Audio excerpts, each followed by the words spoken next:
Saw Lila for the last time 5 years ago, in the winter of 2005.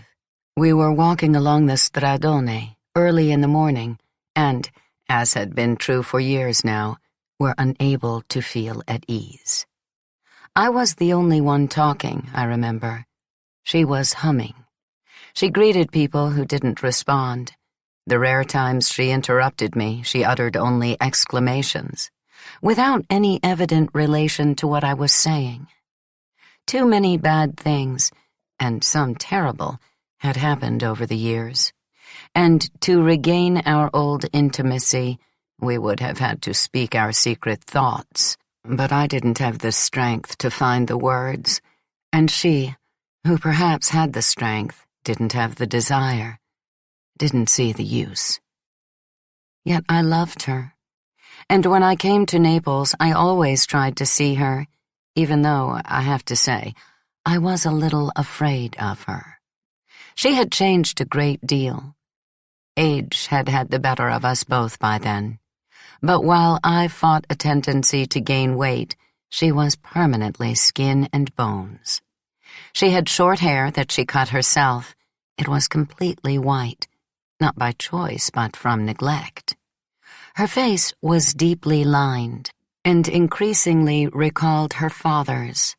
She laughed nervously, almost a shriek, and spoke too loudly. She was constantly gesturing, giving to each gesture such fierce determination that she seemed to want to slice in half the houses, the street, the passers-by, me. We had gone as far as the elementary school when a young man I didn't know overtook us, out of breath, and shouted to her that the body of a woman had been found in a flower bed next to the church. We hurried to the gardens, and Lila dragged me into the knot of curious bystanders, rudely opening a path. The woman was lying on one side. She was extraordinarily fat, and was wearing an unfashionable dark green raincoat. Lila recognized her immediately, but I did not. It was our childhood friend, Gigliola Spagnuolo, the ex-wife of Michele Solata. I hadn't seen her for several decades. Her beautiful face was ruined, and her ankles had become enormous. Her hair, once brown, was now fiery red and long, the way she'd had it as a girl, but thin and spread out on the loose dirt. One foot was shod in a worn, low-heeled shoe. The other was encased in a gray wool stocking with a hole at the big toe, and the shoe was a few feet beyond, as if she had lost it kicking against some pain or fear. I burst into tears. Lila looked at me in annoyance. Sitting on a bench nearby, we waited in silence until Gigliola was taken away. What had happened to her, how she had died, for the moment no one knew. We went to Lila's house, her parents' old small apartment, where she now lived with her son Reno. We talked about our friend. Lila criticized her, the life she had led, her pretensions, her betrayals. But now it was I who couldn't listen. I thought of that face in profile on the dirt, of how thin the long hair was, of the whitish patches of skull.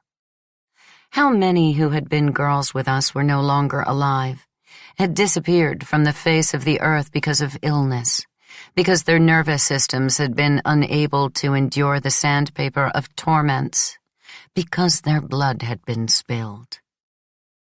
For a while we sat in the kitchen listlessly, neither of us decisive enough to clear the table. Then we went out again. The sun of the fine winter day gave things a serene aspect. The old neighborhood, unlike us, had remained the same. The low gray houses endured, the courtyard of our games, the dark mouths of the tunnel, and the violence. But the landscape around it had changed. The greenish stretch of ponds was no longer there. The old canning factory had vanished. In their place was the gleam of glass skyscrapers, once signs of a radiant future that no one had believed in. I had registered the changes, all of them, over the years, at times with curiosity, more often carelessly. As a child, I had imagined that, beyond the neighborhood, Naples was full of marvels. The skyscraper at the central station, for example, had made a great impression decades earlier, as it rose story by story, the skeleton of a building that seemed to us extremely tall, beside the ambitious railroad station. How surprised I was when I passed through Piazza Garibaldi. "Look how high it is," I said to Lila, to Carmen, to Pasquale, to Ada, to Antonio, to all the companions of those days as we made our way to the sea, to the edges of the wealthy neighborhoods. At the top, I thought, live the angels, and surely they delight in the whole city. To climb up there, to ascend, how I would have liked that.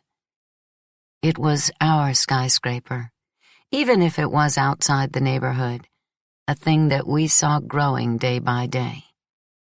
But the work had stopped. When I came back from Pisa, the station skyscraper no longer seemed the symbol of a community that was reviving, but, rather, another nest of inefficiency. During that period, I was convinced that there was no great difference between the neighborhood and Naples. The malaise slid from one to the other without interruption. Whenever I returned, I found a city that was spineless, that couldn't stand up to changes of season, heat, cold, and especially storms. Look how the station on Piazza Garibaldi was flooded. Look how the Galleria opposite the museum had collapsed. There was a landslide, and the electricity didn't come back on. Lodged in my memory were dark streets full of dangers, unregulated traffic, broken pavements, giant puddles. The clogged sewers splattered, dribbled over. Lavas of water and sewage and garbage and bacteria spilled into the sea from the hills that were burdened with new fragile structures, or eroded the world from below. People died of carelessness, of corruption, of abuse, and yet, in every round of voting, gave their enthusiastic approval to the politicians who made their life unbearable. As soon as I got off the train, I moved cautiously in the places where I had grown up, always careful to speak in dialect, as if to indicate, "I am one of yours, don't hurt me." When I graduated from college, when, in a single burst, I wrote a story that in the space of a few months became, surprisingly, a book, the things of the world I came from seemed to me to deteriorate even further. In Pisa, in Milan, I felt good, at times even happy. Upon every return to my own city, I feared that some unexpected event would keep me from escaping, that the things I had gained would be taken away from me. I would be unable to reach Pietro, whom I was soon to marry. The tidy space of the publishing house would be barred to me. I would no longer enjoy the refinements of Adele, my future mother-in-law, a mother as mine had never been. Already in the past, the city had seemed to me crowded, a crush from Piazza Garibaldi to Forcella, to Di Chesca, to Lavaneo, to the Rettifilo. In the late 60s, the crush seemed to intensify, while impatience, aggressiveness spread without restraint. One morning I ventured out to Via Mezzocanone, where some years earlier I had worked as a clerk in a bookstore. I went because I was curious to see the place where I had toiled, and also to see the university, where I had never been. I wanted to compare it with the university in Pisa, the Normale. I was even hoping I might run into the children of Professor Galliani, Armando, Nadia, and boast of what I had accomplished. But the street, the university buildings, had distressed me. They were teeming with students from Naples and the province and the whole South, well-dressed, noisy, self-confident youths, and others, rough yet inferior. They thronged the entrances, the classrooms, stood in long, often quarrelsome lines in front of the secretaries. Without warning, 3 or 4 started hitting each other a few steps from me, as if the mere sight of one another were sufficient for an explosion of insults and blows, a fury of boys shouting their craving for blood in a dialect that I myself had difficulty understanding. I left in a hurry, as if something threatening had touched me in a place that I had imagined safe, inhabited only by good reasons. Every year, in other words, it seemed to me worse. In that season of rains, the city had cracked yet again. An entire building had buckled onto one side, like a person who, sitting in an old chair, leans on the worm-eaten arm and it gives away. Dead, wounded. And shouts, blows, cherry bombs. The city seemed to harbor in its guts a fury that couldn't get out, and therefore eroded it from the inside, or erupted in pustules on the surface, swollen with venom against everyone, children, adults, old people, visitors from other cities, Americans from NATO, tourists of every nationality, the Neapolitans themselves. How could one endure in that place of disorder and danger, on the outskirts, in the center, on the hills, at the foot of Vesuvius? What a brutal impression San Giovanni a Teduccio had left on me, and the journey to get there. How brutal the factory where Lila was working, and Lila herself. Lila, with her small child. Lila, who lived in a run-down building with Enzo, although they didn't sleep together. She had said that he wanted to study computers and that she was trying to help him. I still remember her voice as it tried to erase San Giovanni, the salami, the odor of the factory, her situation, by citing with false expertise abbreviations like Cybernetic Center of the State University of Milan, Soviet Center for the Application of Computer Science to the Social Sciences. She wanted to make me believe that a center of that type would soon be established even in Naples. I had thought, in Milan maybe, certainly in the Soviet Union. But here, no, here it is the folly of your uncontrollable mind, into which you are dragging even poor, devoted Enzo. Leave, instead. Get away for good, far from the life we've lived since birth. Settle in well-organized lands where everything really is possible. I had fled, in fact, only to discover, in the decades to come, that I had been wrong. That it was a chain with larger and larger links. The neighborhood was connected to the city to Italy, Italy to Europe, Europe to the whole planet. And this is how I see it today. It's not the neighborhood that's sick. It's not Naples. It's the entire Earth. It's the universe, or universes. And shrewdness means hiding, and hiding from oneself the true state of things. I talked about it with Lila that afternoon, in the winter of 2005, emphatically, and as if to make amends. I wanted to acknowledge openly that she had understood everything since she was a girl, without ever leaving Naples, but I was almost immediately ashamed. I heard in my words the irritable pessimism of someone who is getting old, a tone I knew she detested. In fact, in a nervous grimace of a smile that showed her old teeth, she said, "Are you playing the know-it-all? The moralizer? What do you intend to do? You want to write about us? You want to write about me? No. Tell the truth." "It would be too complicated."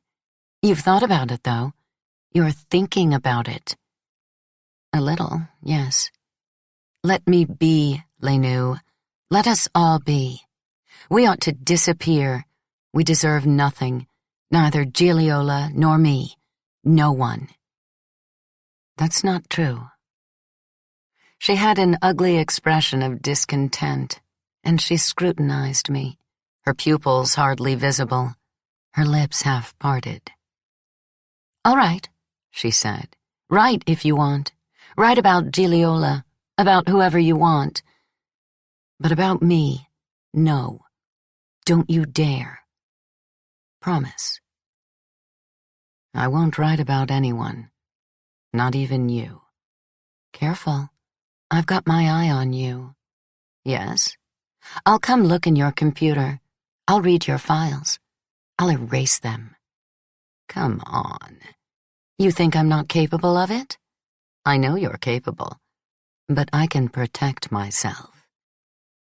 She laughed in her old, mean way. "Not from me." 2. I have never forgotten those 3 words. It was the last thing she said to me. Not from me. For weeks now I've been writing at a good pace, without wasting time rereading. If Lila is still alive, I imagine as I sip my coffee and look out at the Po, bumping against the piers of the Principessa Isabella Bridge, she won't be able to resist.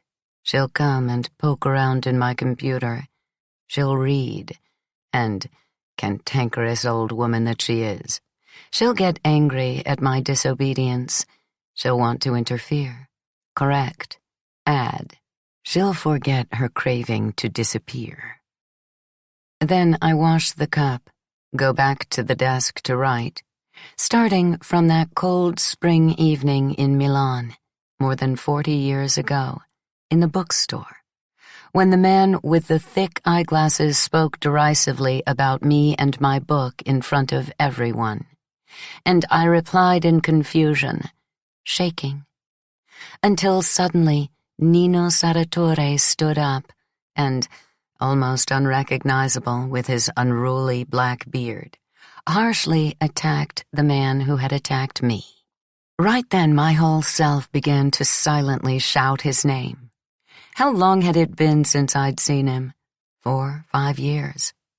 And although I was ice-cold with tension, I felt myself blushing. As soon as Nino stopped talking, the man, with a slight gesture, asked to respond. It was clear that he was offended, but I was too agitated by violent emotions to immediately understand why.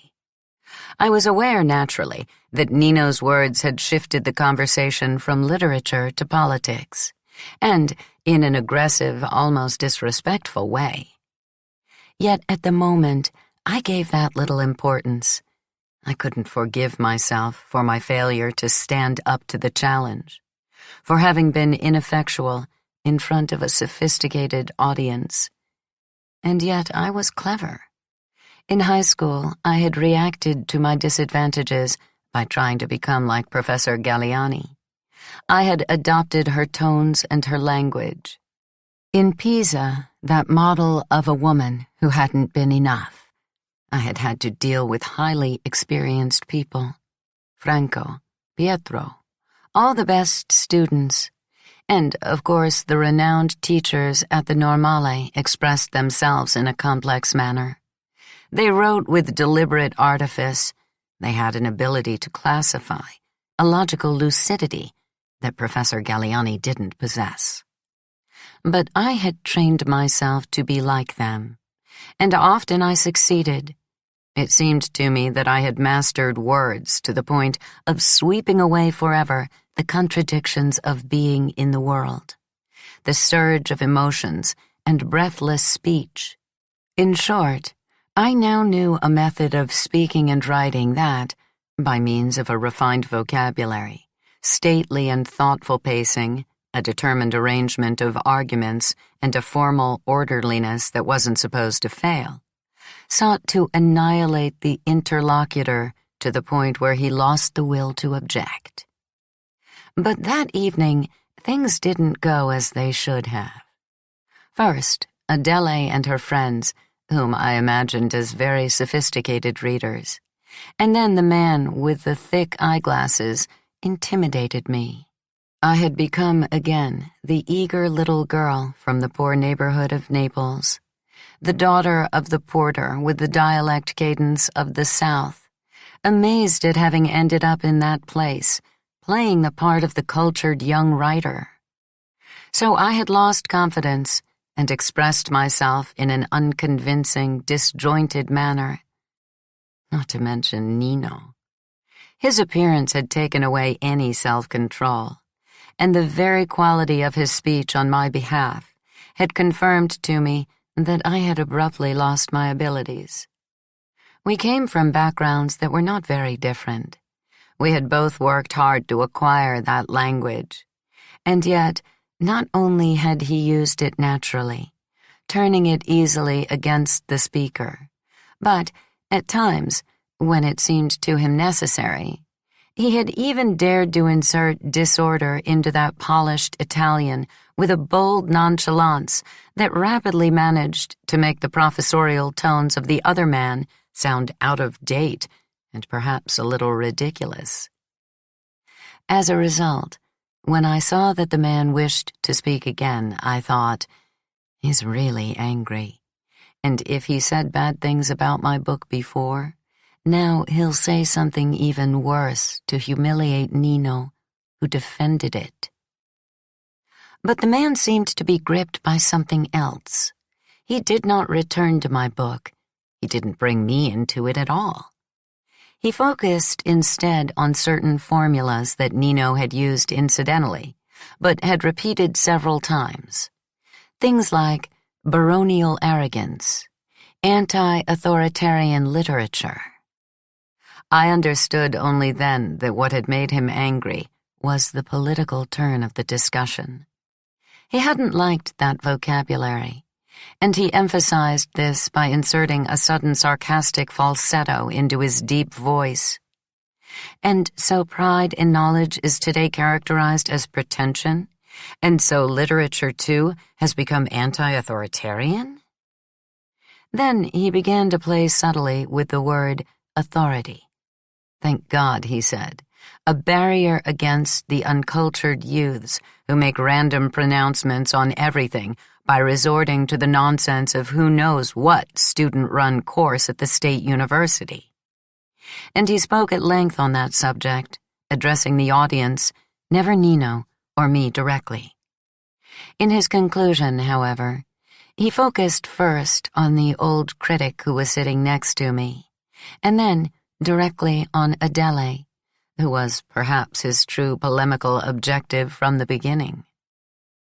I have no argument with the young people, he said briefly, but with those educated adults who, out of self-interest, are always ready to ride the latest fashion in stupidity. Here, at last, he was silent, and he prepared to leave with quiet but energetic excuse me's, may I's, thank you's. The audience rose to let him pass, hostile and yet deferential. It was utterly clear to me by now that he was an important man, so important that even Adele answered his dark nod of greeting with a cordial, thank you, goodbye. Maybe for that reason, Nino surprised everyone a little when, in an imperative and at the same time joking tone, evidence that he was aware who he was dealing with, he called him by the title of Professor. Professor, where are you going? Don't run off. And then, thanks to the agility of his long legs, cut off his path, confronted him, spoke to him in that new language of his that I couldn't really hear from where I was, couldn't really understand, but that must be like steel cables in a hot sun. The man listened without moving, showing no signs of impatience. And then he made a gesture with his hand that meant move aside, and headed toward the door. 3. I left the table in a daze, struggling to take in the fact that Nino was really there, in Milan, in that room, and yet he was. Already he was coming toward me, smiling, but at a restrained, unhurried pace. We shook hands. His was hot, mine cold, and we said how glad we were to see each other after so long. To know that finally the worst of the evening was over, and that now he was before me, real, assuaged my bad mood, but not my agitation. I introduced him to the critic who had generously praised my book, saying that he was a friend from Naples, that we had gone to high school together. The professor, although he too had received some jabs from Nino, was polite, praised the way he had treated that man, and spoke of Naples with fondness, addressing him as if he were a gifted student who was to be encouraged. Nino explained that he had lived in Milan for some years. His field was economic geography. He belonged, and he smiled, to the most wretched category in the academic pyramid, that is to say, lecturer. He said it sweetly, without the almost sullen tones he had had as a boy, and it seemed to me that he wore a lighter armor than that which had fascinated me in high school, as if he had shed any excess weight in order to be able to joust more rapidly and with elegance. I noted with relief that he wasn't wearing a wedding ring. Meanwhile, some of Adele's friends had come over to have their books signed, which made me nervous.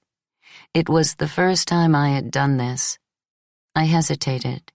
I didn't want to lose sight of Nino, even for an instant, but I also wanted to mitigate the impression I must have made of a clumsy girl.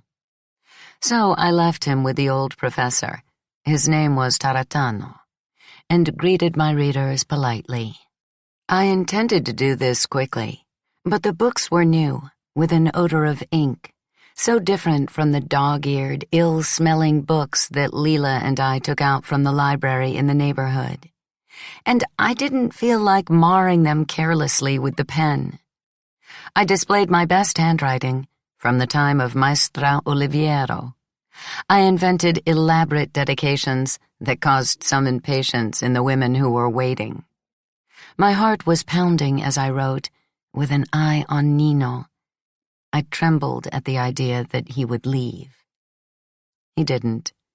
Now Adele had gone up to him and Taratano, and Nino spoke to her confidently, and yet with deference. I remembered when he used to talk to Professor Galliani in the corridors of the high school, and it took me a while to consolidate in my mind the brilliant high school student of then with the young man of now. I vehemently discarded, on the other hand, as a pointless deviation that had made all of us suffer, the university student of Ischia, the lover of my married friend, the helpless youth who hid in the bathroom of the shop on Piazza dei Martiri, and who was the father of Gennaro, a child he had never seen. Certainly, Lila's eruption had thrown him off, but it now seemed obvious. It was just a digression. However intense that experience must have been, however deep the marks it had left, it was over now. Nino had found himself again, and I was pleased. I thought, I have to tell Lila that I saw him, that he's well. Then I changed my mind. No, I won't tell her. When I finished the dedications, the room was empty. Adele took me gently by the hand.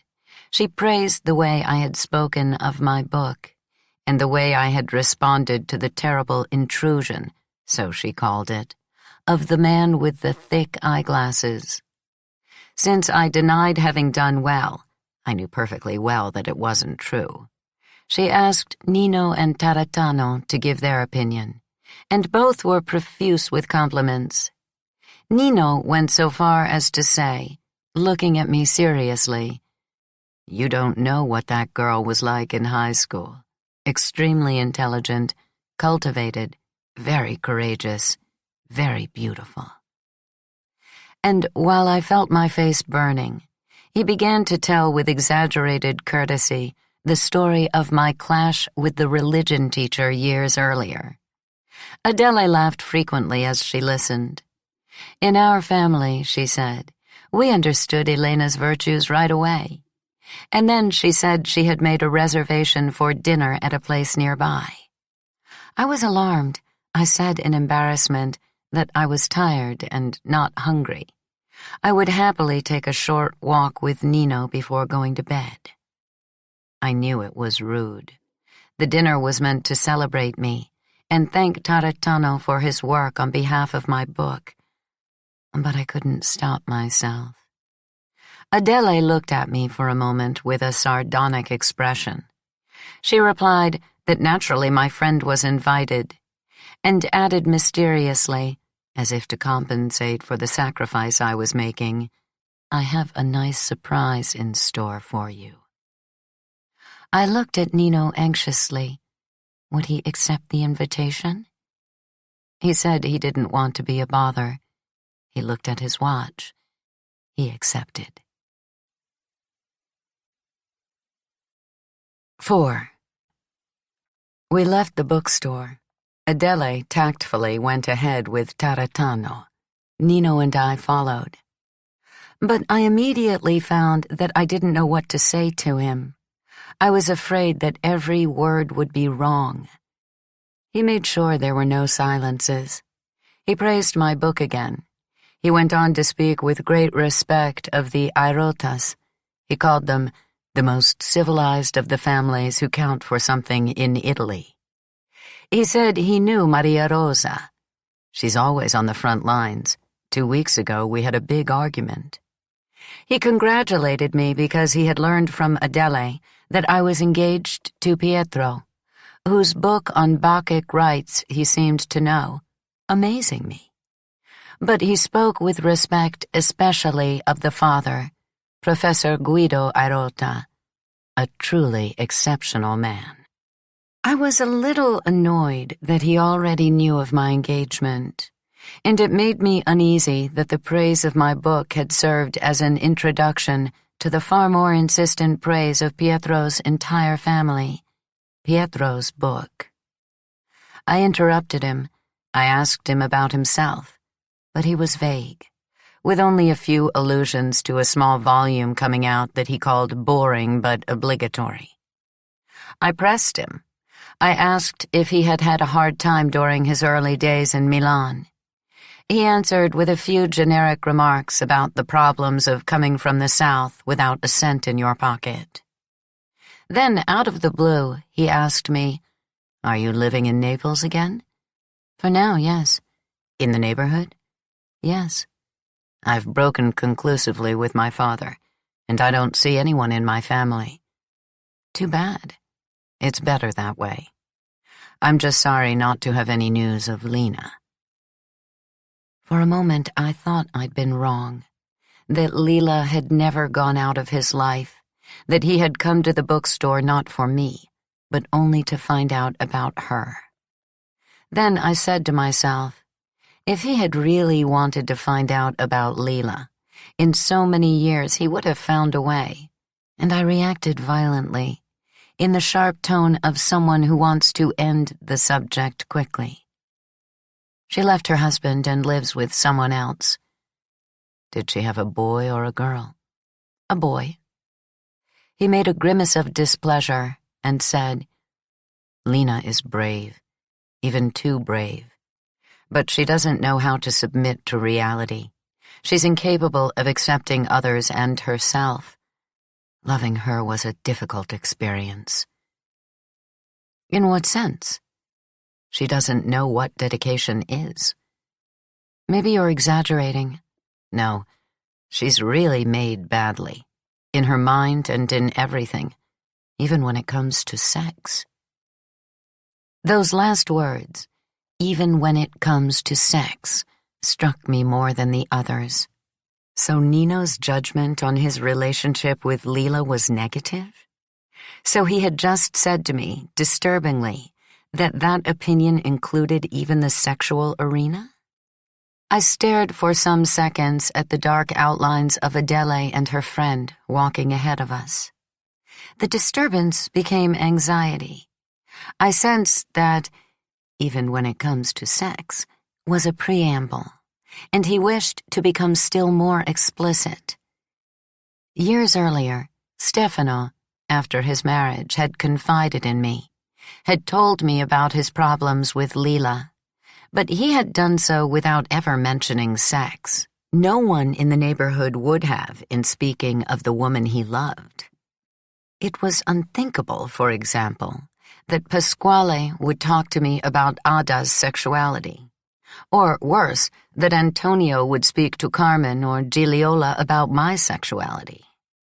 Boys might talk among themselves, and in a vulgar way when they didn't like us girls or no longer liked us. But among boys and girls, no. I guessed instead that Nino, the new Nino, considered it completely normal to discuss with me his sexual relations with my friend. I was embarrassed. I pulled back. Of this, too, I thought, I must never speak to Lila. And meanwhile, I said with feigned indifference, "Water under the bridge. Let's not be sad. Let's go back to you. What are you working on? What are your prospects at the university? Where do you live? By yourself?" But I certainly overdid it. He must have felt that I had made a quick escape. He smiled ironically and was about to answer. But we had arrived at the restaurant, and we went in. 5. Adele assigned us places. I was next to Nino and opposite Taratano. She next to Taratano and opposite Nino. We ordered, and meanwhile the conversation had shifted to the man with the thick glasses, a professor of Italian literature, I learned, a Christian Democrat, and a regular contributor to the Corriere della Sera. Adele and her friend now lost all restraint. Outside of the bookstore ritual, they couldn't say enough bad things about the man, and they congratulated Nino for the way he had confronted and routed him. They especially enjoyed recalling what Nino had said as the man was leaving the room, remarks they had heard and I hadn't. They asked him what his exact words were, and Nino retreated, saying that he didn't remember. But then the words emerged, maybe reinvented for the occasion. Something like, "In order to safeguard authority in all of its manifestations, you suspend democracy." And from there the three of them took off, talking with increasing ardor about the secret services, about Greece, about torture in the Greek prisons, about Vietnam, about the unexpected uprising of the student movement, not only in Italy but in Europe and the world, about an article in Il Ponte by Professor Airota, which Nino said that he agreed with, word for word, about the conditions of research and teaching in the universities. "I'll tell my daughter that you liked it," Adele said. "Maria Rosa thought it was terrible." "Maria Rosa gets passionate only about what the world can't give." "Very good. That really is what she's like." I knew nothing of that article by my future father-in-law. The subject made me uneasy, and I listened in silence. First my exams, then my thesis, then the book and its rapid publication had absorbed much of my time. I was informed about world events only superficially, and I had picked up almost nothing about students, demonstrations, clashes, the wounded, arrests, blood. Since I was now outside the university, all I really knew about that chaos was Pietro's grumblings, his complaints about what he called literally the Pisan nonsense. As a result, I felt around me a scene with confusing features. Features that, however, my companions seemed able to decipher with great precision, Nino even more than the others. I sat beside him. I listened. I touched his arm with mine, a contact merely of fabrics, which nevertheless agitated me. He had kept his fondness for figures. He was giving a list of numbers, of students enrolled in the university, a crowd by now, and of the capacity of the buildings, of the hours the tenured professors actually worked, and how many of them, rather than doing research and teaching, sat in Parliament or on administrative committees, or devoted themselves to lucrative consulting jobs and private practice. Adele agreed, and so did her friend. Occasionally they interrupted, mentioning people I had never heard of. I felt excluded. The celebration for my book was no longer at the top of their thoughts. My mother-in-law seemed to have forgotten even the surprise she had announced for me. I said that I had to get up for a moment. Adele nodded absently. Nino continued to speak passionately. Taratano must have thought that I was getting bored, and said kindly, almost in a whisper, "Hurry back. I'd like to hear your opinion." "I don't have opinions," I said with a half-smile. He smiled in turn. "A writer always invents one." "Maybe I'm not a writer." "Yes, you are." I went to the bathroom. Nino had always had the capacity, as soon as he opened his mouth, to demonstrate to me my backwardness. I have to start studying, I thought. How could I let myself go like this? Of course, if I want, I can fake some expertise and some enthusiasm. But I can't go on like that. I've learned too many things that don't count, and very few that do.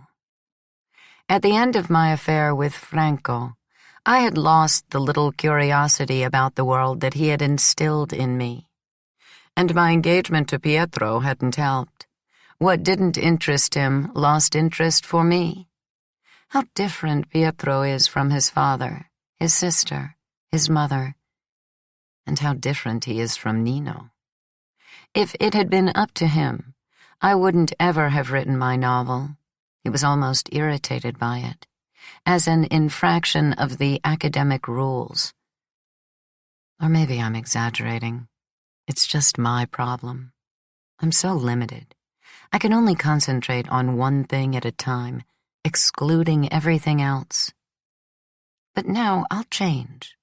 Right after this boring dinner, I'll drag Nino with me. I'll make him walk all night.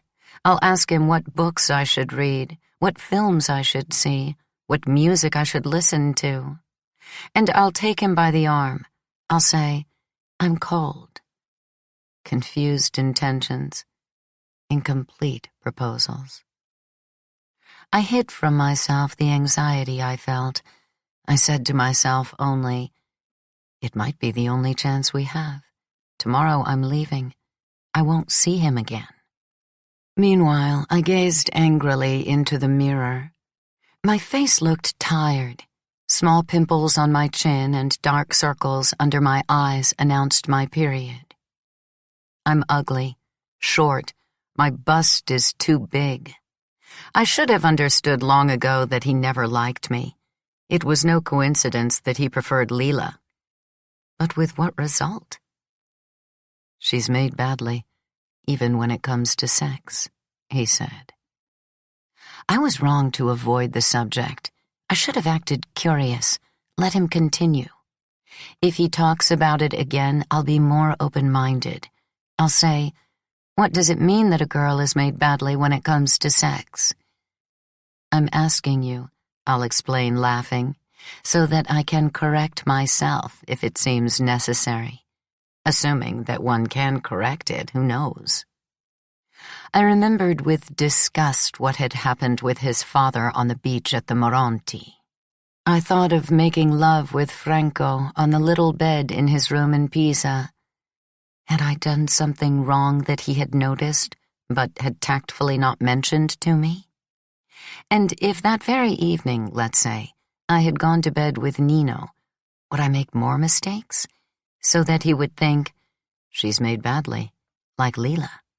And would he speak of it behind my back to his girlfriends at the university? Maybe even to Maria Rosa? I realized the offensiveness of those words. I should have rebuked him. From that mistaken sex, I should have said to him, from an experience of which you now express a negative opinion came a child, little Gennaro, who is very intelligent. It's not nice for you to talk like that. You can't reduce the question to who is made badly and who is made well. Lila ruined herself for you. And I made up my mind. When I get rid of Adele and her friend, when he walks me to the hotel, I'll return to the subject and tell him. I came out of the bathroom. I went back to the dining room and discovered that during my absence, the situation had changed. As soon as my mother-in-law saw me, she waved and said happily, her cheeks alight, the surprise finally got here. The surprise was Pietro. He was sitting next to her. 6. My fiancé jumped up. He embraced me. I had never told him anything about Nino. I had said a few words about Antonio, and had told him something about my relationship with Franco, which, besides, was well known in the student world of Pisa. Nino, however, I had never mentioned. It was a story that hurt me. It had painful moments that I was ashamed of. To tell it meant to confess that I had loved forever a person as I would never love him. And to give it an order, a sense, involved talking about Lila, about Ischia. Maybe even going so far as to admit that the episode of sex with an older man, as it appeared in my book, was inspired by a true experience at the Moronti, by a decision that I had made as a desperate girl, and which now, after so much time had passed, seemed to me repugnant. My own business, therefore. I had held on to my secrets. If Pietro had known, he would have easily understood why I was greeting him without pleasure. He sat down again at the head of the table, between his mother and Nino. He ate a steak, drank some wine, but he looked at me in alarm, aware of my unhappiness. Certainly he felt at fault because he hadn't arrived in time and had missed an important event in my life, because his neglect could be interpreted as a sign that he didn't love me, because he had left me among strangers without the comfort of his affection. It would have been difficult to tell him that my dark face, my muteness, could be explained precisely by the fact that he hadn't remained completely absent, that he had intruded between me and Nino. Nino, meanwhile, was making me even more unhappy. He was sitting next to me, but didn't address a word to me. He seemed happy about Pietro's arrival. He poured wine for him, offered him cigarettes, lighted one, and now they were both smoking, lips compressed, and talking about the difficult journey by car from Pisa to Milan, and the pleasure of driving. It struck me how different they were. Nino, thin, lanky, his voice high and cordial. Pietro, thick-set, with the comical tangle of hair over his large forehead, his broad cheeks scraped by the razor, his voice always low. They seemed pleased to have met, which was unusual for Pietro, who was generally reserved. Nino pressed him, showing a real interest in his studies. I read an article somewhere in which you compare milk and honey to wine and every form of drunkenness, and urging him to talk about them, so that my fiancé, who tended not to talk about his subject, gave in. He corrected good-humoredly. He opened up. But just when Pietro was starting to gain confidence, Adele interrupted. "Enough talk," she said to her son. "What about the surprise for Elena?" I looked at her uncertainly. There were other surprises? Wasn't it enough that Pietro had driven for hours without stopping, to arrive only in time for the dinner in my honor? I thought of my fiancé with curiosity.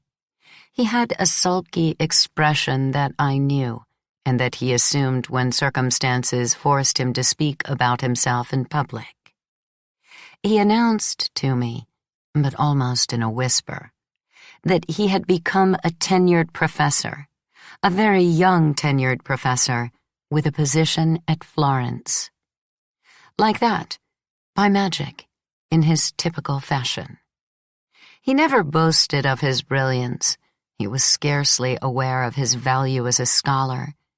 He kept silent about the struggles he had endured. And now, look, he mentioned that news casually, as if he had been forced to by his mother, as if for him it meant nothing. In fact, it meant remarkable prestige at a young age. It meant economic security. It meant leaving Pisa. It meant escaping a political and cultural climate that for months, I don't know why, had exasperated him.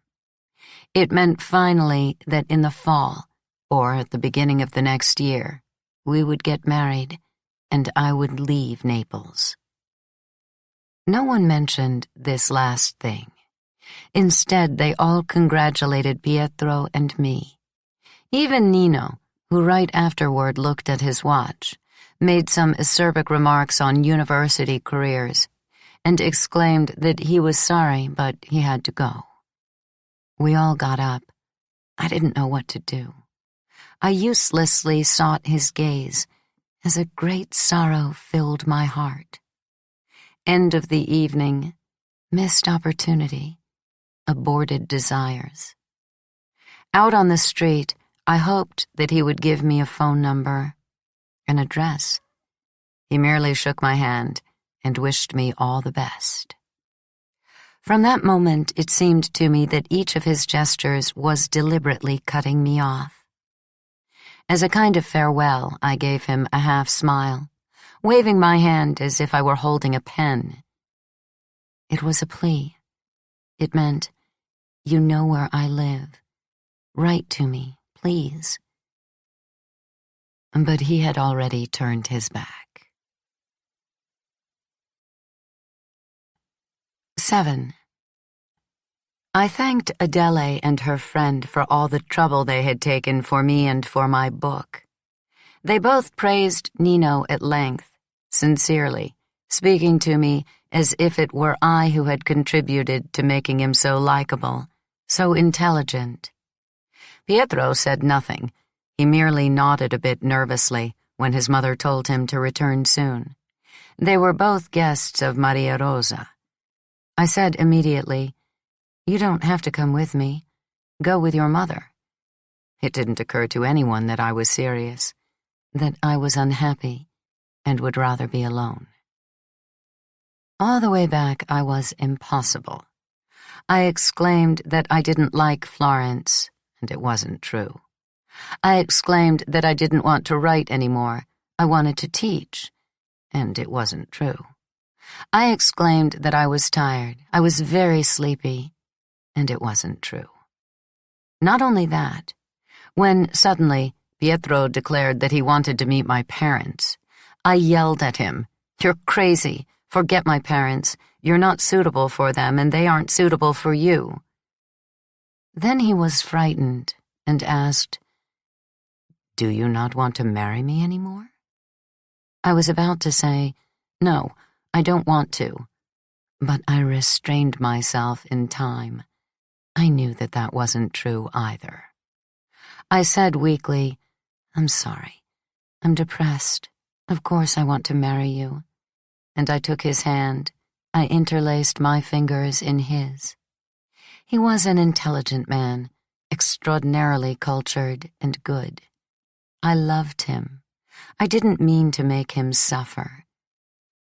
And yet, even as I was holding his hand, even as I was affirming that I wanted to marry him, I knew clearly that if he hadn't appeared that night at the restaurant, I would have tried to sleep with Nino. I had a hard time admitting it to myself. Certainly it would have been an offense that Pietro didn't deserve, and yet I would have committed it willingly and perhaps without remorse. I would have found a way to draw Nino to me, with all the years that had passed, from elementary school to high school, up to the time of Ischia and Piazza dei Martiri. I would have made love with him, even though I hadn't liked that remark about Lila and was distressed by it. I would have slept with him, and to Pietro I would have said nothing. Maybe I could have told Lila, but who knows when, maybe as an old woman, when I imagined that nothing would matter anymore to her or to me. Time, as in all things, was decisive. Nino would last a single night. He would leave me in the morning. Even though I had known him forever, he was made of dreams, and holding on to him forever would have been impossible. He came from childhood. He was constructed out of childish desires. He had no concreteness. He didn't face the future. Pietro, on the other hand, was of the present, massive, a boundary stone. He marked a land new to me, a land of good reasons, governed by rules that originated in his family and endowed everything with meaning. Grand ideals flourished, the cult of the reputation, matters of principle. Nothing in the sphere of the Airotas was perfunctory. Marriage, for example, was a contribution to a secular battle. Pietro's parents had had only a civil wedding, and Pietro, although as far as I knew he had a vast religious knowledge, would never get married in a church. Rather, he would give me up. The same went for baptism. Pietro hadn't been baptized, nor had Maria Rosa, so any children that might come wouldn't be baptized either. Everything about him had that tendency, seemed always to be guided by a superior order that, although its origin was not divine but came from his family, gave him, just the same, the certainty of being on the side of truth and justice. As for sex, I don't know. He was wary.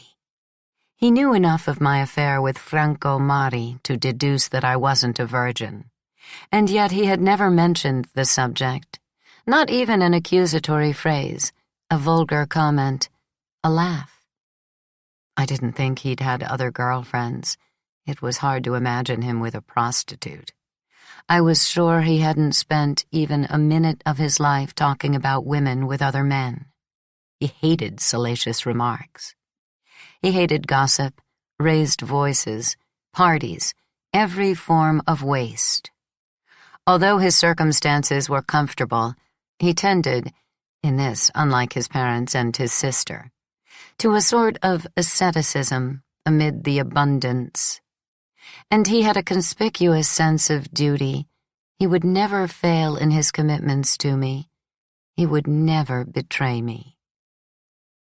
No, I did not want to lose him. Never mind if my nature, coarse in spite of the education I had had, was far from his rigor. If I honestly didn't know how I would stand up to all that geometry. He gave me the certainty that I was escaping the opportunistic malleability of my father and the crudeness of my mother. So I forced myself to repress the thought of Nino. I took Pietro by the arm. I murmured, "Yes, let's get married as soon as possible. I want to leave home. I want to get a driver's license. I want to travel. I want to have a telephone, a television. I've never had anything." And he at that point became cheerful. He laughed. He said yes to everything I randomly asked for. A few steps from the hotel, he stopped. He whispered hoarsely, "Can I sleep with you?" That was the last surprise of the evening. I looked at him bewildered. I had been ready so many times to make love. He had always avoided it. But having him in the bed there, in Milan, in the hotel, after the traumatic discussion in the bookstore, after Nino, I didn't feel like it. I answered, "We've waited so long. We can wait a little longer." I kissed him in a dark corner. I watched him from the hotel entrance as he walked away along Corso Garibaldi, and every so often turned and waved timidly. His clumsy gait, his flat feet, the tangle of his hair, moved me. 8. From that moment, life began to pound me without respite. The months were rapidly grafted onto one another. There was no day when something good or bad didn't happen. I returned to Naples, thinking about Nino, and that encounter without consequences, and at times the wish to see Lila was strong, to go and wait for her to come home from work, tell her what could be told without hurting her. Then I convinced myself that merely mentioning Nino would wound her, and I gave it up. Lila had gone her way, he his. I had urgent things to deal with. For example, the evening of my return from Milan, I told my parents that Pietro was coming to meet them, that probably we would be married within the year, that I was going to live in Florence. They showed no joy, or even satisfaction. I thought that they had finally grown used to my coming and going as I liked, increasingly estranged from the family, indifferent to their problems of survival. And it seemed to me normal that only my father became somewhat agitated, always nervous at the prospect of situations he didn't feel prepared for. "Does the university professor have to come to our house?" he asked in irritation. "Where else?" my mother said angrily. "How can he ask you for Lenuccia's hand if he doesn't come here?" Usually she seemed more prepared than he, concrete, resolute to the point of indifference. But once she had silenced him, once her husband had gone to bed, and Elisa and Pepe and Gianni had set up their beds in the dining room, I had to change my mind. She attacked me in very low but shrill tones, hissing with reddened eyes. "We are nothing to you. You tell us nothing until the last minute. The young lady thinks she's somebody because she has an education, because she writes books, because she's marrying a professor. But my dear, you came out of this belly, and you are made of this substance, so don't act superior, and don't ever forget that if you are intelligent, I, who carried you in here, am just as intelligent, if not more. And if I had had the chance, I would have done the same as you. Understand?" Then, on the crest of her rage, she first reproached me, saying that because I had left and thought only of myself, my siblings hadn't done well in school, and then asked me for money, or rather demanded it. She needed it to buy a decent dress for Elisa and to fix up the house a bit, since I was forcing her to receive my fiancé. I passed over my siblings' lack of success in school. The money, on the other hand, I gave her right away. Even if it wasn't true that she needed it for the house, she continually asked for money, Any excuse would do. Although she had never said so explicitly, she still couldn't accept the fact that I kept my money in a post office savings account, and that I hadn't handed it over to her as I always had, ever since I first took the stationer's daughters to the beach, or worked in the bookstore on Via Mezzocanone. Maybe, I thought, by acting as if my money belonged to her, she wants to convince me that I myself belong to her, and that, even if I get married, I will belong to her forever. I remained calm. I told her as a sort of compensation that I would have a telephone put in, that I would buy a television on the installment plan. She looked at me uncertainly, with a sudden admiration that clashed with what she had just been saying. A television and a telephone? In this house here? Yes. You'll pay for it? Yes. Always? Even after you're married? Yes. The professor knows that there's not a cent for a dowry, and not even for a reception? He knows, and we're not having a reception. Again her mood changed. Her eyes became inflamed. What do you mean, no reception? Make him pay. No, we're doing without. My mother became furious again. She provoked me in every way she could think of. She wanted me to respond so that she could get angrier.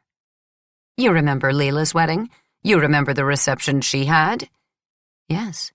And you, who are much better than she is, don't want to do anything? No. We went on like that until I decided that, rather than taking her rage in doses, it would be better to have it all at once. One grand fury. Ma, I said, not only are we not having a party, but I'm not even getting married in church. I'm getting married at City Hall. At that point, it was as if doors and windows had been blown open by a strong wind. Although she wasn't religious, my mother lost control and, leaning toward me, red in the face, began yelling insults at me. She shouted that the marriage was worthless if the priest didn't say that it was valid. She shouted that if I didn't get married before God, I would never be a wife but only a whore. And, despite her lame leg, she almost flew as she went to wake my father, my siblings, to let them know what she had always feared, that too much education had ruined my brain, that I had had all the luck, and yet I was treated like a whore, that she would never be able to go out of the house because of the shame of having a godless daughter. My father, stunned in his underwear, and my siblings sought to understand what other trouble they had to deal with because of me, and tried to calm her, but in vain. She shouted that she wanted to throw me out of the house immediately before I exposed her, too, to the shame of having a concubine daughter like Lila and Ada. Meanwhile, although she wasn't actually hitting me, she struck the air as if I were a shadow, and she had grabbed a real me, whom she was beating ferociously. It was some time before she quieted down, which she did thanks to Elisa. My sister asked cautiously, "But is it you who want to get married at City Hall, or is it your fiancé?" I explained to her, but as if I were explaining the matter to all of them, that for me the church hadn't counted for a long time, but that whether I got married at City Hall or at the altar was the same to me, while for my fiancé it was very important to have only a civil ceremony. He knew all about religious matters and believed that religion, however valuable, was ruined precisely when it interfered in the affairs of the state. In other words, I concluded, if we don't get married at City Hall, he won't marry me. At that point, my father, who had immediately sided with my mother, suddenly stopped echoing her insults and laments. "He won't marry you?" "No." "And what will he do? Leave you?" "We'll go and live together in Florence without getting married." That information my mother considered the most intolerable of all. She completely lost control, vowing that in that case she would take a knife and cut my throat. My father instead nervously ruffled his hair and said to her, "Be quiet. Don't get me mad. Let's be reasonable. We know very well that someone can get married by the priest, have a fancy celebration, and still come to a bad end." He too was obviously alluding to Lila, the ever-vivid scandal of the neighborhood, and my mother finally understood. The priest wasn't a guarantee. Nothing was a guarantee in the brutal world we lived in. So she stopped shouting and left to my father the task of examining the situation and, if necessary, letting me have my way. But she didn't stop pacing, with her limp, shaking her head, insulting my future husband. What was he? The professor? Was he a communist? Communist and professor? "Professor of that shit," she shouted. "What kind of professor is he? One who thinks like that? A shit thinks like that." "No," replied my father. "What do you mean, shit? He's a man who's educated and knows better than anyone what disgusting things the priests do. That's why he wants to go and say 'I do' only at City Hall." "Yes, you're right. A lot of communists do that. Yes, you're right. Like this, our daughter doesn't seem married. But I would trust this university professor. He loves her. I can't believe that he would put Lenucha in a situation where she seems like a whore. And anyway, if we don't want to trust him, but I do trust him, even if I don't know him yet, he's an important person. The girls here dream of a match like that. At least we can trust the City Hall. I work there, at the City Hall, and a marriage there, I can assure you, is as valid as the one in church, and maybe even more." He went on for hours. My siblings at a certain point collapsed and went back to sleep. I stayed to soothe my parents and persuade them to accept something that for me, at that moment, was an important sign of my entrance into Pietro's world. Besides, it made me feel bolder than Lila. And most of all, if I met Nino again, I would have liked to be able to say to him, in an elusive way, "See where that argument with the religion teacher led? Every choice has its history.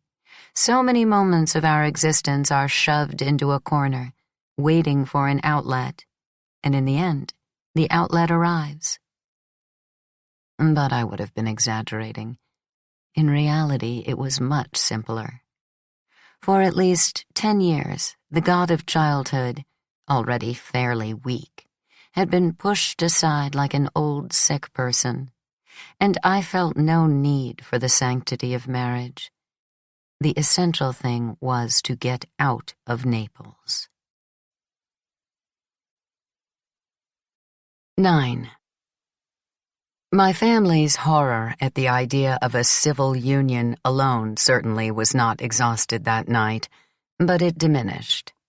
The next day my mother treated me as if anything she touched, the coffee pot, the cup with the milk, the sugar bowl, the fresh loaf of bread, were there only to lead her into the temptation to throw it in my face.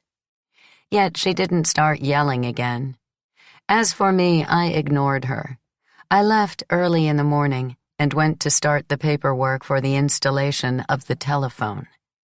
Having taken care of that business, I went to Portalba and wandered through the bookstores. I was determined, within a short time, to enable myself to speak with confidence when situations like the one in Milan arose. I chose journals and books more or less at random and spent a lot of money. After many hesitations, influenced by that remark of Nino's that kept coming to mind, I ended up getting 3 essays on the theory of sexuality. I knew almost nothing of Freud, and the little I knew irritated me, along with a couple of small books devoted to sex. I intended to do what I had done in the past with schoolwork, with exams, with my thesis, what I had done with the newspapers that Professor Galliani passed on to me, or the Marxist texts that Franco had given me. I wanted to study the contemporary world. Hard to say what I had already taken in at that time. There had been the discussions with Pasquale and also with Nino. There had been some attention paid to Cuba and Latin America. There was the incurable poverty of the neighborhood, the lost battle of Lila. There was school, which defeated my siblings because they were less stubborn than I was, less dedicated to sacrifice. There were the long conversations with Franco and occasional ones with Maria Rosa, now jumbled together in a wisp of smoke. The world is profoundly unjust and must be changed, but both the peaceful coexistence between American imperialism and the Stalinist bureaucracies on the one hand, and the reformist politics of the European and especially the Italian workers' parties on the other, are directed at keeping the proletariat in a subordinate wait-and-see situation that throws water on the fire of revolution, with the result that if the global stalemate wins, if social democracy wins, it will be capital that triumphs through the centuries, and the working class will fall victim to enforced consumerism. These stimuli had functioned. Certainly, they had been working in me for a long time. Occasionally, they excited me. But driving that decision to bring myself up to date by forced marches was, at least at first, I think, the old urgency to succeed. I had long ago convinced myself that one can train oneself to anything, even to political passion. As I was paying, I glimpsed my novel on a shelf and immediately looked in another direction. Whenever I saw the book in a window among other novels that had just come out, I felt inside a mixture of pride and fear, a dart of pleasure that ended in anguish. Certainly, the story had come into being by chance, in 20 days, without struggle, as a sedative against depression. Moreover, I knew what great literature was. I had done a lot of work in the classics, and it never occurred to me while I was writing that I was making something of value. But the effort of finding a form had absorbed me, and the absorption had become that book, an object that contained me. Now I was there, exposed, and seeing myself caused a violent pounding in my chest. I felt that not only in my book, but in novels in general, there was something that truly agitated me, a bare and throbbing heart, the same that had burst out of my chest in that distant moment when Lila had proposed that we write a story together. It had fallen to me to do it seriously. But was that what I wanted? To write with purpose, to write better than I had already, and to study the stories of the past and the present to understand how they worked, and to learn everything about the world with the sole purpose of constructing living hearts, which no one would ever do better than me, not even Lila if she had had the opportunity? I came out of the bookshop. I stopped in Piazza Cavour. The day was fine. Via Foria seemed unnaturally clean and solid, in spite of the scaffolding that shored up the Galleria. I imposed on myself the usual discipline. I took out a notebook that I had bought recently. I wished to start acting like a real writer, putting down thoughts, observations, useful information. I read L'Unità from beginning to end. I took notes on the things I didn't know. I found the article by Pietro's father in Il Ponte and skimmed it with curiosity. But it didn't seem as important as Nino had claimed. Rather, it put me off for two reasons.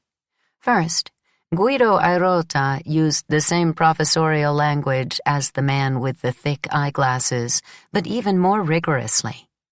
Second, in a passage in which he spoke about women students, "It's a new crowd," he wrote, "and by all the evidence they are not from well-off families, young ladies in modest dresses and of modest upbringing, who justly expect from the immense labor of their studies a future not of domestic rituals alone." It seemed to me that I saw an allusion to myself, whether deliberate or completely unconscious. I made a note of that in my notebook as well. What am I to the Airotas? A jewel in the crown of their broad-mindedness? And not exactly in a good mood, in fact, with some irritation, I began to leaf through the Corriere della Sera. I remember that the air was warm, and I've preserved an olfactory memory, invented or real, a mixture of printed paper and fried pizza. Page after page I looked at the headlines, until one took my breath away. There was a photograph of me, set amid 4 dense columns of type. In the background was a view of the neighborhood, with the tunnel. The headline said, "Salacious Memoirs of an Ambitious Girl, Elena Greco's debut novel." The byline was that of the man with the thick eyeglasses. 10. I was covered in a cold sweat while I read. I had the impression that I was close to fainting. My book was treated as an occasion to assert that in the past decade, in all areas of productive, social, and cultural life, from factories to offices to the university, publishing, and cinema, an entire world had collapsed under the pressure of a spoiled youth without values. Occasionally he cited some phrase of mine, in quotation marks, to demonstrate that I was a fitting exponent of my badly brought-up generation. In conclusion, he called me a girl concerned with hiding her lack of talent behind titillating pages of mediocre triviality. I burst into tears. It was the harshest thing I had read since the book came out, and not in a daily with a small circulation, but in the most widely read newspaper in Italy. Most of all, the image of my smiling face seemed to me intolerable in the middle of a text so offensive. I walked home, not before getting rid of the Corriere. I was afraid my mother might read the review and use it against me. I imagined that she would have liked to put it, too, in her album, to throw it in my face whenever I upset her. I found the table set only for me. My father was at work, my mother had gone to ask a neighbor for something or other, and my siblings had already eaten. As I ate pasta and potatoes, I reread at random some passages of my book. I thought desperately, maybe it really is worthless. Maybe it was published only as a favor to Adele. How could I have come up with such pallid sentences, such banal observations? And how sloppy, how many useless commas. I won't write anymore. Between disgust with the food and disgust with the book, I was depressed. When Elisa arrived with a piece of paper. It came from Signora Spagnuolo, who had kindly agreed to let her telephone number be used by anyone who urgently needed to communicate with me. The piece of paper said that there had been 3 phone calls, One from Gina Medotti, who ran the press office at the publishers. One from Adele, and one from Pietro. The three names, written in Signora Spagnuolo's labored handwriting, had the effect of giving concreteness to a thought that until a moment before had remained in the background. The terrible words of the man with the thick eyeglasses were spreading rapidly, and in the course of the day they would be everywhere. They had already been read by Pietro, by his family, by the directors of the publishing house. Maybe they had reached Nino. Maybe they were before the eyes of my professors in Pisa. Certainly they had come to the attention of Professor Galliani and her children. And who knows, even Lila might have read them. I burst into tears again, frightening Elisa. "What's wrong, Lenu?" "I don't feel well. Shall I make you some chamomile tea?" "Yes." But there wasn't time. Someone was knocking at the door. It was Rosa Spagnuolo. Cheerful, slightly out of breath from hurrying up the stairs, she said that my fiancé was again looking for me. He was on the telephone. What a lovely voice. What a lovely northern accent. I ran to answer, apologizing repeatedly for bothering her. Pietro tried to console me. He said that his mother urged me not to be upset. The main thing was that it talked about the book. But, surprising Signora Spagnuolo, who knew me as a meek girl, I practically screamed, "What do I care if it talks about it, if it says such terrible things?" He urged me again to be calm and added, "Tomorrow an article is coming out in l'Unità." I ended the call coldly. I said, it would be better if no one worried about me anymore. I couldn't close my eyes that night. In the morning, I couldn't contain myself and went out to get l'Unità. I leafed through it in a rush, still at the newsstand, a few steps from the elementary school. I was again confronted by a photograph of myself, the same that had been in the Corriere. Not in the middle of the article this time, but above it, next to the headline, "Young Rebels and Old Reactionaries Concerning the Book by Elena Greco." I had never heard of the author of the article, but it was certainly someone who wrote well, and his words acted as a balm. He praised my novel wholeheartedly and insulted the prestigious professor. I went home reassured, maybe even in a good mood. I paged through my book, and this time it seemed to me well put together, written with mastery. My mother said sourly, "Did you win the lottery?" I left the paper on the kitchen table without saying anything. In the late afternoon, Signora Spagnuolo reappeared. I was wanted again on the telephone. In response to my embarrassment, my apologies, she said she was very happy to be able to be useful to a girl like me. She was full of compliments. Gigliola had been unlucky, she sighed on the stairs. Her father had taken her to work in the Solara's pastry shop when she was 13, and good thing she was engaged to Michele, otherwise she'd be slaving away her whole life. She opened the door and led me along the hall to the telephone that was attached to the wall. I saw that she had put a chair there so that I would be comfortable. What deference was shown to someone who is educated? Studying was considered a ploy used by the smartest kids to avoid hard work.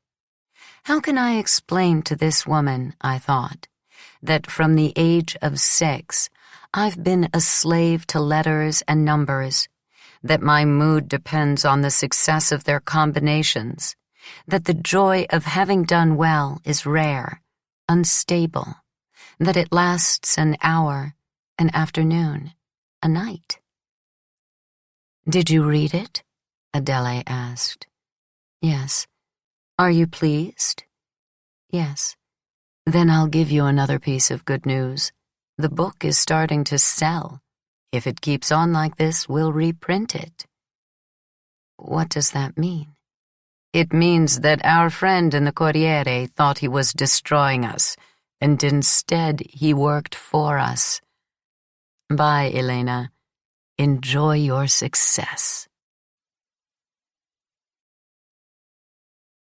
11. The book was selling really well, I realized in the following days. The most conspicuous sign was the increasing number of phone calls from Gina, who reported a notice in such and such a newspaper, or announced some invitation from a bookstore or cultural group, without ever forgetting to greet me with the kind words, "The book is taking off, Dottoressa Greco. Congratulations." "Thank you," I said, but I wasn't happy. The articles in the newspapers seemed superficial. They confined themselves to applying either the enthusiastic matrix of l'unità or the ruinous ones of the Corriere. And although Gina repeated on every occasion that even negative reviews were good for sales, those reviews nevertheless wounded me, and I would wait anxiously for a handful of favorable comments to offset the unfavorable ones and feel better. In any case, I stopped hiding the malicious reviews from my mother. I handed them all over, good and bad. She tried to read them, spelling them out with a stern expression, but she never managed to get beyond 4 or 5 lines before she either found a point to quarrel with, or, out of boredom, took refuge in her mania for collecting. Her aim was to fill the entire album, and, afraid of being left with empty pages, she complained when I had nothing to give her. The review that at the time wounded me most deeply appeared in Roma. Paragraph by paragraph, it retraced the one in the Corriere, but in a florid style that at the end fanatically hammered at a single concept. Women are losing all restraint. One has only to read Elena Greco's indecent novel to understand it. A novel that is a cheap version of the already vulgar Bonjour Tristesse. What hurt me, though, was not the content, but the byline. The article was by Nino's father, Donato Sarratore. I thought of how impressed I had been as a girl by the fact that that man was the author of a book of poems. I thought of the glorious halo I had enveloped him in when I discovered that he wrote for the newspapers. Why that review? Did he wish to get revenge because he recognized himself in the obscene family man who seduces the protagonist? I was tempted to call him and insult him atrociously in dialect. I gave it up only because I thought of Nino and made what seemed an important discovery. His experience and mine were similar. We had both refused to model ourselves on our families. I had been struggling forever to get away from my mother. He had burned his bridges with his father. This similarity consoled me, and my rage slowly diminished. But I hadn't taken into account that, in the neighborhood, Roma was read more than any other newspaper. I found out that evening.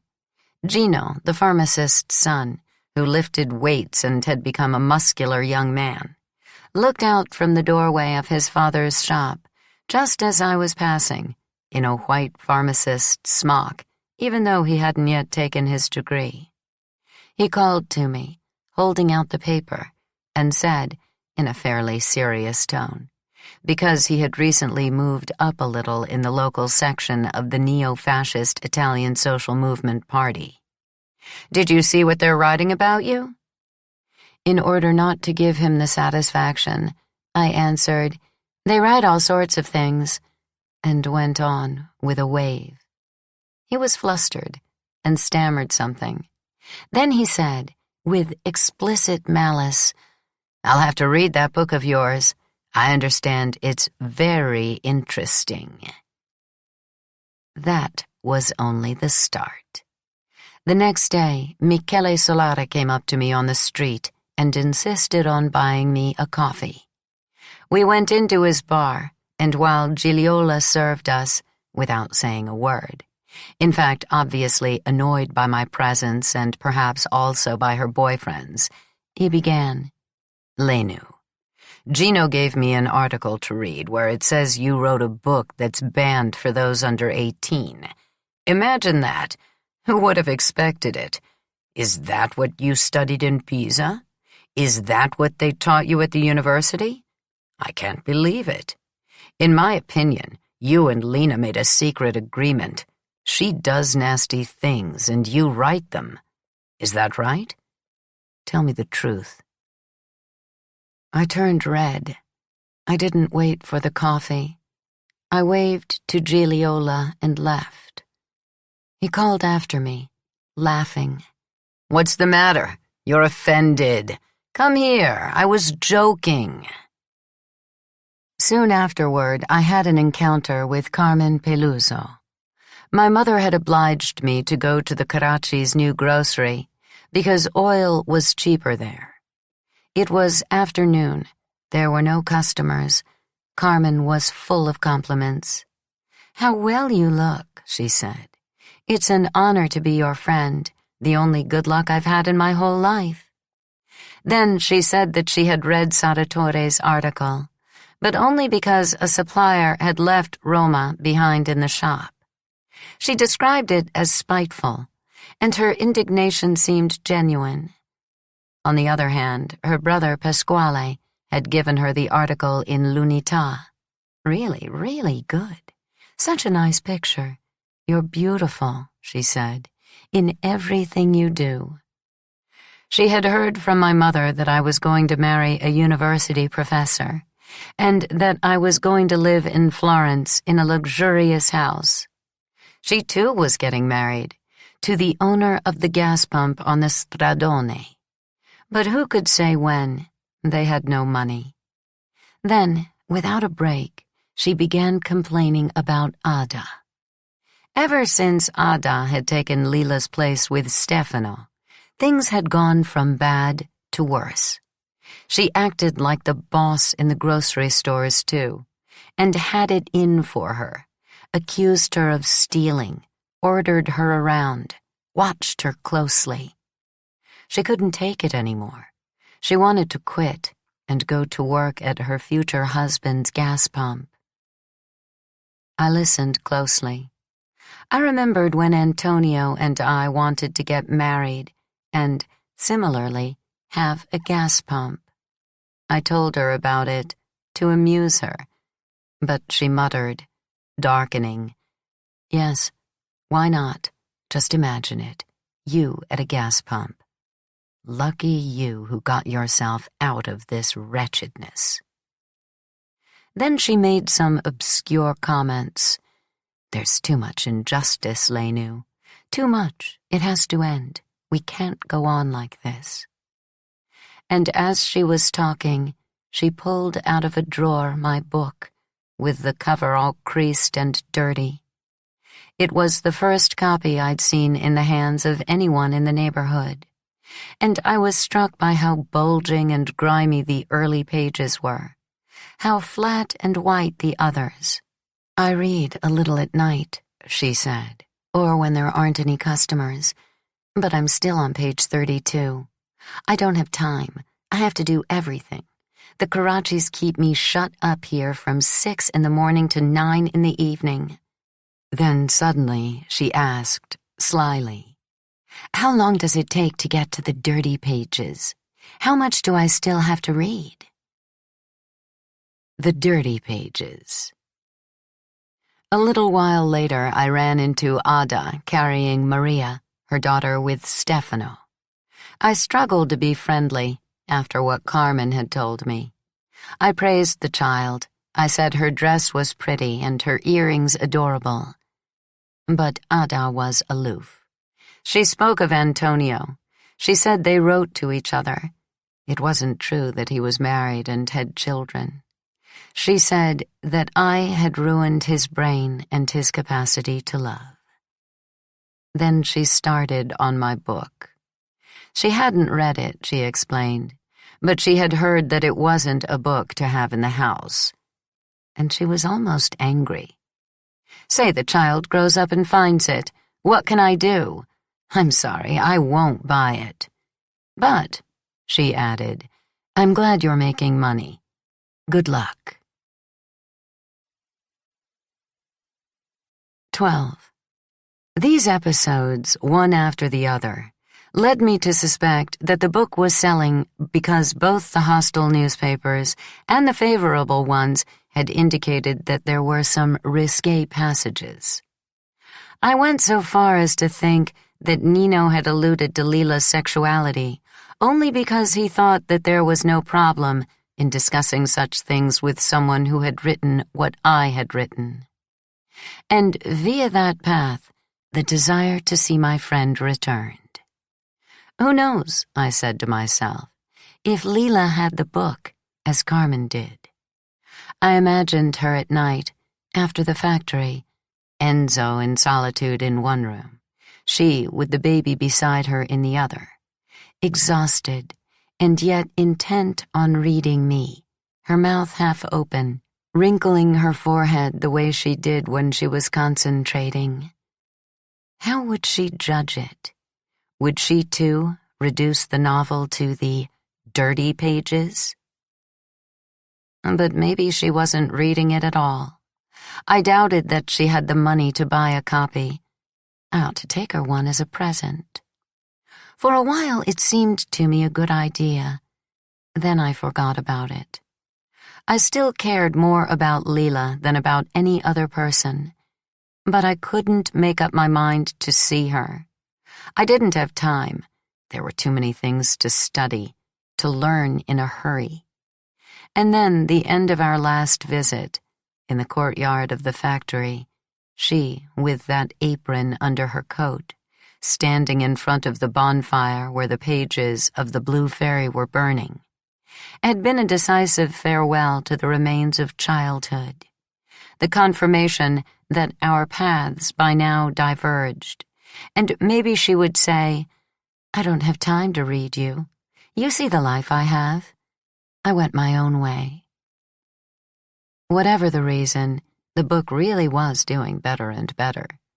Once Adele telephoned and, with her usual mixture of irony and affection, said, "If it keeps going like this, you'll get rich, and you won't know what to do with poor Pietro anymore." Then she passed me on to her husband, no less. "Guido," she said, "wants to talk to you." I was agitated. I had had very few conversations with Professor Airota, and they made me feel awkward. But Pietro's father was very friendly. He congratulated me on my success. He spoke sarcastically about the sense of decency of my detractors. He talked about the extremely long duration of the Dark Ages in Italy. He praised the contribution I was making to the modernization of the country, and so on with other formulas of that sort. He didn't say anything specific about the novel. Surely he hadn't read it. He was a very busy man. But it was nice that he wanted to give me a sign of approval and respect. Maria Rosa was no less affectionate, and she too was full of praise. At first, she seemed on the point of talking in detail about the book. Then she changed the subject excitedly. She said she wanted to invite me to the university. It seemed to her important that I should take part in what she called the unstoppable flow of events. "Leave tomorrow," she urged. "Have you seen what's happening in France?" I knew all about it. I clung to an old blue grease-encrusted radio that my mother kept in the kitchen, and said, "Yes, it's magnificent. Nanterre, the barricades in the Latin Quarter." But she seemed much better informed, much more involved. She was planning to drive to Paris with some of her friends and invited me to go with her. I was tempted. I said, "All right, I'll think about it." To go to Milan and on to France, To arrive in Paris in revolt, face the brutality of the police, plunge with my whole personal history into the most incandescent magma of these months, add a sequel to the journey I'd made years earlier with Franco. How wonderful it would be to go with Maria Rosa, the only girl I knew who was so open-minded, so modern, completely in touch with the realities of the world, almost as much a master of political speech as the men. I admired her. There were no women who stood out in that chaos. The young heroes who faced the violence of the reactions at their own peril were called Rudy Duchka, Daniel Cohn-Bendit, and, as in war films where there were only men, it was hard to feel part of it. You could only love them, adapt their thoughts to your brain, feel pity for their fate.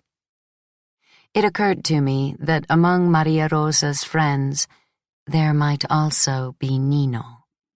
They knew each other. It was possible. To see him, to be swept into that adventure, expose myself to dangers along with him. The day passed like that. The kitchen was silent now. My parents were sleeping. My brothers were still out wandering in the streets. Elisa was in the bathroom, washing. To leave. Tomorrow morning.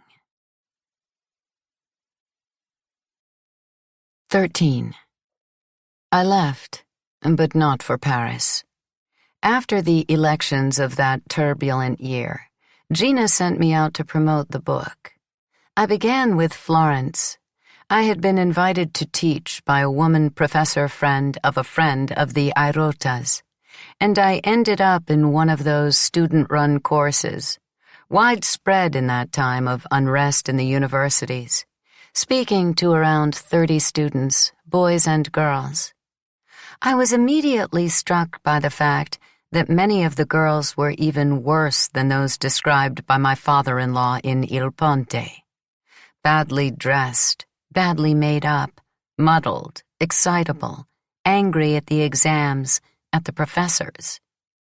Urged by the professor who had invited me, I spoke out about the student demonstrations with manifest enthusiasm, especially the ones in France. I showed off what I was learning. I was pleased with myself. I felt that I was expressing myself with conviction and clarity, that the girls in particular admired the way I spoke, the things I knew, the way I skillfully touched on the complicated problems of the world, arranging them into a coherent picture.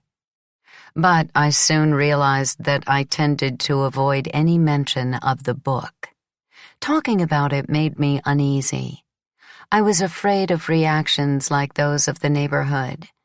I preferred to summarize in my own words ideas from Quaderni Piacentini or the monthly review. On the other hand, I had been invited because of the book, and someone was already asking to speak.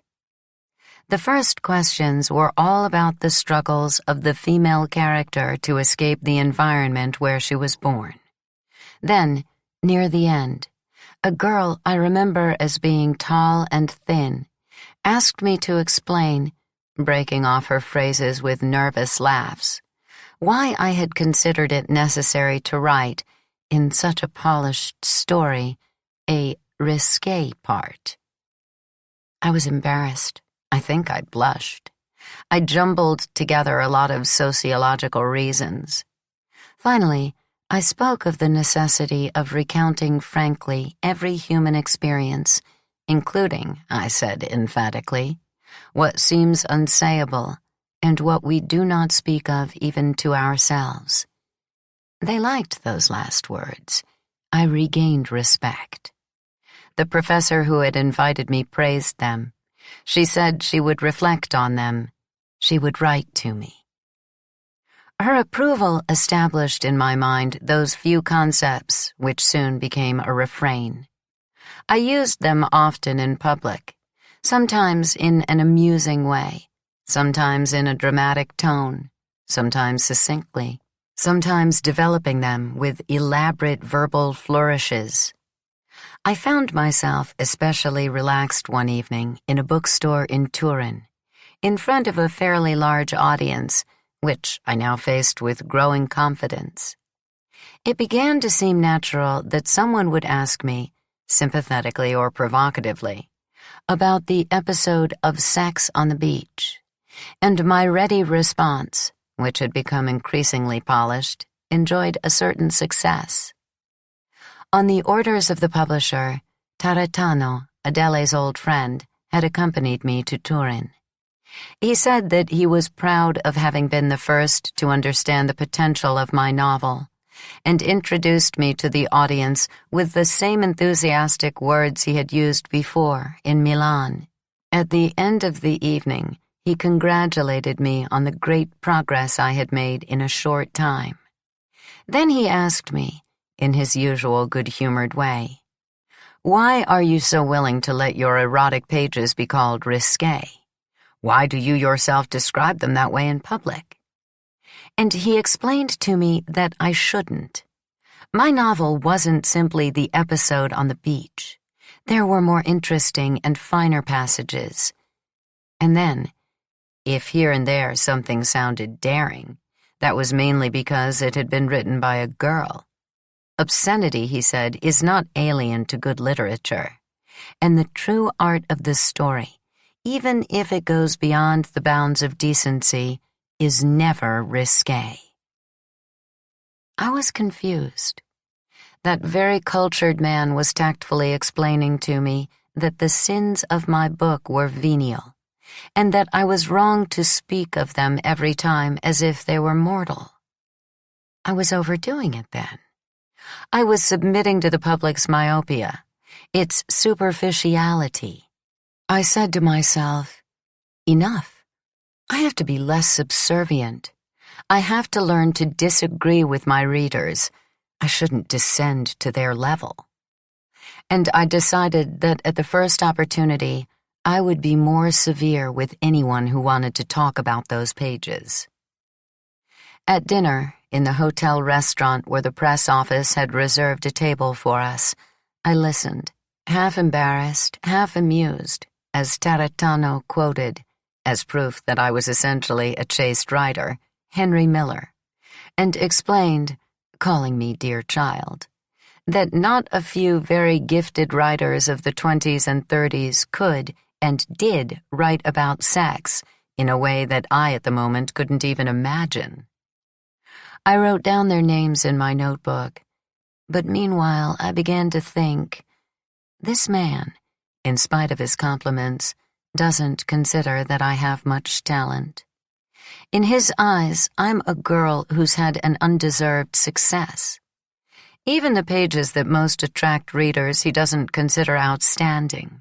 They may scandalize those who don't know much, but not people like him. I said that I was a little tired and helped my companion, who had drunk too much, to get up. He was a small man, but had the prominent belly of a gourmand. Tufts of white hair bristled over large ears. He had a red face interrupted by a narrow mouth, a big nose, and very bright eyes. He smoked a lot, and his fingers were yellowed. In the elevator, he tried to kiss me. Although I wriggled out of his embrace, I had a hard time keeping him away. He wouldn't give up. The touch of his stomach and his whiny breath stayed with me. At the time, it would never have occurred to me that an old man, so respectable, so cultured, that man who was such a good friend of my future mother-in-law, could behave in an unseemly way. Once we were in the corridor, he hastened to apologize. He blamed the wine and went straight to his room. 14. The next day, at breakfast and during the entire drive to Milan, he talked passionately about what he considered the most exciting period of his life, the years between 1945 and 1948. I heard in his voice a genuine melancholy, which vanished, however, when he went on to describe with an equally genuine enthusiasm the new climate of revolution, the energy, he said, that was infusing young and old. I kept nodding yes, struck by how important it was for him to convince me that my presence was, in fact, the return of his thrilling past. I felt a little sorry for him. A random biographical hint led me, at a certain point, to make a quick calculation. The person with me was 58 years old. Once in Milan, I had the driver drop me near the publishing house, and I said goodbye to my companion. I had slept badly and was in something of a daze.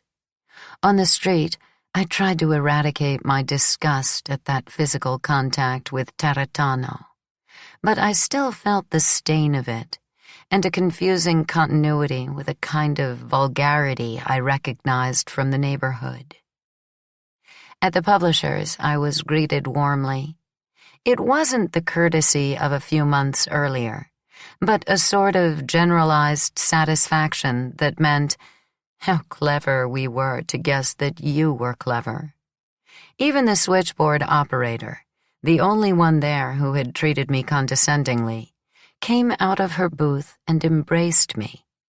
And for the first time, the editor who had done that punctilious editing invited me to lunch.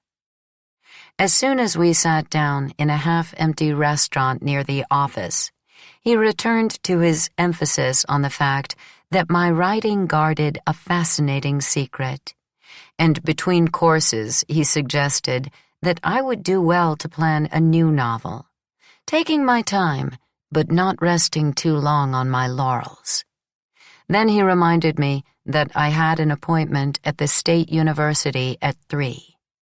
Maria Rosa had nothing to do with it. The publishing house itself, through its own channels, had organized something with a group of students. "Whom should I look for when I get there?" I asked.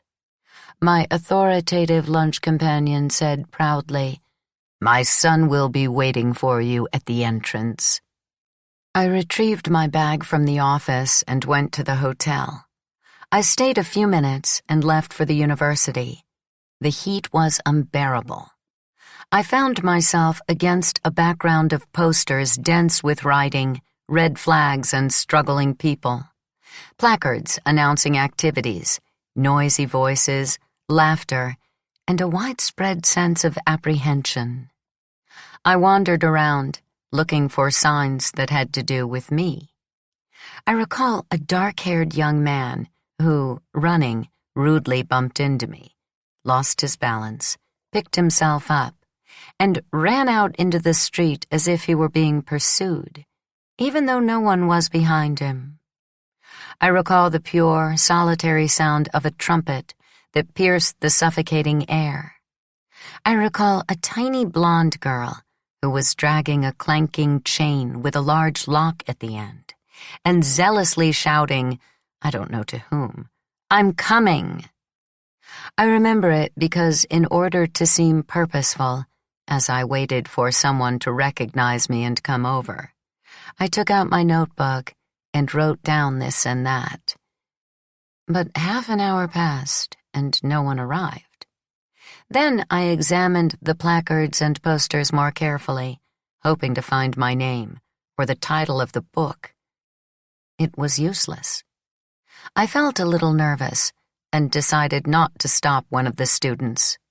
I was ashamed to cite my book as a subject of discussion in an environment where the posters posted to the walls proclaimed far more significant themes. I found, to my annoyance, that I was poised between opposite feelings. On the one hand, a strong sympathy for all those young men and women who in that place were flaunting gestures and voices with an absolute lack of discipline, and, on the other, the fear that the disorder I had been fleeing since I was a child might, now, right here, seize me and fling me into the middle of the commotion, where an incontrovertible power, a janitor, a professor, the rector, the police, would quickly find me at fault. Me who had always been good, and punish me. I thought of sneaking away. What did I care about a handful of kids scarcely younger than me, to whom I would say the usual foolish things? I wanted to go back to the hotel, enjoy my situation as a successful author who was traveling all over, eating in restaurants and sleeping in hotels. But 5 or 6 busy-looking girls passed by, carrying bags, and almost against my will I followed them, the voices, the shouts, even the sound of the trumpet. Like that, walking and walking, I ended up outside a crowded classroom, from which, just then, an angry clamor arose.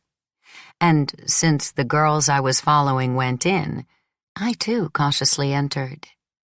A sharp conflict involving various factions was underway, both in the packed classroom and in a small crowd that besieged the lectern. I stayed near the door, ready to leave, already repelled by a burning cloud of smoke and breath, by a strong odor of excitement. I tried to orient myself. I think they were discussing procedural matters, in an atmosphere, however, in which no one, some were shouting, some were silent, some poking fun, some laughing, some moving rapidly like runners on a battlefield, some paying no attention, some studying, seemed to think that agreement was possible. I hoped that Maria Rosa was there somewhere. Meanwhile, I was getting used to the uproar, the smells. So many people, mostly males, handsome, ugly, well-dressed, scruffy, violent, frightened, amused. I observed the women with interest.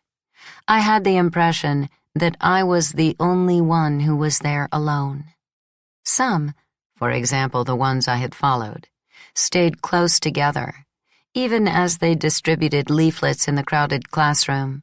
They shouted together, laughed together, and if they were separated by a few meters, they kept an eye on each other so as not to get lost. Longtime friends, or perhaps chance acquaintances, they seemed to draw from the group the authority to stay in that place of chaos, seduced by the lawless atmosphere, yes, but open to the experience only on the condition that they not separate, as if they had decided beforehand, in more secure places, that if one left, they would all leave. Other women, however, by themselves or at most in pairs, had infiltrated the male groups, displaying a provocative intimacy, the light-hearted dissolution of safe distances, and they seemed to me the happiest, the most aggressive, the proudest. I felt different, there illegally, without the necessary credentials to shout myself, to remain inside those fumes and those odors that brought to mind, now, the odors and fumes that came from Antonio's body, from his breath when we embraced at the ponds.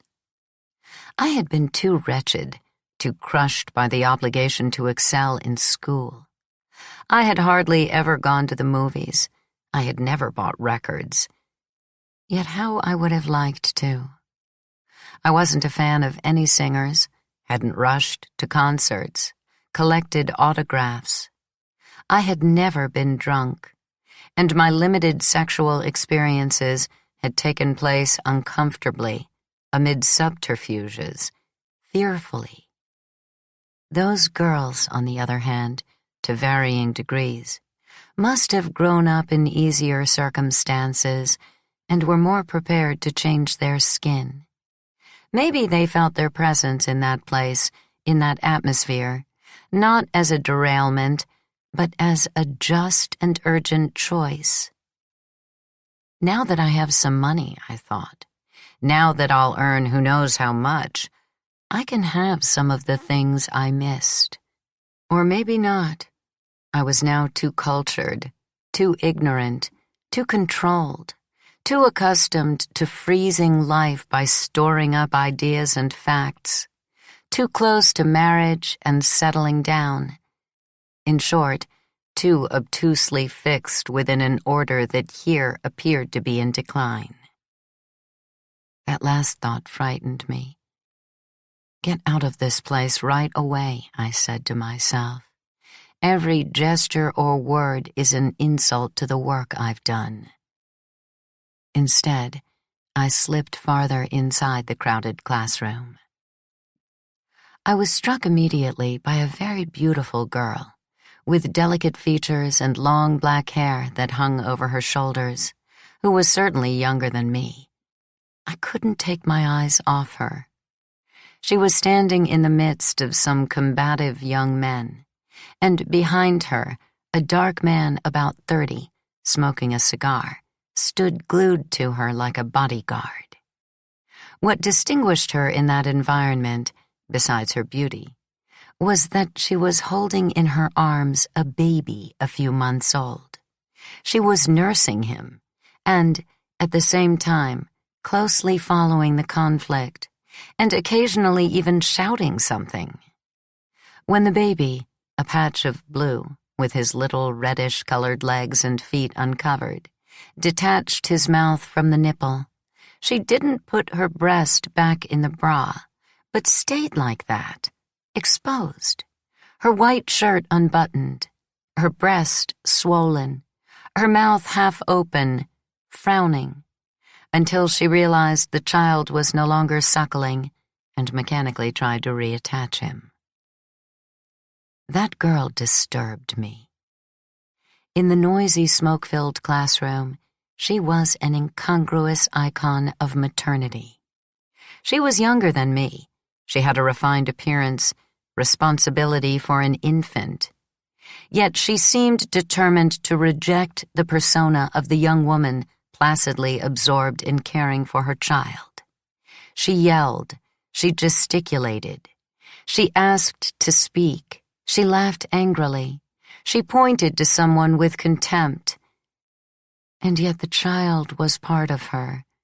He sought her breast. He lost it. Together they made up a fragile image, at risk, close to breaking, as if it had been painted on glass. The child would fall out of her arms, or something would bump his head, an elbow, an uncontrolled movement. I was happy when suddenly Maria Rosa appeared beside her. Finally, there she was. How lively, how bright, how cordial she was. She seemed to be friendly with the young mother. I waved my hand. She didn't see me. She whispered briefly in the girl's ear, disappeared, reappeared in the crowd that was gathered around the lectern. Meanwhile, through a side door, a small group burst in, whose mere arrival calmed people down. Maria Rosa signaled, waited for a signal in response, grabbed the megaphone, and spoke a few words that silenced the packed classroom. For a few seconds, I had the impression that Milan, the tensions of that period, my own excitement, had the power to let the shadows I had in my head emerge. How many times had I thought in those days of my early political education? Maria Rosa yielded the megaphone to a young man beside her, whom I recognized immediately. It was Franco Mari, my boyfriend from the early years in Pisa. 15. He had stayed the same warm and persuasive tone of voice, the same ability to organize a speech, moving from general statements that led, step by step, in a logical sequence to ordinary, everyday experiences, revealing their meaning. As I write, I realize that I recall very little of his physical aspect, only his pale, clean-shaven face, his short hair. And yet his was the only body that, so far, I had been close to, as if we were married. I went over to Franco after his speech, and his eyes lighted up with amazement. He embraced me. But it was hard to talk. Someone pulled him by the arm. Someone else had started to criticize, pointing at him insistently, as if he had to answer for terrible crimes. I stayed near the lectern, uneasy. In the crush I had lost Maria Rosa. But this time it was she who saw me, and she tugged on my arm. "What are you doing here?" she asked, pleased. I avoided explaining that I had missed an appointment, that I had arrived by chance. I said, indicating Franco, "I know him." "Mari?" "Yes." She spoke about Franco enthusiastically. Then she whispered, "They'll make me pay for it. I invited him. Look what a hornet's nest." And since he was going to stay at her house and leave for Turin the following day, she immediately insisted that I should come and stay with her too. I accepted. Too bad about the hotel. The meeting dragged on. There were moments of extreme tension and a permanent sensation of alarm. It was getting dark when we left the university.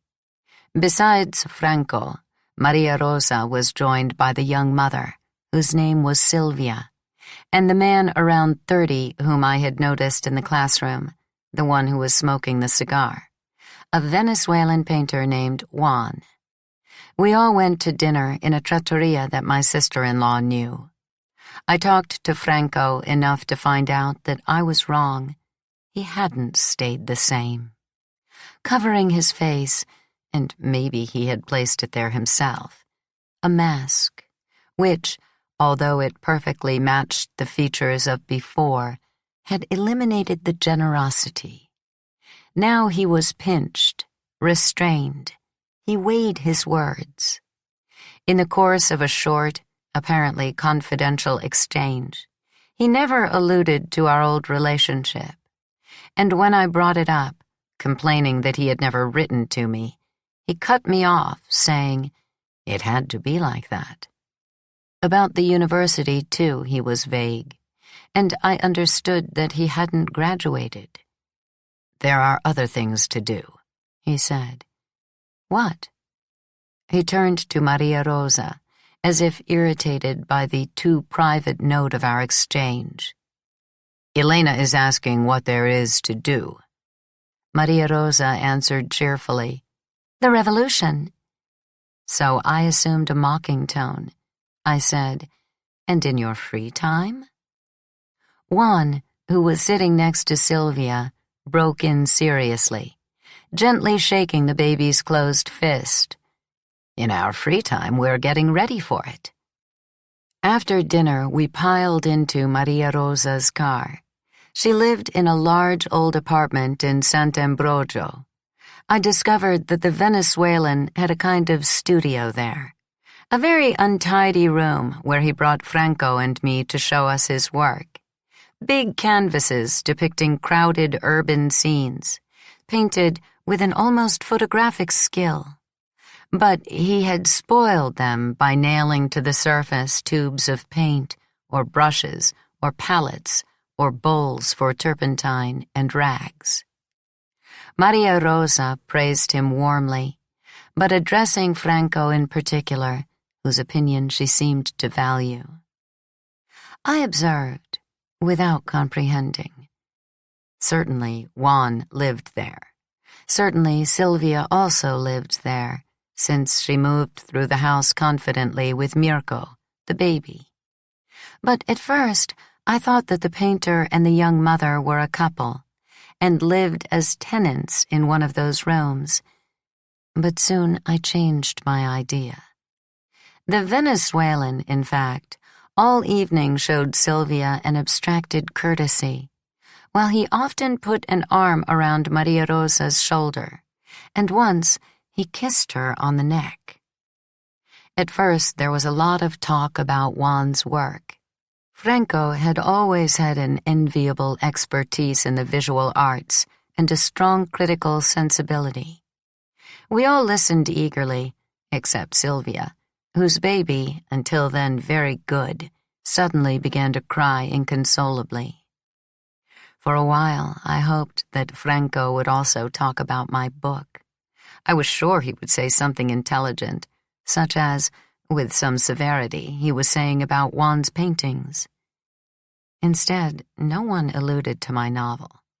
And after a burst of impatience from the Venezuelan, who hadn't appreciated a remark of Franco's on art and society, we went on to discuss Italy's cultural backwardness, the political picture that emerged from the elections, the chain reaction concessions of social democracy, the students' and police repression, what was termed the lesson of France. The exchange between the two men immediately became contentious. Sylvia couldn't understand what Mirko needed. She left the room and returned, scolding him harshly as if he were a grown child. And then, from the long hall where she was carrying him up and down, or from the room where she had gone to change him, shouted out cliched phrases of dissent. Maria Rosa, after describing the nurseries organized at the Sorbonne for the children of the striking students, evoked a Paris of early June, rainy and cold, still paralyzed by the general strike. Not at first hand, she regretted it she hadn't managed to get there, but as a friend had described it to her in a letter. Franco and Juan both listened distractedly, and yet never lost the thread of their argument. Rather, they confronted each other with increasing animosity. The result was that we found ourselves, we three women, in the situation of drowsy heifers waiting for the two bulls to complete the testing of their powers. This irritated me. I waited for Maria Rosa to intervene in the conversation again. I intended to do so myself. But Franco and Juan left us no space. The baby, meanwhile, was screaming, and Sylvia treated him even more aggressively. Lila, I thought, was even younger when she had Gennaro. And I realized that something had driven me, even during the meeting, to establish a connection between Sylvia and Lila. Maybe it was the solitude as a mother that Lila had felt after the disappearance of Nino and the break with Stefano. Or her beauty. If she had been at that meeting with Gennaro, she would have been an even more captivating, more determined mother than Sylvia. But Lila was now cut off. The wave that I had felt in the classroom would reach as far as San Giovanni a Teduccio.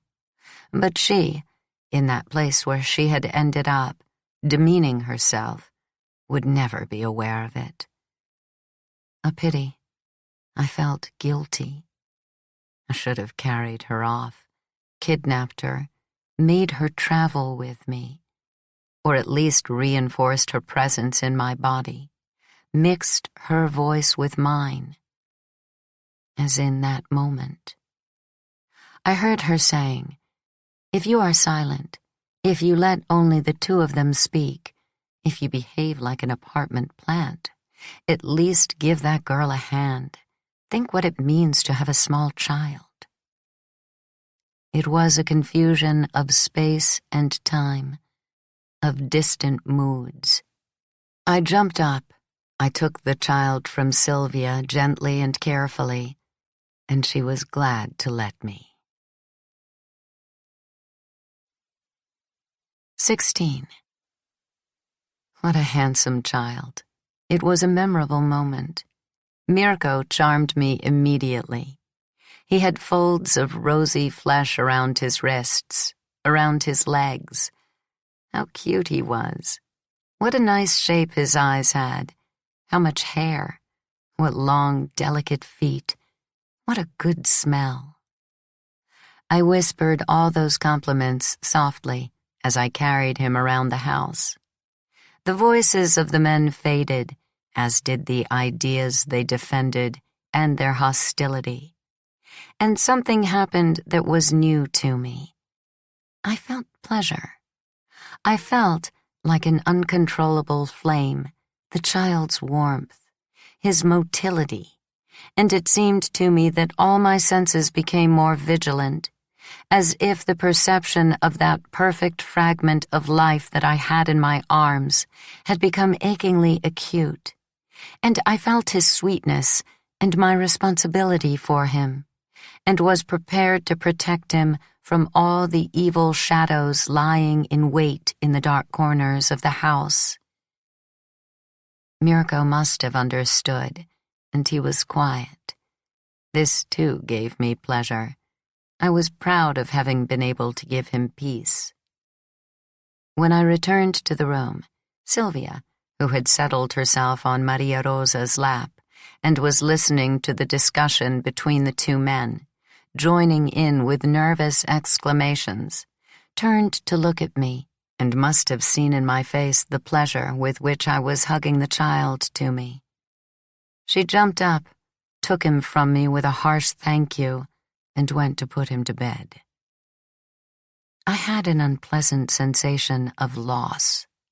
I felt Mirko's warmth leaving me. I sat down again, in a bad mood, with my thoughts in confusion. I wanted the baby back. I hoped that he would start crying again, that Sylvia would ask for my help. What's got into me? Do I want children? Do I want to be a mama, nursing and singing lullabies? Marriage plus pregnancy? And if my mother should emerge from my stomach just now, when I think I'm safe? 17. It took me a while to focus on the lesson that was coming to us from France, on the tense confrontation between the two men. But I didn't want to be silent. I wanted to say something about what I had read and thought about the events in Paris. The speech was twisting around in sentences that remained incomplete in my mind. And it amazed me that Maria Rosa, so clever, so free, said nothing, that she confined herself to agreeing always and only with what Franco said, with pretty smiles, which made Juan nervous and occasionally insecure. If she doesn't speak, I said to myself, I will. Otherwise, why did I agree to come here? Why didn't I go to the hotel? Questions to which I had an answer. I wanted to show those who had known me in the past what I had become. I wanted Franco to realize that he couldn't treat me like the girl of long ago. I wanted him to realize that I had become a completely different person. I wanted him to say in front of Maria Rosa that this other person had his respect. Therefore, since the baby was quiet, since Sylvia had disappeared with him, since neither one had further need of me, I waited a little, and finally found a way of disagreeing with my old boyfriend. It was an improvised disagreement. I wasn't moved by solid convictions. The goal was to express myself against Franco, and I did it. I had certain formulas in my mind. I combined them with false confidence.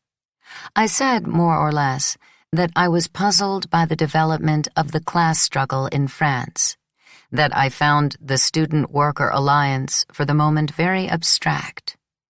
I spoke with decision. I was afraid that one of the two men would interrupt me to say something that would rekindle the argument between them. Instead, they listened to me attentively, all of them, including Sylvia, who had returned almost on tiptoe, without the baby. And neither Franco nor Juan gave signs of impatience while I spoke.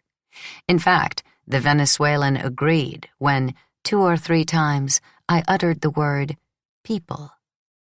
This annoyed Mari. "You're saying that the situation isn't objectively revolutionary," he said emphatically, sarcastically, and I recognized that tone. It meant that he would defend himself by making fun of me. So the sentences piled up, mine on top of his and vice versa. I don't know what objectively means. It means that to act is inevitable. So if it's not inevitable, you sit on your hands. No, the task of the revolutionary is always to do what's possible. In France, the students have done the impossible. The mechanism of instruction is broken and will never be fixed. Admit that things have changed and they will change. Yes, but no one asked you or anyone else for certification on official paper or for a guarantee that the situation is objectively revolutionary. The students have acted and that's all. It's not true. It is true. And so on. Until at the same moment we were silent. It was an odd exchange, not in its content, but in its heated tones, the rules of etiquette abandoned. In Maria Rosa's eyes I glimpsed a flash of amusement. She understood that if Franco and I talked to each other like that, there had been something more than a friendship between university colleagues. "Come, give me a hand," she said to Sylvia and Juan.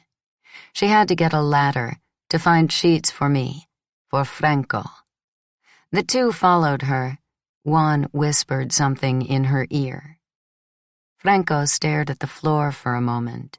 He pressed his lips together as if to restrain a smile, and said affectionately, "You've remained the petit bourgeois you always were." That was the way, years earlier, he had often made fun of me when I was afraid of being caught in his room.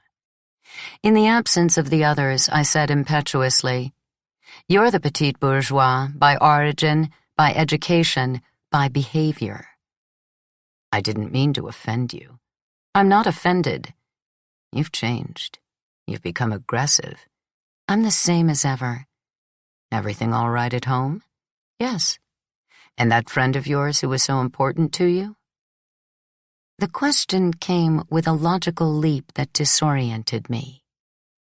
Had I talked to him about Lila in the past? In what terms? And why did she come to mind now?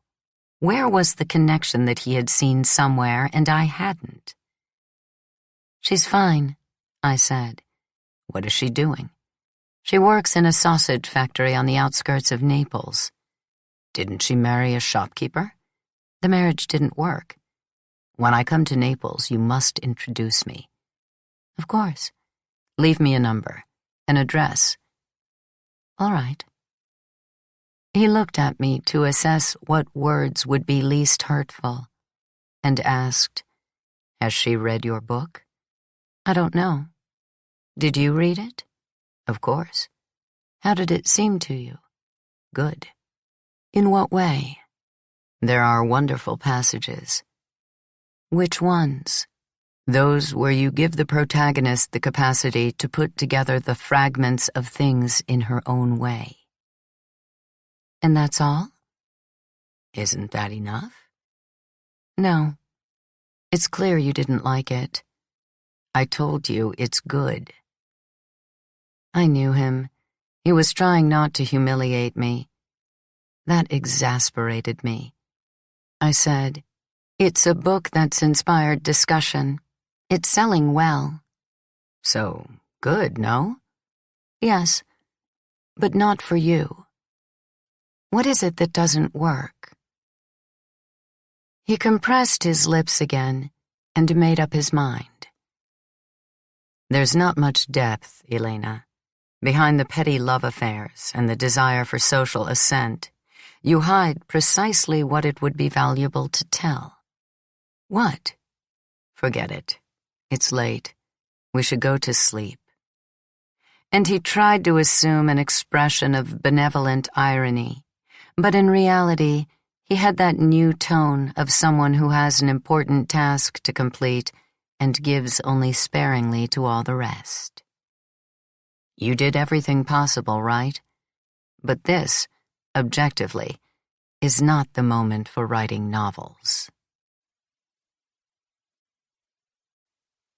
18. Maria Rosa returned just then, along with Juan and Sylvia, carrying clean towels and nightclothes. She certainly heard that last phrase, and surely she understood that we were talking about my book, but she didn't say a word. She could have said that she had liked the book, that novels can be written at any moment, but she didn't. From that, I deduced that, beyond the declarations of liking and affection, in those circles that were so caught up and sucked in by political passions, my book was considered an insignificant little thing, and the pages that were helping its circulation either were judged cheap versions of much more sensational texts that I had never read, or deserved that dismissive label of Franco's, a story of petty love affairs. My sister-in-law showed me the bathroom and my room with a fleeting courtesy. I said goodbye to Franco, who was leaving early. I merely shook his hand, and he made no move to embrace me. I saw him disappear into a room with Maria Rosa, and from Juan's dark expression and Sylvia's unhappy look, I understood that the guest and the mistress of the house would sleep together. I withdrew into the room assigned to me. There was a strong smell of stale smoke, an unmade single bed, no night table, no lamp except the weak ceiling light, newspapers piled up on the floor, some issues of journals like Menabo, Nuovo Impegno, Marca Tre, expensive art books, some well-thumbed, others evidently never opened. Under the bed, I found an ashtray overflowing with cigarette butts. I opened the window and put it on the sill. I got undressed.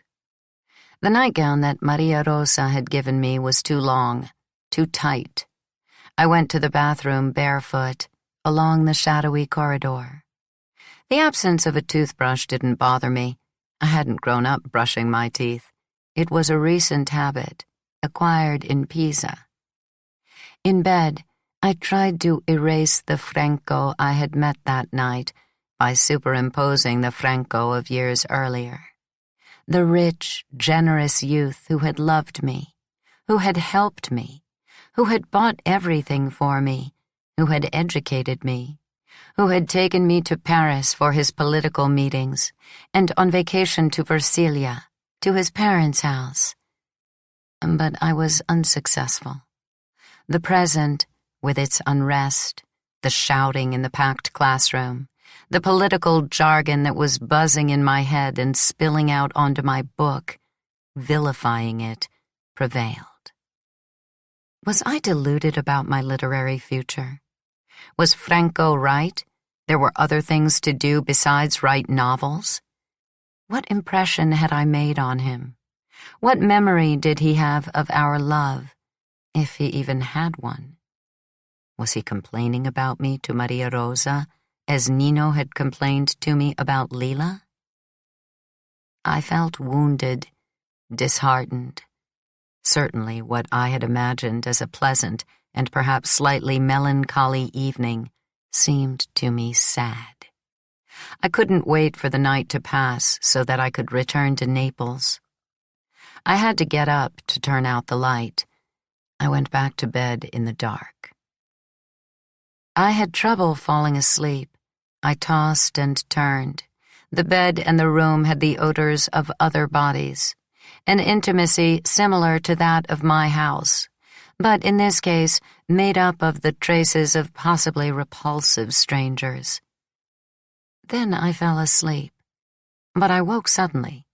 Someone had come into the room. I whispered, "Who's there?" Juan answered. He said, straight out, in a pleading voice, as if he were asking an important favor, like some form of first aid, "Can I sleep with you?" The request seemed to me so absurd that, to wake myself completely, to understand, I asked, "Sleep?" "Yes, lie next to you. I won't bother you. I just don't want to be alone." "Absolutely not." "Why?" I didn't know what to say. I murmured, "I'm engaged." "So what? We'll sleep, that's all." "Go away, please. I don't even know you." "I'm Juan. I showed you my work. What else do you want?" I felt him sit down on the bed. I saw his dark profile. I felt his breath that smelled of cigars. "Please," I said, "I'm sleepy." "You're a writer. You write about love. Everything that happens to us feeds the imagination and helps us to create. Let me be near you. It's something you'll be able to write about." He touched my foot with the tips of his fingers. I couldn't bear it. I leaped up and turned on the light. He was still sitting on the bed, in underpants and undershirt. "Out!" I hissed, and in such a peremptory tone, so clearly close to shouting, so determined to attack and to fight with all my energy, that he got up, slowly, and said with disgust, "You're a hypocrite." He went out. I closed the door behind him. There was no key. I was appalled. I was furious. I was frightened. A bloodthirsty dialogue was whirling in my head. I waited a while before going back to bed, and I didn't turn out the light. What had I intimated about myself? What sort of person did it seem that I was? What legitimized Juan's request? Was it the reputation of a free woman that my book was giving me? Was it the political words I had uttered, which evidently were not only a dialectical jousting, a game to prove that I was as skillful as a man, but to find the entire person, sexual availability included? Was it a sort of membership in the same ranks that had led that man to show up in my room without scruples, and Maria Rosa, also without scruples, to lead Franco into hers? Or had I been contaminated myself by the diffuse, erotic excitement that I felt in the university classroom, and that, unaware, I gave off? In Milan, I always felt ready to make love with Nino, betraying Pietro. But that was an old passion. It justified sexual desire and betrayal, while sex in itself, that unmediated demand for orgasm, no, I couldn't be drawn into that. I was unprepared. It disgusted me. Why let myself be touched by Adele's friend in Turin? Why in this house by Juan? What did I display? What did they want to display? Suddenly, I thought of what had happened with Donato Salvatore. Not so much the evening on the beach in Ischia, which I had transformed into the episode in the novel, but the time he appeared in Nella's kitchen, when I had just gone to bed, and he had kissed me, touched me, causing a flow of pleasure against my very will. Between the girl of then, astonished, frightened, and the woman attacked in the elevator, the woman who had been subjected to that incursion now, was there a connection? The extremely cultured friend of Adele's, Taratano, the Venezuelan artist, Juan, were they of the same clay as Nino's father, train conductor, bad poet, hack journalist? 19. I couldn't get to sleep. Added to my strained nerves, to the contradictory thoughts, was Mirko, who had started crying again.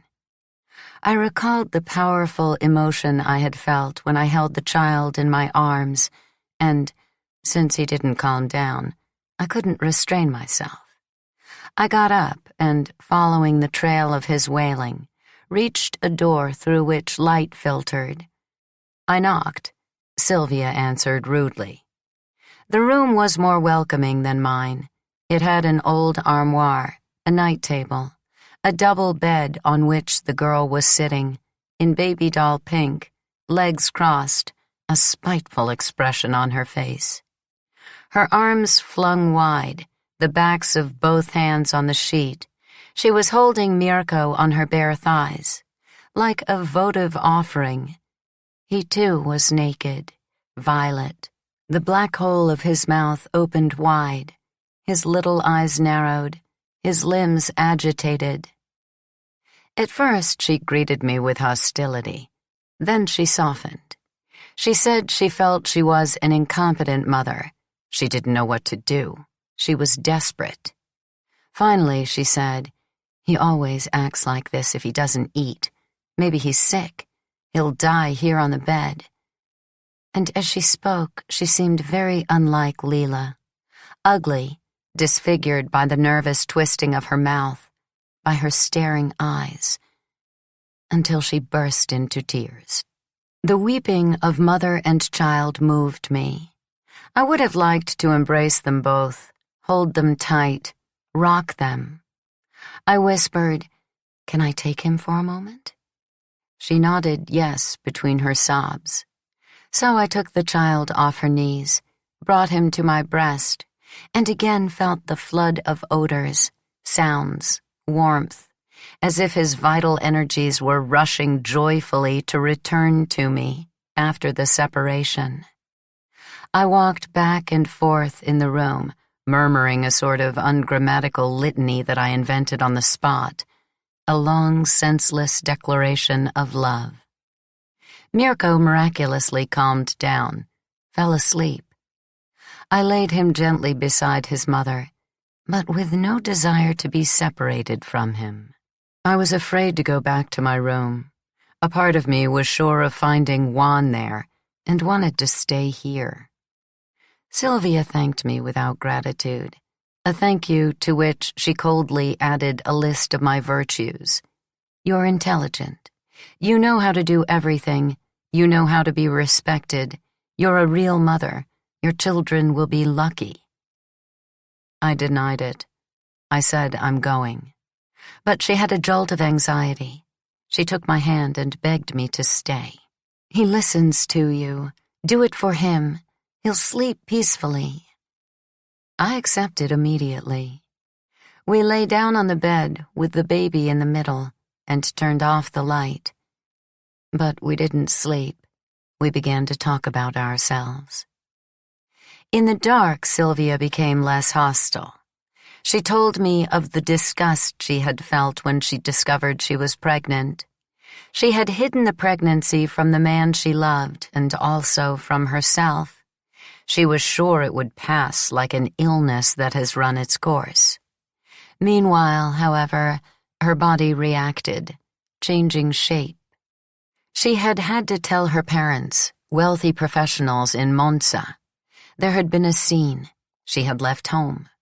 But instead of admitting that she had let months pass, waiting for a miracle, instead of confessing that physical fear had prevented her from considering abortion, she had claimed that she wanted the child, for the love of the man who had made her pregnant. He had said to her, "If you want him, for love of you I want him too." Love her, love him. At that moment they were both serious. But after several months, even before the pregnancy reached its end, they had both fallen out of love. Sylvia insisted over and over on this point, sorrowfully. Nothing remained, only bitterness. She had found herself alone, and if until now she had managed to get by, it was thanks to Maria Rosa, whom she praised abundantly. She spoke of her rapturously, a wonderful teacher, and truly on the side of the students, an invaluable companion. I told her that the whole Airota family was admirable, that I was engaged to Pietro, that we would be married in the fall. She said impetuously, "Marriage horrifies me, and so does the family. It's all old stuff." Abruptly, her tone became melancholy. "Mirko's father also works at the university." "Yes?" "It all began because I took his course. He was so assured, so competent, very intelligent, handsome. He had all the virtues. And even before the student struggles began, he said, 'Re-educate your professors. Don't be treated like beasts.'" "Does he take any interest in the baby?" She laughed in the darkness. She murmured bitterly, "A male, apart from the mad moments when you love him and he enters you, always remains outside. So afterward, when you no longer love him, it bothers you just to think that you once wanted him. He liked me. I liked him. The end. It happens to me many times a day. I'm attracted to someone. That doesn't happen to you?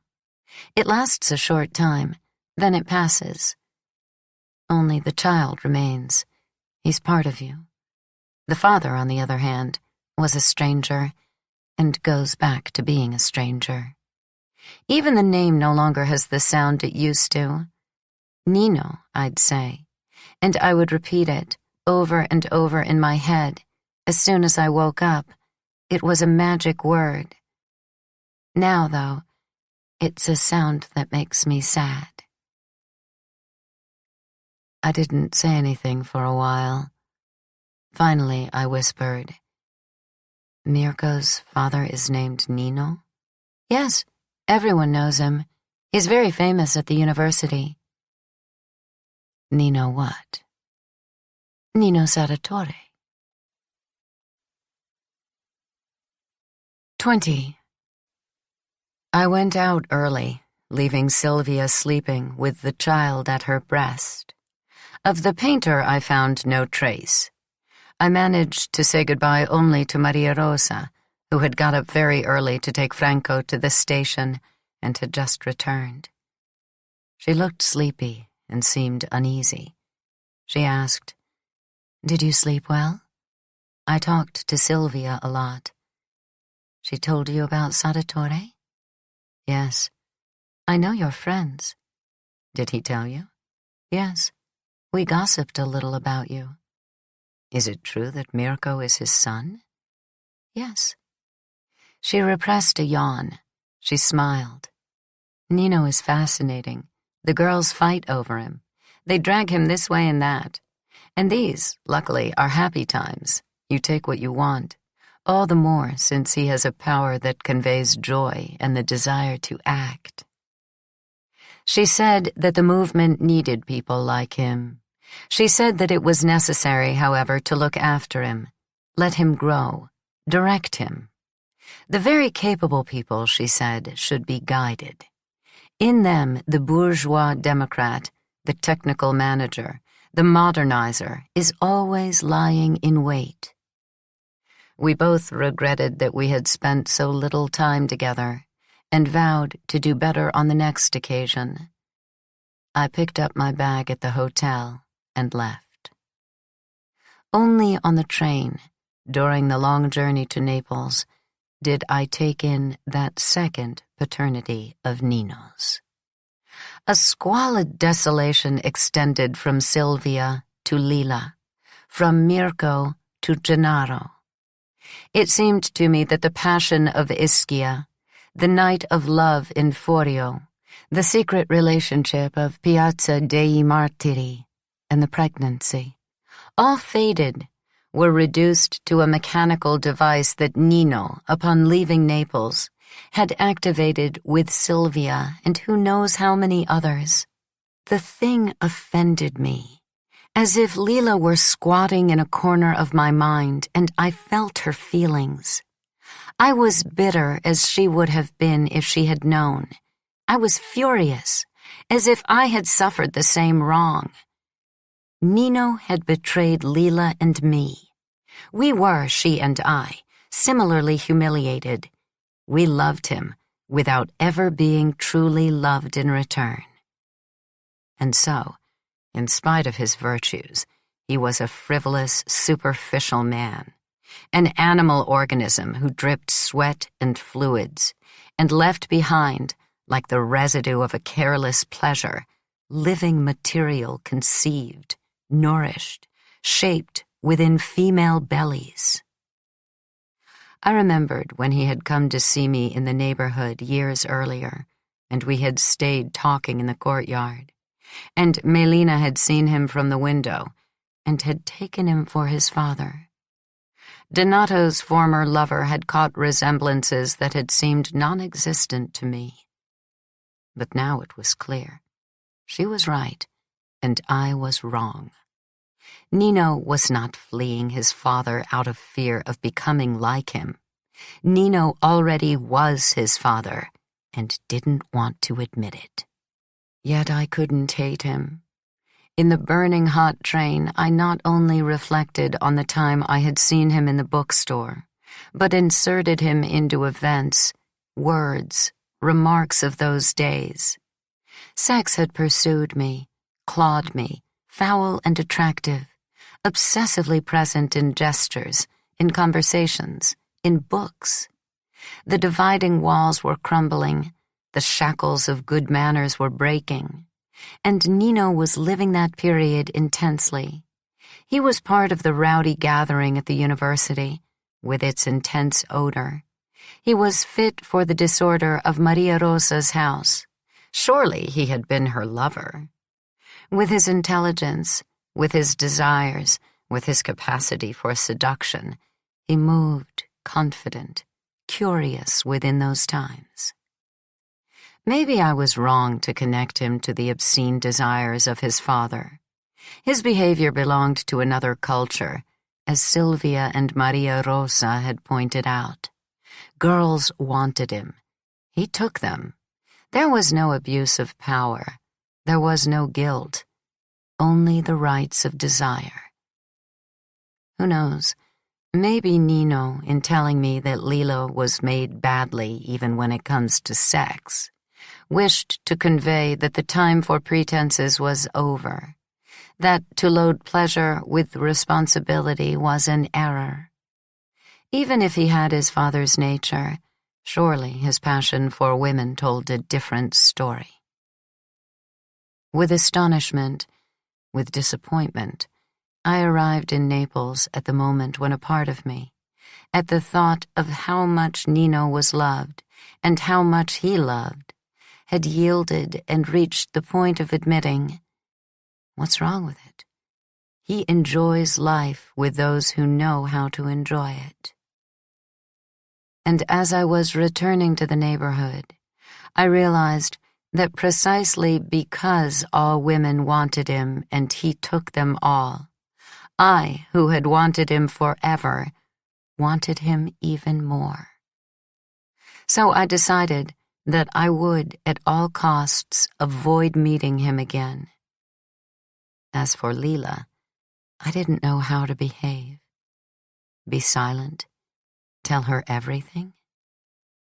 Whenever I see her, I would decide then. 21. At home, I didn't have, or didn't want to have, time to go back to the subject. Pietro telephoned. He said that he was coming to meet my parents the following week. I accepted it as an inevitable misfortune. I struggled to find a hotel, clean the house, lessen my family's anxiety. That last task was in vain. The situation had grown worse. In the neighborhood, the malicious gossip had increased. About my book, about me, about my constant traveling alone. My mother had put up a defense by boasting that I was about to get married, but to keep my decisions against God from complicating things further, she pretended that I was getting married not in Naples, but in Genoa. As a result, the gossip increased, which exasperated her. One night, she confronted me harshly, saying that people were reading my book, were outraged and talking behind her back. My brothers, she cried, had had to beat up the butcher's sons, who had called me a whore. And not only that, they had punched in the face a classmate of Elisa's who had asked her to do nasty things like her older sister. "What did you write?" she yelled. "Nothing, Ma." "Did you write the disgusting things that you go around doing?" "What disgusting things?" "Read it. I can't waste time with your nonsense." "Then leave me alone." "If your father finds out what people are saying about you, he'll throw you out of the house." "He won't have to. I'll go myself." It was evening, and I went for a walk as to not reproach her with things I would later regret. On the street, in the gardens, along the stradone, I had the impression that people stared at me insistently, spiteful shadows of a world I no longer inhabited. I ran into Gigliola, who was returning from work. We lived in the same building. We walked together. But I was afraid that sooner or later she would find a way of saying something irritating. Instead, to my surprise, she spoke timidly.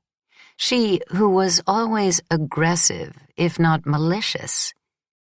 "I read your book. It's wonderful. How brave you were to write those things." I stiffened. "What things?" "The things you do on the beach." "I don't do them. The character does." "Yes, but you wrote them really well, Lenu, just the way it happens, with the same filthiness. They are secrets that you know only if you're a woman." Then she took me by the arm, made me stop, said softly, "Tell Lena if you see her that she was right. I admitted to her. She was right not to give a shit about her husband, her mama, her father, her brother, Marcello, Michele, all that shit. I should have escaped from here too, following the example of you two, who are intelligent. But I was born stupid, and I can't do anything about it." We said nothing else important. She stopped on her landing. I went to my house. But those comments stayed with me. It struck me that she had arbitrarily put together Lila's fall and my rise, as if, compared with her situation, they had the same degree of positivity.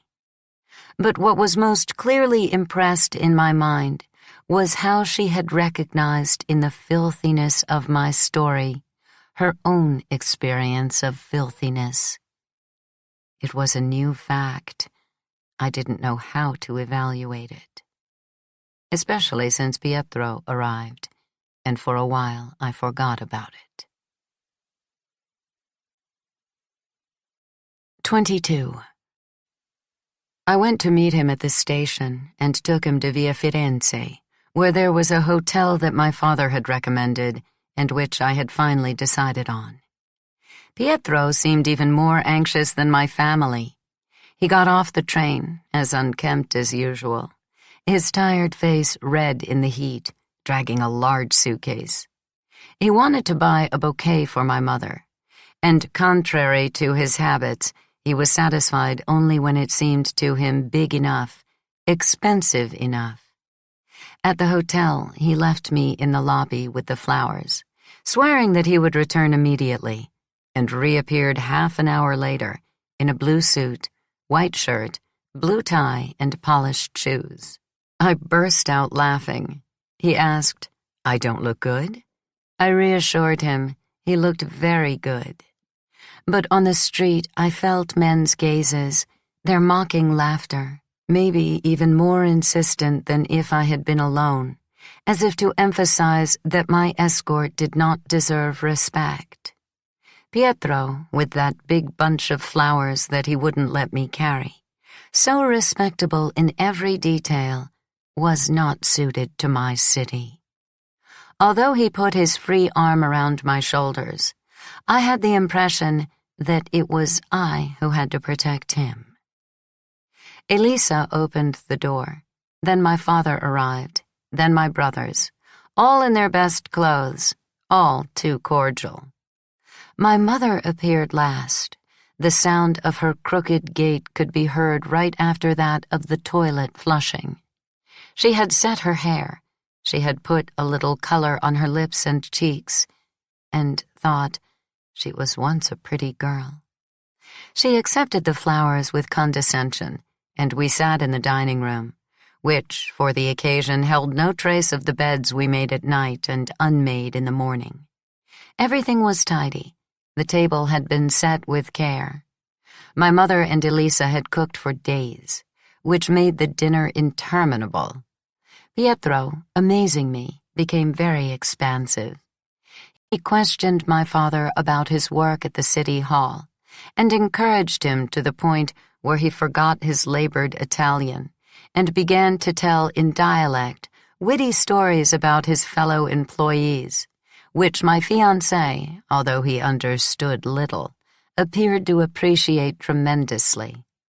Above all, he ate as I had never seen him eat, and not only complimented my mother and sister on every course, but asked, he who was unable even to cook an egg, about the ingredients of every dish, as if he intended to get to the stove right away. He showed such a liking for the potato gâteau that my mother served him a second very generous portion, and promised him, even if in her usual reluctant tone, that she would make it again before he left. In a short time the atmosphere became friendly. Even Pepe and Gianni stayed at the table, instead of running out to join their friends. After dinner we came to the point. Pietro turned serious and asked my father for my hand. He used just that expression, in a voice full of emotion, which brought tears to my sister's eyes and amused my brothers. My father was embarrassed. He mumbled expressions of friendship for a professor so clever and serious who was honoring him with that question. And the evening finally seemed to be reaching its conclusion when my mother interrupted. She said darkly, "Here we don't approve of your not getting married in church. A marriage without a priest isn't a marriage." Silence. My parents must have come to a secret agreement that my mother would take on the job of making this announcement. But my father couldn't resist, and immediately gave Pietro a half-smile to indicate that, although he was included in that "we" invoked by his wife, he was ready to see reason. Pietro returned the smile, but this time he didn't consider him a valid interlocutor. He addressed himself only to my mother. I had told him of my family's hostility, and he was prepared. He began with a simple, affectionate, and, according to his usual habit, very clear speech. He said that he understood, but that he wished to be, in turn, understood. He said that he had the great respect for all those who sincerely believed in a God, but that he did not feel he could do so. He said that not being a believer didn't mean believing in nothing. He had his convictions and absolute faith in his love for me. He said it was love that would consolidate our marriage, not an altar, a priest, a city official. He said that the rejection of a religious service was for him a matter of principle, and that surely I would stop loving him, or certainly I would love him less, if he proved to be a man without principles. He said finally that surely my mother herself would refuse to entrust her daughter to a person ready to knock down even a single one of the pillars on which he had based his existence. At those words my father made broad nods of assent. My brothers were open-mouthed. Elisa was moved again. But my mother remained impassive. For some moments she fiddled with her wedding ring. Then she looked Pietro in the eye, and instead of going back to the subject to say that she was persuaded, or to continue to argue, she began to sing my praises with cold determination. Ever since I was small, I had been an unusual child. I had been capable of doing things that no girl of the neighborhood had been capable of doing. I had been and was her pride, the pride of the whole family. I had never disappointed her. I had won the right to be happy, and if someone made me suffer, she would make him suffer 1,000 times more. I listened in embarrassment. All the while I tried to understand if she was speaking seriously, or if, as usual, she was intending to explain to Pietro that she didn't give a damn about the fact that he was a professor, and all his talk, it wasn't he who was doing the Grecos a favor, but the Grecos who were doing him one. I couldn't tell. My fiancé instead believed her absolutely, and as my mother spoke, he simply assented. When at last she was silent, he said that he knew very well how precious I was, and that he was grateful to her for having brought me up as I was. Then he stuck a hand in a pocket of his jacket and took out a blue case that he gave me with a timid gesture. What is it? I thought. He's already given me a ring. Is he giving me another? Meanwhile, I opened the case. There was a very beautiful ring, of red gold, and in the setting, an amethyst surrounded by diamonds. Pietro murmured, "It was my grandmother's, my mother's mother, and in my family, we would all like you to have it." That gift was the signal that the ritual was over. We began to drink again. My father went back to telling funny stories of his private and work life. Gianni asked Pietro what team he rooted for. Pepe challenged him to arm wrestling. I helped my sister clear the table. In the kitchen, I made the mistake of asking my mother, "How is he?" "The ring?" "Pietro." "He's ugly. He has crooked feet." Papa was no better. "What do you have to say against your father?" "Nothing." "Then be quiet. You only know how to be bossy with us." "It's not true." "No? Then why do you let him order you? If he has principles, you don't have them? Make yourself respected." Elisa intervened. "Ma, Pietro is a gentleman, and you don't know what a real gentleman is." "And you do? Be careful. You're small, and if you don't stay in your place, I'll hit you. Did you see that hair? A gentleman has hair like that?" "A gentleman doesn't have normal handsomeness, Ma. A gentleman you can tell. He's a type." My mother pretended she was going to hit her, and my sister, laughing, pulled me out of the kitchen, saying cheerfully, "Lucky you, Lenu. How refined Pietro is, how he loves you. He gave you his grandmother's antique ring. Will you show it to me?" We returned to the dining room. All the males of the house now wanted to arm wrestle with my fiancé. They were eager to show that they were superior to the professor, at least in tests of strength. He didn't back off. He removed his jacket, rolled up his sleeve, sat down at the table. He lost to Pepe. He lost to Gianni. He lost also to my father. But I was impressed by how seriously he competed. He turned red. A vein swelled on his forehead. He argued that his opponents were shamelessly violating the rules of the contest. He held out stubbornly against Pepe and Gianni, who lifted weights, and against my father, who was capable of unscrewing a screw with just his bare hand. All the while, I was afraid that, in order not to give in, he would break his arm. 23. Pietro stayed for 3 days. My father and brothers quickly became attached to him. My brothers were pleased that he didn't give himself airs, and was interested in them, even though school had judged them incompetent. My mother, on the other hand, continued to treat him in an unfriendly manner. and not until the day before he left did she soften.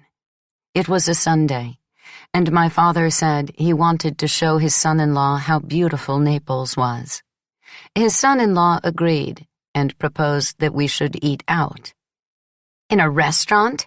my mother asked, scowling. "Yes, ma'am. We ought to celebrate." "Better if I cook. We said we'd make you another gâteau." "No, thank you. You've already done too much." While we were getting ready, my mother drew me aside and asked, "Will he pay?" "Yes." "Sure?" "Sure, Ma. He's the one who invited us." We went into the city center early in the morning, dressed in our best clothes. And something happened that first of all amazed me. My father had taken on the task of tour guide. He showed our guest the Muschio Andreino, the Royal Palace, the statues of kings, Castel dell'Ovo, Via Caracciolo, and the sea. Pietro listened attentively, but at a certain point he, who was coming to our city for the first time, began modestly to tell us about it, to make us discover our city. It was wonderful. I had never had a particular interest in the background of my childhood and adolescence. I marveled that Pietro could talk about it with such learned admiration. He showed that he knew the history of Naples, the literature, fables, legends, anecdotes, the visible monuments, and those hidden by neglect. I imagined that he knew about the city in part because he was a man who knew everything, and in part because he had studied it thoroughly, with his usual rigor, because it was mine, because my voice, my gestures, my whole body had been subjected to its influence. Naturally, my father soon felt deposed. My brothers were annoyed. I realized it. I hinted to Pietro to stop. He blushed and immediately fell silent. But my mother, with one of her unpredictable twists, hung on his arm and said, "Go on, I like it. No one ever told me those things." We went to eat in a restaurant in Santa Lucia that, according to my father, he had never been there but had heard about it, was very good. "Can I order what I want?" Elisa whispered in my ear. "Yes." The time flew by pleasantly. My mother drank too much and made some crude remarks. My father and my brothers started joking again with each other and with Pietro. I didn't take my eyes off my future husband.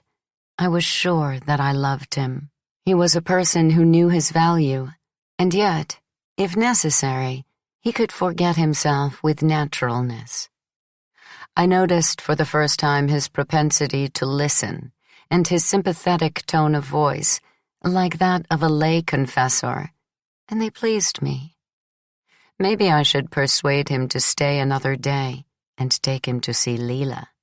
Tell her, I'm marrying this man. I'm going to leave Naples with him. And what do you say? Am I doing well? And I was considering that possibility when, at a nearby table, 5 or 6 students began to look at us insistently and laugh.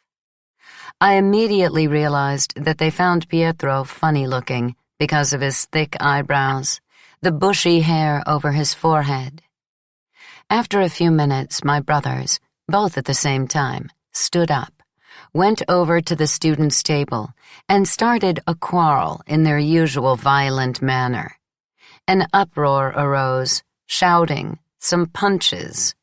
My mother shrieked insults in support of her sons.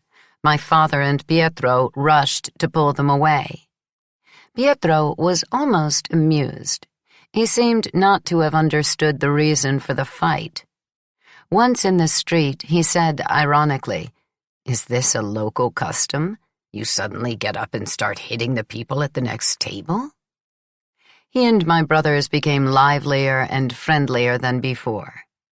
But as soon as possible, my father drew Pepe and Gianni aside and rebuked them for the bad impression they had made in front of the professor. I heard Pepe justifying himself almost in a whisper. "They were making fun of Pietro, Papa. What the hell were we supposed to do?" I liked that he said Pietro and not the professor. It meant that Pietro was part of the family, at home, a friend with the best qualities, and that, even if he was rather odd-looking, no one could make fun of him in his presence. But the incident convinced me that it was better not to take Pietro to see Lila. I knew her. She was mean. She would find him ridiculous and would make fun of him like the young men in the restaurant. In the evening, exhausted by the day outside, we ate at home, and then we all went out again, taking my future husband to the hotel. As we parted, my mother, in high spirits, unexpectedly kissed him noisily on each cheek. But when we returned to the neighborhood, saying a lot of nice things about Pietro, she kept to herself, without saying a word. Before she went to her room, she said to me bitterly, "You are too fortunate. You don't deserve that poor boy." 24. The book sold well all summer, and I continued to talk about it here and there around the country. I was careful now to defend it with a tone of detachment, at times chilling the more inquisitive audiences. Every so often I remembered Gigliola's words, and I mixed them with my own, trying to give them a place. In early September, Pietro moved to Florence, to a hotel near the station, and started looking for an apartment. He found a small place to rent in the neighborhood of Santa Maria del Carmine, and I went right away to see it. It was an apartment with 2 dingy rooms, in terrible condition. The kitchen was tiny. The bathroom had no window. When in the past I had gone to Lila's brand-new apartment to study, she would often let me stretch out in her spotless tub, enjoying the warm water and the dense bubbles. The bathtub in that apartment in Florence was cracked and yellowish, the type you had to sit upright in. But I smothered my unhappiness. I said it was all right. Pietro's course was starting. He had to work. He couldn't waste time. And besides, it was a palace compared to my parents' house. However, just as Pietro was getting ready to sign the lease, Adele arrived. She didn't have my timidity. She judged the apartment a hovel, completely unsuited to 2 people who were to spend a large part of their time at home working.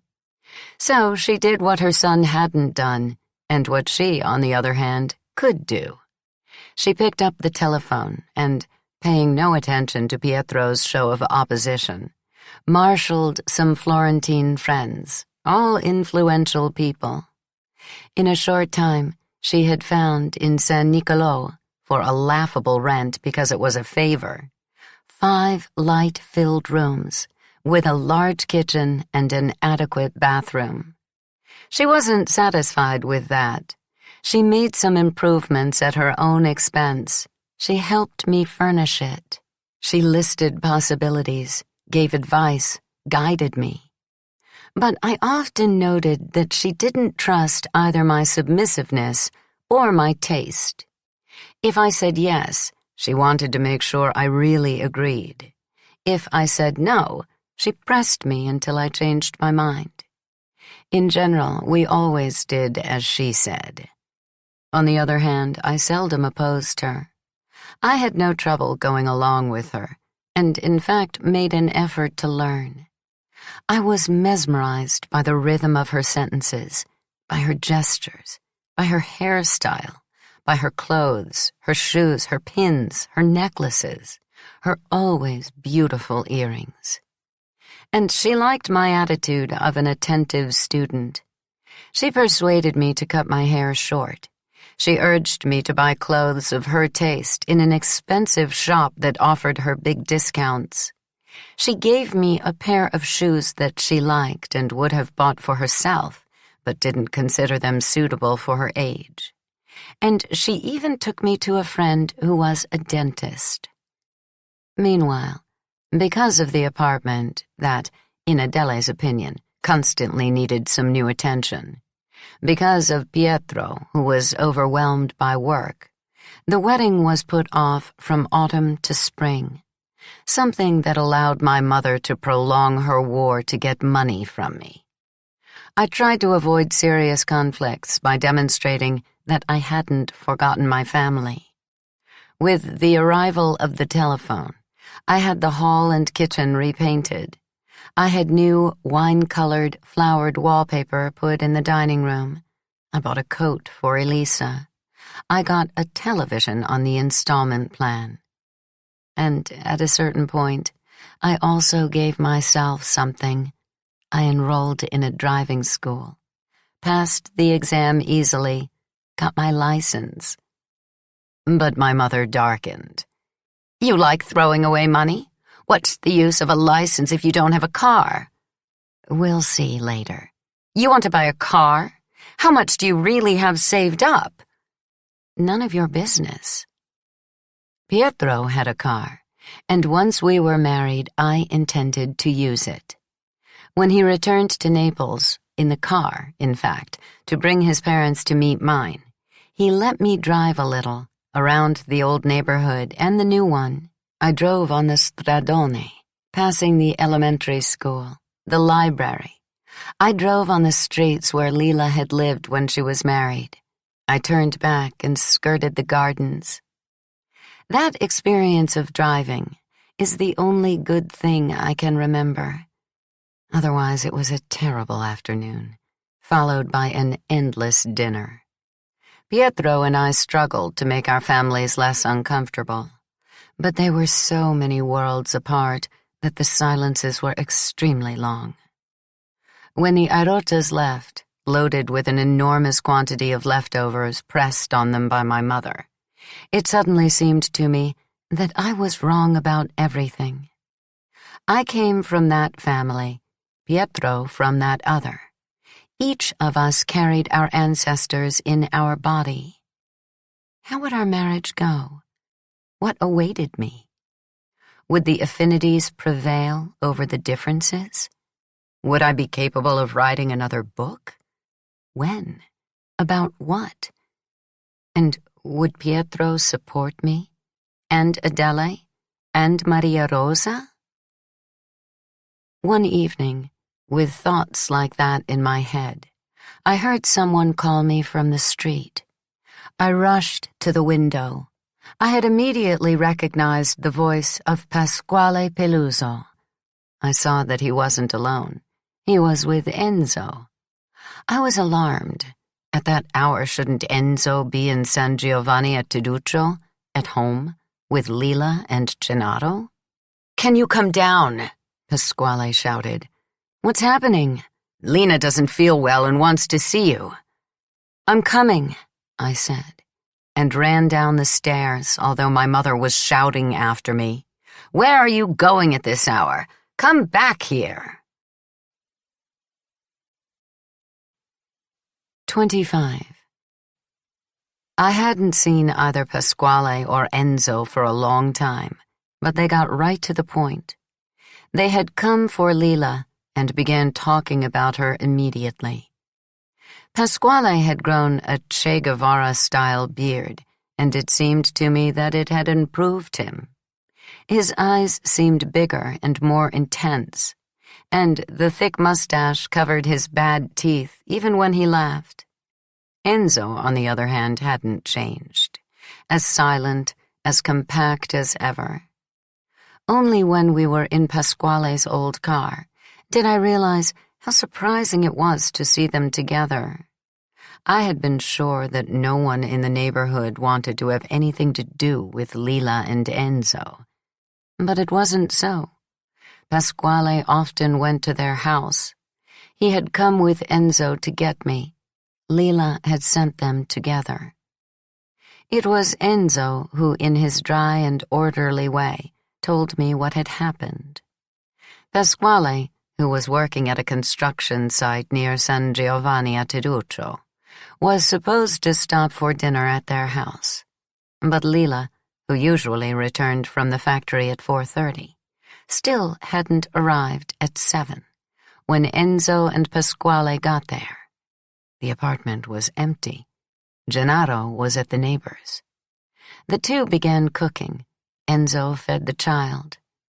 Lila hadn't shown up until 9, very pale, very nervous. She hadn't answered Enzo and Pasquale's questions. The only thing she said, in a terrified tone of voice, was, "They're pulling out my nails." Not true. Enzo had taken her hands and checked. The nails were in place. Then she got angry and shut herself in her room with Gennaro. After a while, she had yelled at them to find out if I was at home. She wanted to speak to me urgently. I asked Enzo, "Did you have a fight?" "No." "Did she not feel well? Was she hurt at work?" "I don't think so. I don't know." Pasquale said to me, "Now, let's not make ourselves anxious. Let's bet that as soon as Lina sees you, she'll calm down. I'm so glad we found you. You're an important person now. You must have a lot to do." I denied it, but he cited as proof the old article in l'Unità, and Enzo nodded in agreement. He had also read it. "Lila saw it too," he said. "And what did she say?" "She was really pleased with the picture." "But they made it sound like you were still a student," Pasquale grumbled. "You should write a letter to the paper explaining that you're a graduate." He complained about all the space that even l'Unità was giving to the students. Enzo said he was right, and they held forth with arguments not so different from those I had heard in Milan, only the vocabulary was cruder. It was clear that Pasquale especially wanted to entertain me with arguments worthy of someone who, though she was their friend, appeared in l'Unità with a photograph. But maybe they did it to dispel the anxiety, theirs and mine. I listened. I quickly realized that their relationship had solidified precisely because of their political passion. They often met after work, at party or some sort of committee meetings. I listened to them. I joined in out of politeness.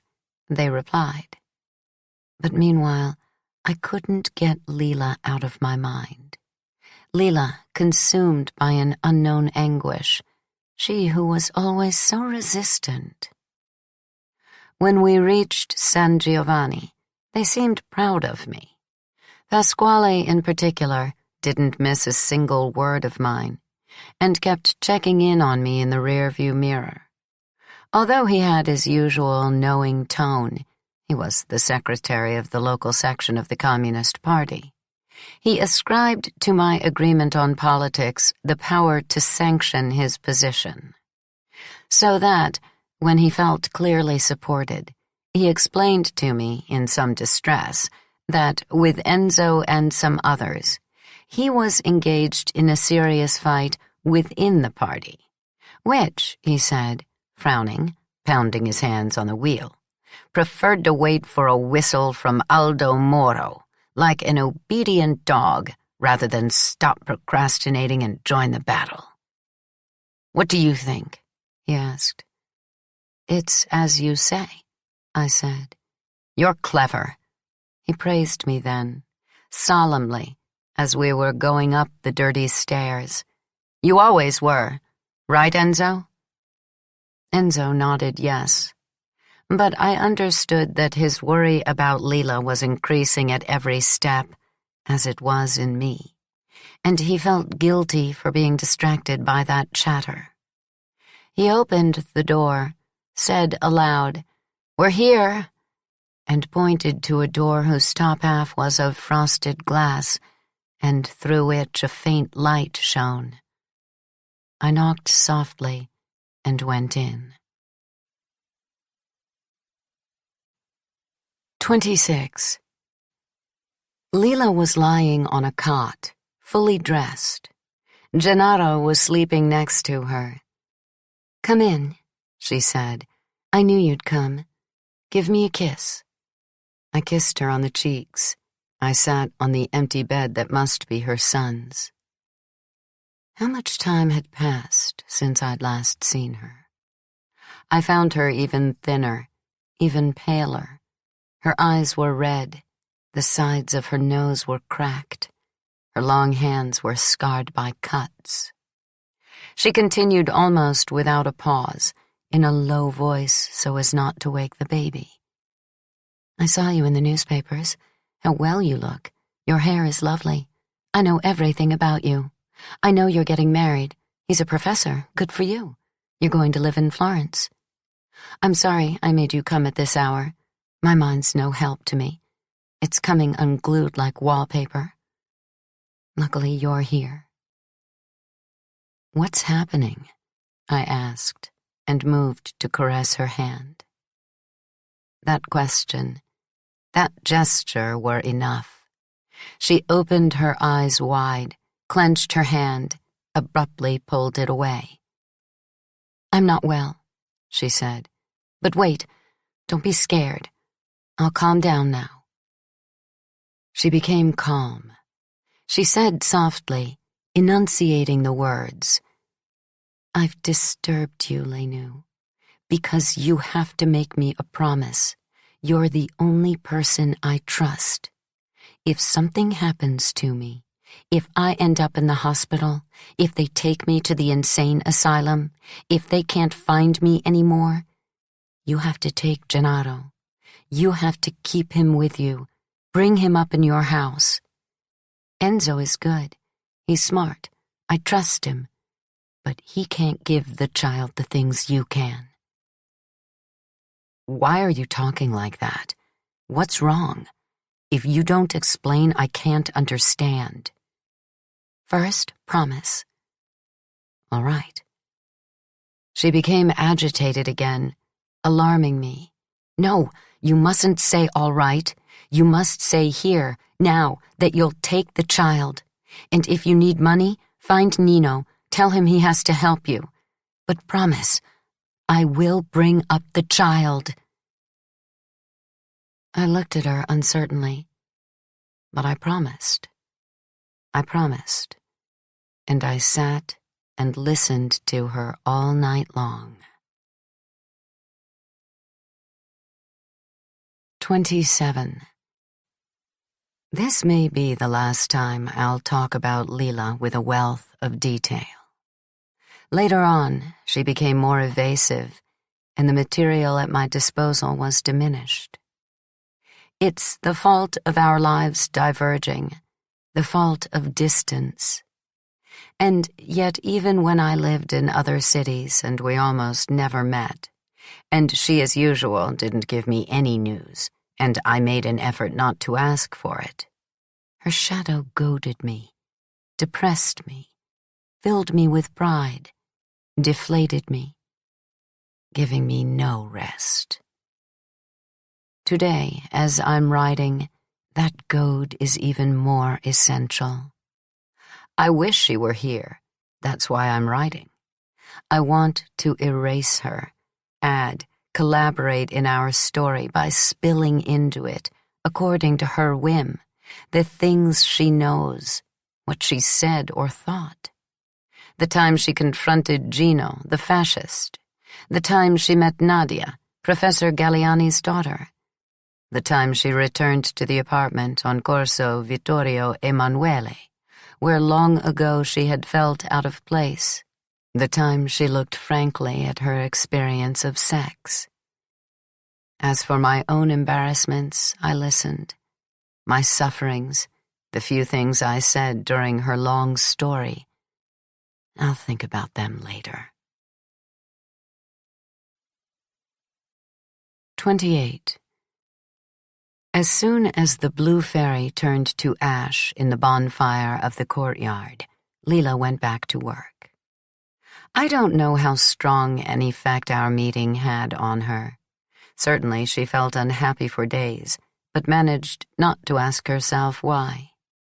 She had learned that it hurt to look for reasons, and she waited for the unhappiness to become first a general discontent, then a kind of melancholy, and finally the normal labor of every day, taking care of Gennaro, making the beds, keeping the house clean, washing and ironing the baby's clothes, Enzo's and her own, making lunch for the three of them, leaving little Reno at the neighbors with 1,000 instructions, hurrying to the factory and enduring the work and the abuses, coming home to devote herself to her son and also to the children Gennaro played with, making dinner, the three of them eating again, putting Gennaro to bed while Enzo cleaned up and washed the dishes, returning to the kitchen to help him study, something that was very important to him, and that, despite her weariness, she didn't want to deny him. What did she see in Enzo? In essence, I think the same thing she had wanted to see in Stefano and in Nino, a way of finally putting everything back on its feet in the proper way. But while Stefano, once the screen of money vanished, had turned out to be a person without substance and dangerous, while Nino, once the screen of intelligence vanished, had been transformed into a black smoke of pain. Enzo, for now, seemed incapable of nasty surprises. He was the boy whom, for obscure reasons, she had always respected in elementary school. And now he was a man so deeply compact in every gesture, so resolute toward the world, and so gentle with her that she couldn't be sure he wouldn't abruptly change shape. Of course, they didn't sleep together. Lila couldn't do it. They shut themselves in their rooms, and she heard him moving on the other side of the wall until every noise stopped, and there remained only the sounds of the apartment, the building, the street. She had trouble falling asleep, in spite of her exhaustion. In the dark, all the reasons for unhappiness that she had prudently left nameless got mixed up and were concentrated on Gennaro, little Reno. She thought, what will this child become? She thought, I mustn't call him Renuccio. That would drive him to regress into dialect. She thought, I also have to help the children he plays with if I don't want him to be ruined by being with them. She thought, I don't have time. I myself am not what I once was. I never pick up a pen. I no longer read books. Sometimes she felt a weight on her chest. She became alarmed and turned on the light in the middle of the night, looking at her sleeping child.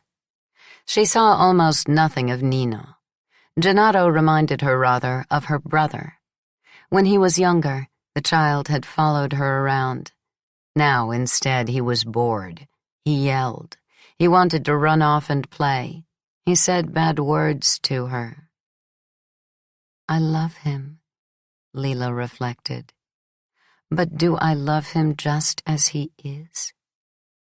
An ugly question. The more she observed her son, the more she felt that, even if the neighbor found him very intelligent, he wasn't growing up as she would have liked. She felt that the years she had dedicated to him had been in vain. Now it seemed to her wrong that the quality of a person depends on the quality of his early childhood. You had to be constant, and Gennaro had no constancy, nor did she. My mind is always scattering, she said to herself. I'm made badly, and he's made badly. Then she was ashamed of thinking like that. She whispered to the sleeping child, You're clever. You already know how to read. You already know how to write. You can do addition and subtraction. Your mother is stupid. She's never satisfied.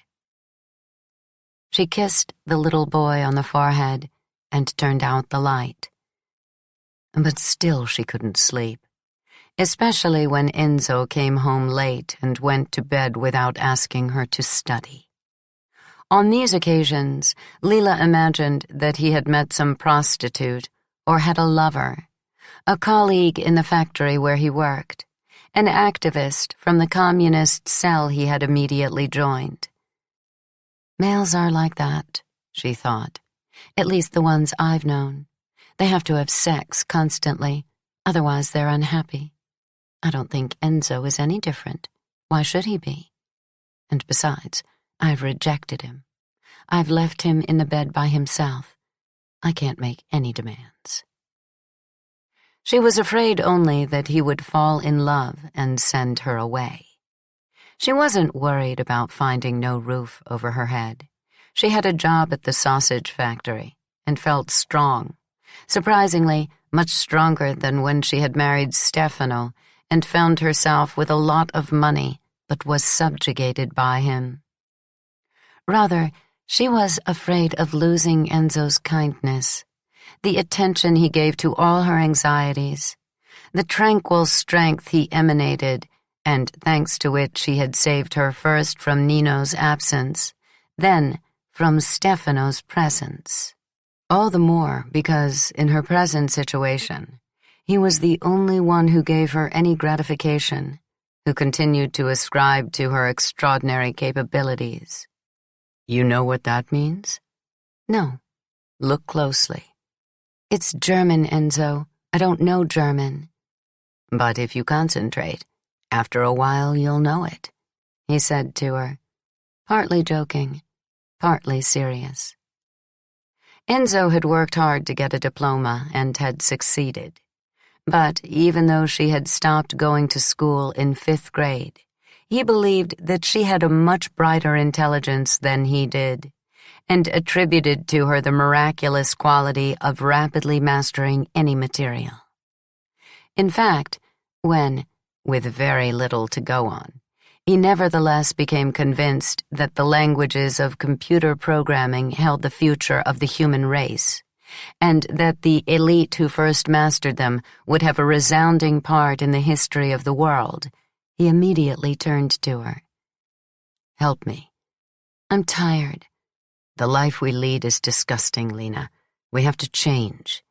For me, it's fine like this. The child is with strangers all day. He's big. He can't live in a bell jar. Look what bad shape your hands are in. They're my hands, and I'll do as I like with them. I want to earn more. For you and for Gennaro. You take care of your things, and I'll take care of mine. Harsh reactions, as usual. Enzo enrolled in a correspondence course. It was expensive, requiring periodic tests to be sent to an international data processing center with headquarters in Zurich, which returned them corrected. And gradually he had involved Lila, and she had tried to keep up. But she behaved in a completely different way than she had with Nino, whom she had assailed with her obsession to prove that she could help him in everything. When she studied with Enzo, she was calm. She didn't try to overpower him. The evening hours that they spent on the course were a struggle for him, for her a sedative.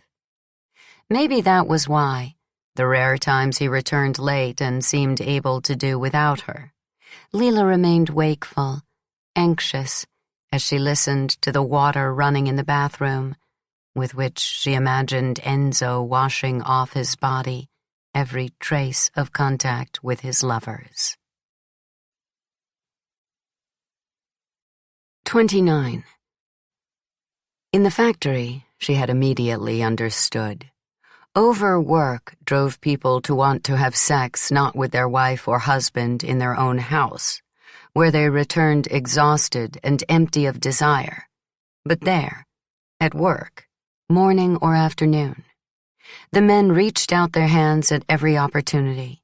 They propositioned you if you merely passed by, and women, especially the ones who were not so young, laughed, rubbed against them with their big bosoms, fell in love, and love became a diversion that mitigated the labor and the boredom, giving an impression of real life.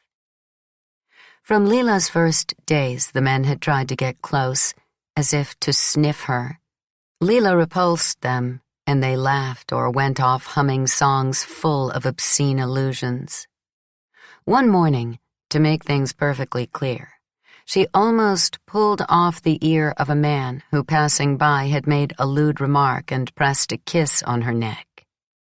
He was a fairly attractive man in his 40s, named Edo, who spoke to everyone in an elusive way and was good at telling dirty jokes. Lila grabbed the ear with one hand and twisted it, pulling with all her strength, her nails digging into the membrane, without letting go her grip, even though the man was yelling, as he tried to parry the kicks she was giving him. After which, furious, she went to see Bruno Soccavo to protest. Lila had seen him only a few times since he hired her, fleetingly, without paying him much attention. In that situation, however, she was able to observe him closely. He was standing behind the desk. He had risen deliberately, the way men do when a woman enters the room. Lila was amazed.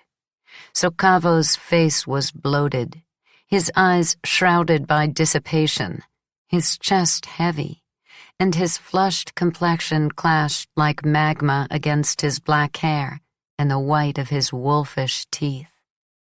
She wondered, what does this man have to do with the young man, the friend of Nino who was studying law? And she felt there was no continuity between the time on Ischia and the sausage factory. Between them stretched a void, and in the leap from one space to the other, Bruno, maybe because his father had been ill recently and the weight of the business, the debts, some said, had fallen suddenly on his shoulders, had changed for the worse. She told him her complaints. He began to laugh. "Lena," he warned her, "I did you a favor, but don't make trouble for me. We all work hard here. Don't always have your gun aimed. People have to relax every so often. Otherwise it causes problems for me. The rest of you can relax with each other." He ran his eyes over her with a look of amusement. "I thought you liked to joke." "I like it when I decide." Lila's hard tone made him change his. He became serious. He said, without looking at her, "You're the same as ever, so beautiful in Ischia." Then he pointed to the door. "Go to work. Go on." But from then on, when he met her in the factory, he never failed to speak to her in front of everyone, and he always gave her a good-humored compliment. That familiarity, in the end, sanctioned Lila's situation in the factory. She was in the good graces of the young Soccavo, and so it was as well to leave her alone. This seemed to be confirmed when one afternoon, right after the lunch break, a large woman named Teresa stopped her and said teasingly, "You're wanted in the seasoning room." Lila went into the big room where the salamis were drying, a rectangular space crammed with salamis hanging from the ceiling in the yellow light. There she found Bruno, who appeared to be doing an inspection, but in reality wanted to chat. While he wandered around the room, poking and sniffing with the air of an expert, he asked her about Pinuccia, her sister-in-law, and, a thing that irritated Lila, said, without looking at her, in fact, as he examined a soppressata, "She was never happy with your brother. She fell in love with me that summer, like you and Nino." Then he passed by and, with his back to her, added, "It was thanks to her that I discovered that pregnant women love to make love." Then, without giving her the time to comment or make a sarcastic remark or get angry, he stopped in the middle of the room and said that while the place as a whole had nauseated him ever since he was a child, here, in the drawing room, he had always felt comfortable. There was something satisfying, solid, the product that was nearly finished, acquiring refinement, spreading its odor, being readied for the market. "Look, touch it," he said to her. "It's compact, hard. Smell the fragrance it gives off. It's like the odor of man and woman when they embrace and touch. You like it? If you knew how many girls I've brought here since I was a boy." And just then he grabbed her by the waist, slid his lips down her long neck as he squeezed her bottom. He seemed to have 100 hands. He was rubbing her on top of the apron, underneath it, at a frenetic and breathless speed, in an exploration without pleasure, a pure, intrusive desire. For Lila, everything, except the smell of the salamis, reminded her of Stefano's violence, and for several seconds she felt annihilated. She was afraid of being murdered. Then fury seized her, and she hit Bruno in the face and between the legs. She yelled at him, "You are a shit of a man. You've got nothing down there. Come here, pull it out so I can cut it off, you shit." Bruno let go, retreated. He touched his lip, which was bleeding. He snickered in embarrassment. He mumbled, "I'm sorry. I thought there might be at least a little gratitude." Lila shouted at him, "You mean I have to pay a penalty, or you'll fire me? Is that it?" He laughed again, shook his head. "No. If you don't want to, you don't want to. That's all. I apologized. What else should I do?" But she was beside herself. Only now did she begin to feel on her body the traces of his hands, and she knew it would last. It wasn't something she could wash off with soap. She backed up toward the door. She said to him, "You were lucky right now, but whether you fire me or not, I swear I'll make you curse the moment you touched me." As she was leaving, he muttered, "What did I do to you?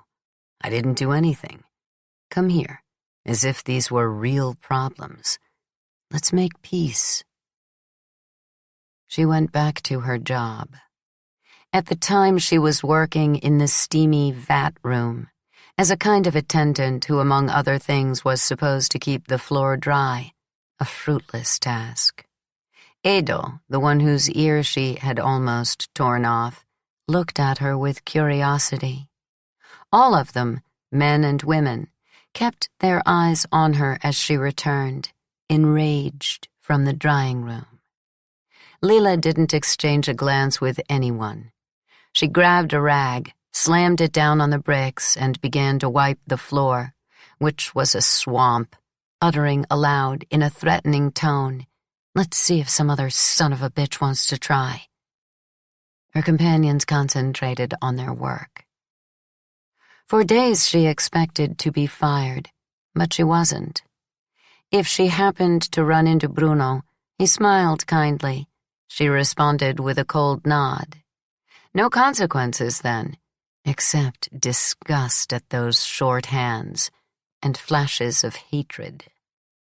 But since Lila continued to show the same contemptuous indifference toward the supervisors, they suddenly began to torment her again by constantly changing her job, forcing her to work until she was worn out, making obscene remarks, a sign that they had been given permission. She didn't tell Enzo anything about almost tearing off the ear, about Bruno's attack, about the everyday harassments and struggles. If he asked her how things were going at the sausage factory, she answered sarcastically, "Why don't you tell me how it is where you work?" And since he was silent, Lila teased him a little, and then together they turned to the exercises for the correspondence course. They took refuge there for many reasons. the most important being to avoid questions about the future, what they were to each other. Why was he taking care of her and Gennaro? Why did she accept it? Why had they been living together for so long, while Enzo waited in vain every night for her to join him, tossing and turning in the bed, going to the kitchen with the excuse of getting a drink of water, glancing at the door with the frosted glass to see if she had turned off the light yet, and to look at her shadow. Mute tensions. I knock. I let him enter. His doubts, hers. In the end, they preferred to dull their senses by competing with block diagrams as if they were equipment for gymnastics. "Let's do the diagram of the door opening," Lila said. "Let's do the diagram of knotting the tie," Enzo said. "Let's do the diagram of tying Gennaro's shoes," Lila said.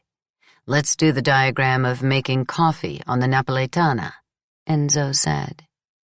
From the simplest actions to the most complicated, they racked their brains to diagram daily life, even if the Zurich tests didn't require it. And not because Enzo wanted to, but because, as usual, Lila, who had begun diffidently, grew more and more excited each day. And now, in spite of the cold at night, she was frantic to reduce the entire wretched world they lived in to the truth of zeros and ones. She seemed to aspire to an abstract linearity, the abstraction that bred all abstractions, hoping that it would assure her a restful tidiness. "Let's diagram the factory," she proposed one evening. "The whole process?" he asked, bewildered. "Yes." He looked at her. He said, "All right, let's start with your job." An irritated scowl crossed her face. She said goodnight and went to her room. 30. That equilibrium, already precarious, changed when Pasquale reappeared. He was working at a construction site in the area and had come to San Giovanni a Teduccio for a meeting of the local section of the Communist Party. He and Enzo met on the street, by chance, and immediately regained their old intimacy.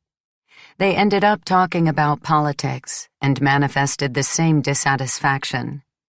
Enzo expressed himself cautiously at first, but Pasquale, surprisingly, although he had an important local past, secretary of the section, proved to be anything but cautious, and he criticized the party, which was revisionist, and the union, which too often closed both eyes. The two spent so long talking that Lila found Pasquale in the house at dinner time and had to feed him as well. The evening began badly. She felt herself observed and had to make an effort not to get angry. What did Pasquale want? To spy on her? Report to the neighborhood how she was living? What right did he have to come there to judge her? He didn't speak a single friendly word. He brought no news of her family, of Nunzia, of her brother Reno, of Fernando. Instead, he gave her male looks, the kind she got in the factory, appraising, and if she became aware of them, he turned his eyes elsewhere. He must have found that she had grown ugly. Surely, he was thinking, how could I, as a boy, have fallen in love with this woman? I was a fool. And without a doubt he considered her a terrible mother, since she could have brought up her son in the comfort of the Karachi grocery stores, and instead she had dragged him into that poverty. At a certain point, Lila said huffily to Enzo, "You clean up.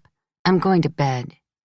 But Pasquale, to her surprise, assumed a grandiose tone and said to her, with some emotion, "Lena, before you go, I have to tell you one thing.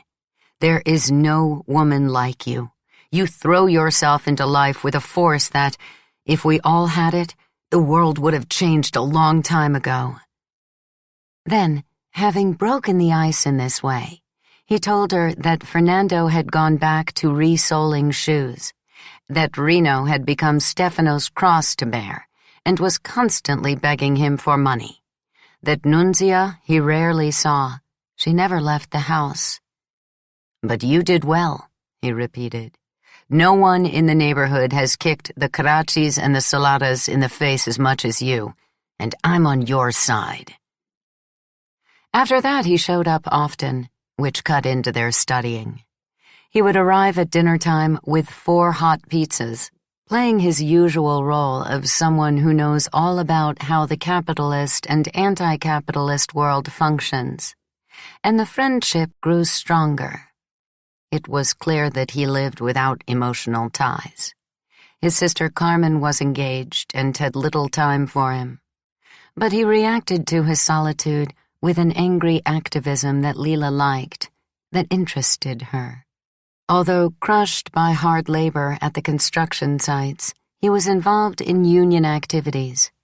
He threw blood-red paint at the American consulate. If there were fascists to be beaten up, he was always on the front lines. He was a member of a worker-student committee where he continuously quarreled with the students. Not to mention the Communist Party. Because of his critical position, he expected at any moment to lose his post as secretary of the section. With Enzo and Lila he spoke freely, mixing personal resentments and political arguments. "They tell me I'm an enemy of the party," he complained. "They tell me that I make too much of a fuss. I should calm down. But they are the ones who are destroying the party. They are the ones turning it into a cog in the system. They are the ones who've reduced anti-fascism to democratic oversight. But do you know who's been installed as the head of the neighborhood fascists? The pharmacist's son, Gino, an idiot slave of Michele Salata. And must I put up with the fact that the fascists are raising their heads again in my neighborhood? My father," he said with emotion, "gave his entire self to the party. And why? For this watered-down anti-fascism? For this shit we have today? When that poor man ended up in jail, innocent, completely innocent, he got angry. He didn't murder Don Achille. The party abandoned him, even though he had been a loyal comrade, even though he had taken part in the 4 days of Naples and fought at the Ponte della Sanità, even though after the war in the neighborhood he had been more exposed than anyone else. And Giuseppina, his mother? Had anyone helped her?" As soon as he mentioned his mother, Pasquale picked up Gennaro and sat him on his lap, saying, "See how pretty your mama is. Do you love her?" Lila listened. At times it occurred to her that she should have said yes to that youth, the first who had noticed her, rather than aiming at Stefano and his money, rather than getting herself in trouble with Nino. Stayed in her place, not committed the sin of pride, pacified her mind. But at other times, because of Pasquale's tirades, she felt gripped again by her childhood, by the ferocity of the neighborhood, by Don Achille, by his murder, which she, as a child, had recounted so often and with so many invented details that now it seemed to her that she had been present. So she remembered the arrest of Pasquale's father, and how much the carpenter had shouted, and his wife, and Carmen, and she didn't like that. True memories mingled with false ones. She saw the violence, the blood. Then she roused herself, uneasily, escaped from the flood of Pasquale's bitterness, and to soothe herself she urged him to recall, I don't know, Christmas and Easter in his family, his mother Giuseppina's cooking. He quickly realized what was going on, and maybe he thought that Lila missed the affections of her family as he missed his. The fact is that one day he showed up without warning and said gaily, "Look who I brought you." He had brought her Nunzia. Mother and daughter embraced. Nunzia cried for a long time and gave Gennaro a Pinocchio rag doll. But as soon as she started to criticize her daughter's decisions, Lila, who at first had appeared happy to see her, said, "Ma, either we act as if nothing happened, or it's better that you go." Nunzia was offended. She played with the child and kept saying, as if she really were talking to the boy, "If your mama goes to work, what about you, poor thing? Where does she leave you?" At that point, Pasquale realized he had made a mistake. He said it was late and they had to go. Nunzia got up and spoke to her daughter, partly threatening her, partly entreating her. "You," she complained. "First you had us living the life of rich people, and then you ruined us. Your brother felt abandoned and doesn't want to see you anymore. Your father has effaced you. Lena, please, I'm not telling you to make peace with your husband. That's not possible. But at least clear things up with the Saladas. They've taken everything because of you, and Reno, your father. We Cerullos, now, once again, we're nothing." Lena listened, and then she practically pushed her out, saying, "Ma, it's better if you don't come back." She shouted the same thing to Pasquale as well. 31. Too many problems at once. The feelings of guilt toward Gennaro, toward Enzo, the cruel shifts at work, the overtime, Bruno's obscenities, her family, who wanted to return to burden her, and that presence of Pasquale, toward whom it was pointless to be aloof. He never got angry. He burst in cheerfully, sometimes dragging Lila, Gennaro, and Enzo out to a pizzeria, sometimes driving them in the car to Agerola so the child could have some fresh air. But mostly he tried to involve her in his activities. He pushed her to join the union, even though she didn't want to, and did it only to slight Sacavo, who wouldn't like it. He brought her pamphlets of various kinds, very clear, concise, on subjects like the pay package, collective bargaining, wage differentials, knowing that even if he hadn't opened them, Lila would sooner or later read them. He took her with Enzo and the child to Riviera di Chiaia, to a demonstration for peace in Vietnam that turned into a general stampede. Rocks flying, fascists stirring things up, police charging, Pasquale punching, Lila shouting insults, and Enzo cursing the moment they had decided to take Gennaro into the middle of that fracas. But there were two episodes in particular in that period that were significant for Lila. Once Pasquale insisted that she come to hear an important comrade, a woman. Lila accepted the invitation. She was curious. But she heard almost none of the speech, a speech more or less about the party and the working class, because the important comrade arrived late, and when the meeting finally began, Gennaro was fidgety, and she had to amuse him, taking him out to the street to play, bringing him back inside, taking him out again. Yet the little she heard was enough for her to understand how much dignity the woman had, and how distinct she was in every way from the working and lower-middle-class audience. So when she noticed that Pasquale, Enzo, and some others weren't satisfied with what the speaker was saying, she thought that they were unfair, that they should be grateful to that educated woman who had come to waste her time with them.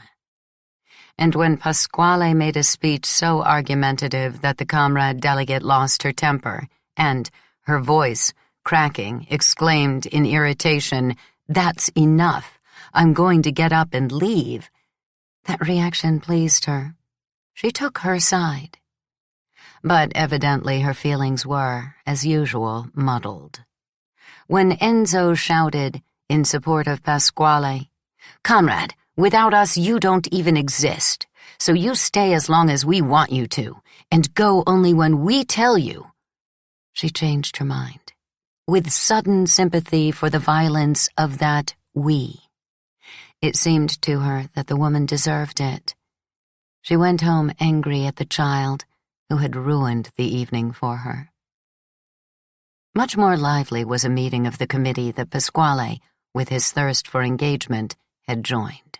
Lila went not only because it meant a lot to him, but because it seemed to her that the restlessness that drove him to try and to understand was good.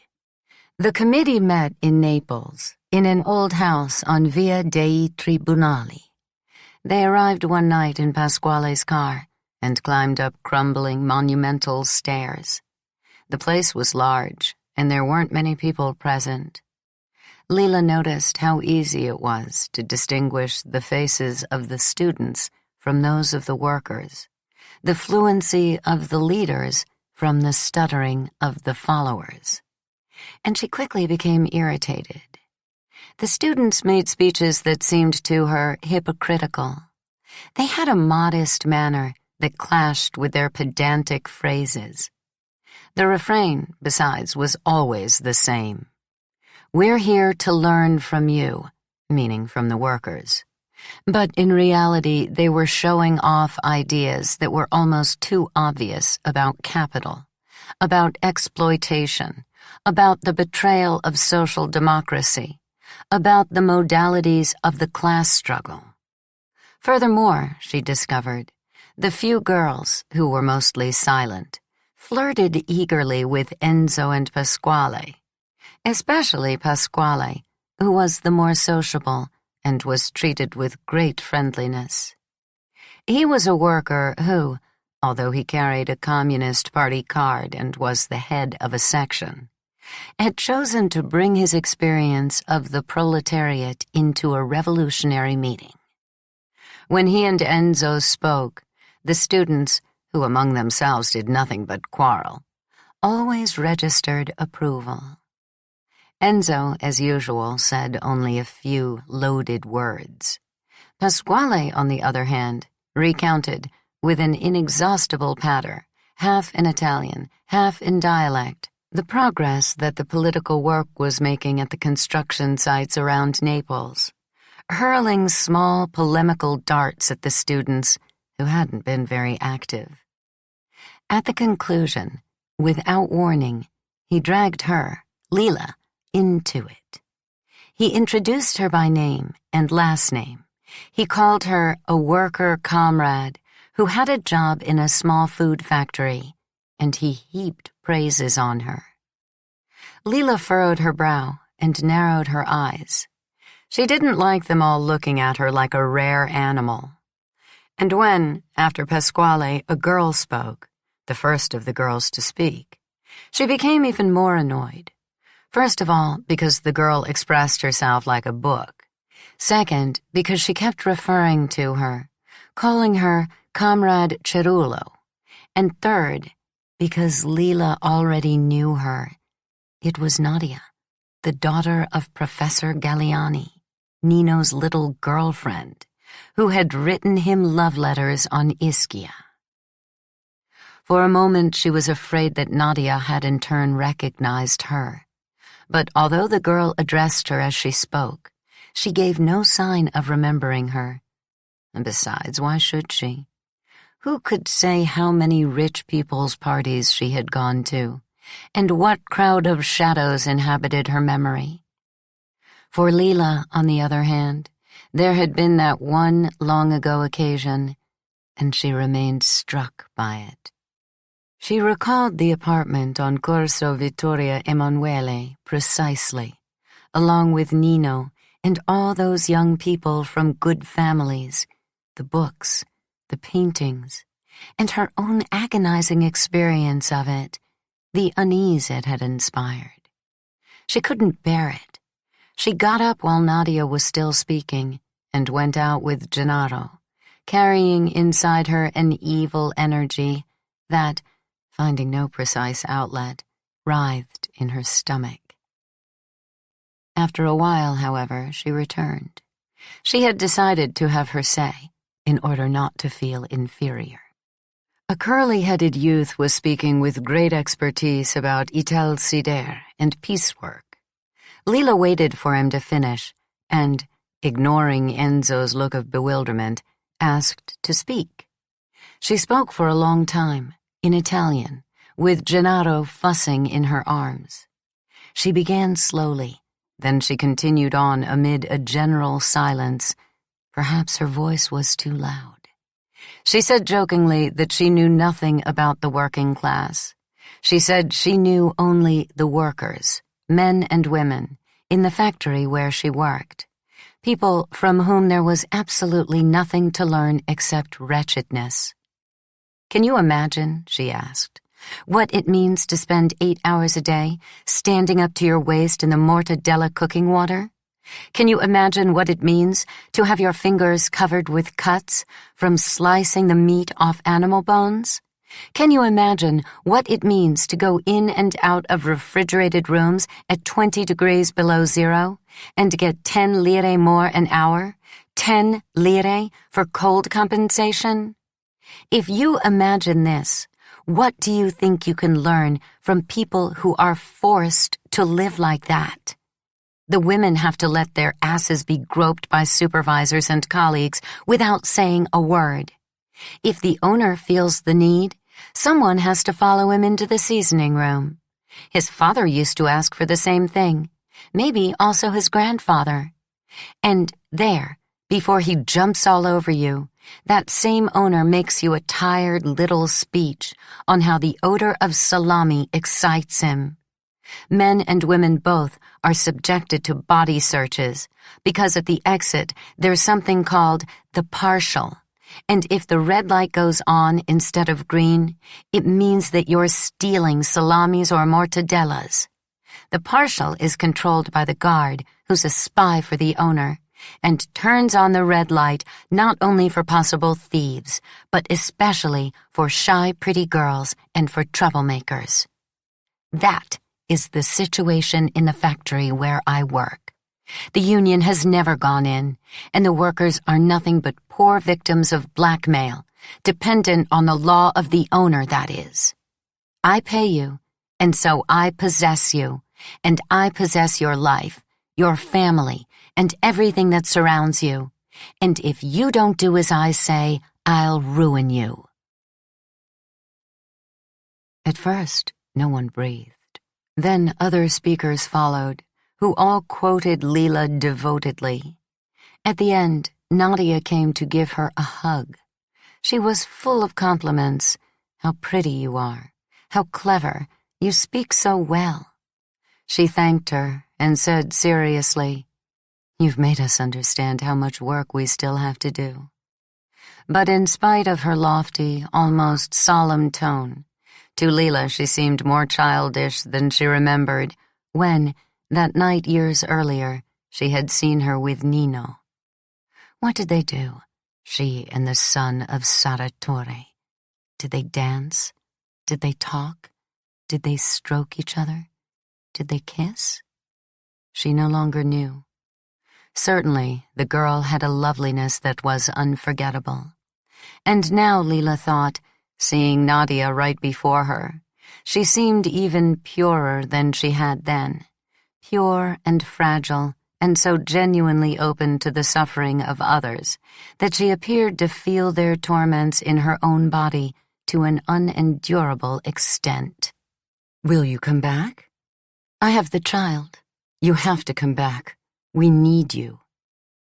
But Lila shook her head uneasily. She repeated to Nadia, "I have the child," and pointed to him. And to Gennaro she said, "Say hello to the lady. Tell her you know how to read and write. Let her hear how well you speak." And since Gennaro hid his face against her neck while Nadia smiled vaguely but didn't seem to notice him, she said again to her, "I have the child. I work 8 hours a day, not counting overtime. People in my situation want only to sleep at night." She left in a daze, with the impression of having exposed herself too fully to people who, yes, were good-hearted, but who, even if they understood it in the abstract, in the concrete couldn't understand a thing. "I know," it stayed in her head without becoming sound. "I know what a comfortable life full of good intentions means. You can't even imagine what real misery is." Once she was on the street, her uneasiness increased.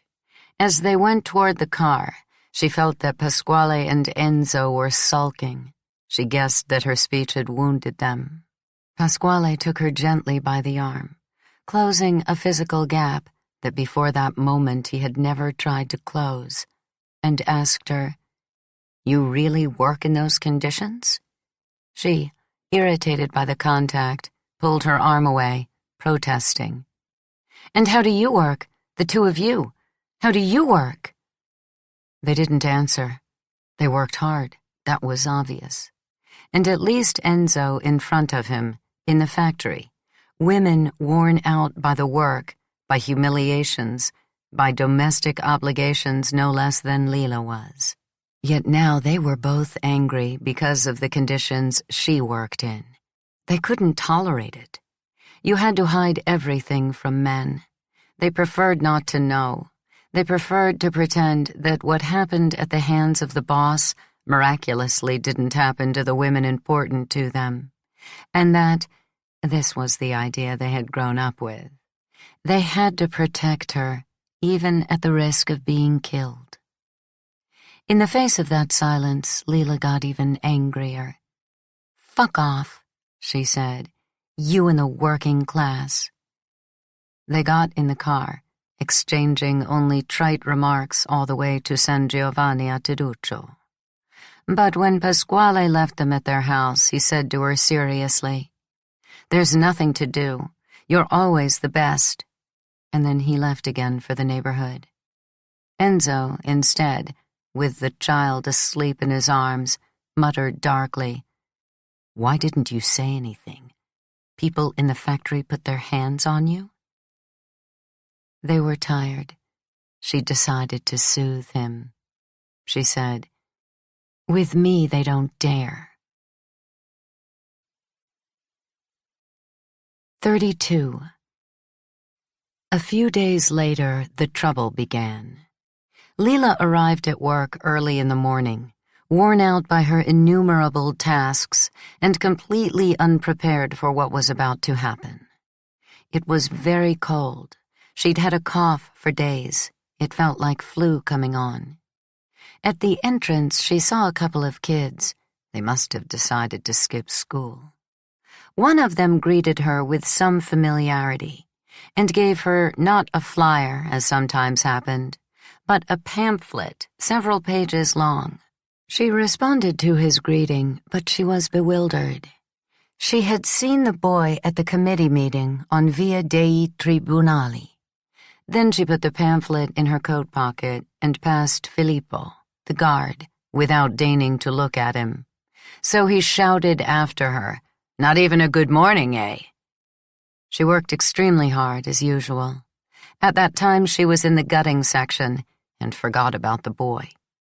At lunchtime, she went into the courtyard with her lunchbox to find a sunny corner. But as soon as Filippo saw her, he left the guard booth and joined her.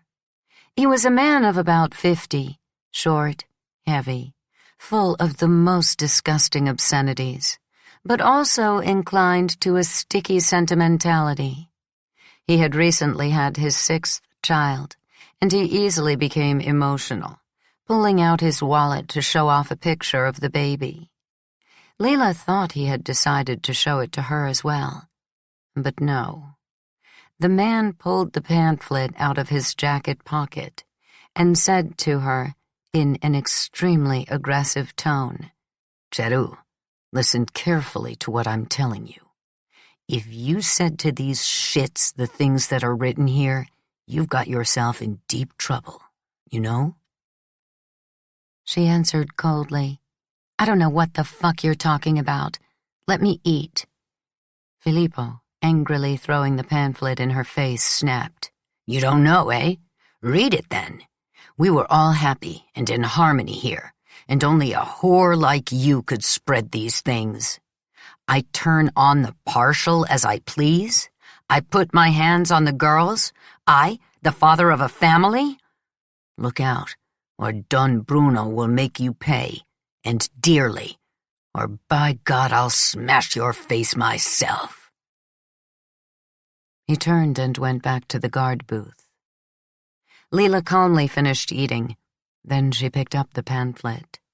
The title was pretentious: Investigation into the Condition of Workers in Naples and the Provinces. She scanned the pages and found one devoted entirely to the Sacavo sausage factory.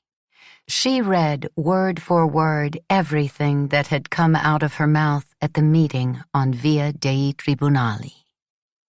She pretended it was nothing. She left the pamphlet on the ground. She went inside without even looking at the guard booth and returned to work. But she was furious with whoever had gotten her into that mess, and without even warning her, especially saintly Nadia. Surely she had written that stuff. It was all tidily in order and full of maudlin emotion. As she worked the knife on the cold meat, and the odor made her sick, and her rage increased, she felt around her the hostility of the other workers, male and female. They had all known one another a long time. They knew they were complicit victims, and they had no doubt about who the whistleblower was. She, the only one who behaved from the start as if the need to work didn't go hand in hand with the need to be humiliated. In the afternoon, Bruno appeared, and soon afterward he sent for her. His face was redder than usual, and he had the pamphlet in his hand. "Was it you?" "No." "Tell me the truth, Lena. There are already too many people out there making trouble. You've joined them?" "I told you no." "No, eh? There is no one here, however, who has the ability and the impudence to make up all these lies." "It must have been one of the office workers." "The office workers least of all." "Then what do you want from me? Little birds sing. Get mad at them." He snorted. He seemed truly strained. He said, "I gave you a job. I said nothing when you joined the union. My father would have kicked you out. All right, I did something foolish there in the drying room, but I apologized. You can't say I persecuted you. And you, what do? You take revenge by casting a bad light on my factory and setting it down in black and white that I take my women workers into the drying room? For Christ's sake, when? Me, the workers. Are you mad? You're making me regret the favor I did you." "The favor? I work hard, and you pay me a few cents. It's more the favor I do you than what you do for me. You see, you talk like those shits. Have the courage to admit that you wrote this crap." "I didn't write anything." Bruno twisted his mouth. He looked at the pages in front of him, and she understood that he was hesitating. He couldn't make up his mind.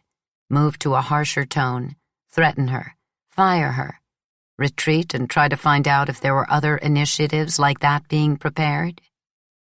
She made up her mind and said in a low voice, reluctantly, but with a small, charming expression that clashed with the memory of his violence, still vivid in her body. 3 conciliatory phrases. "Trust me. I have a small child. I honestly didn't do this thing."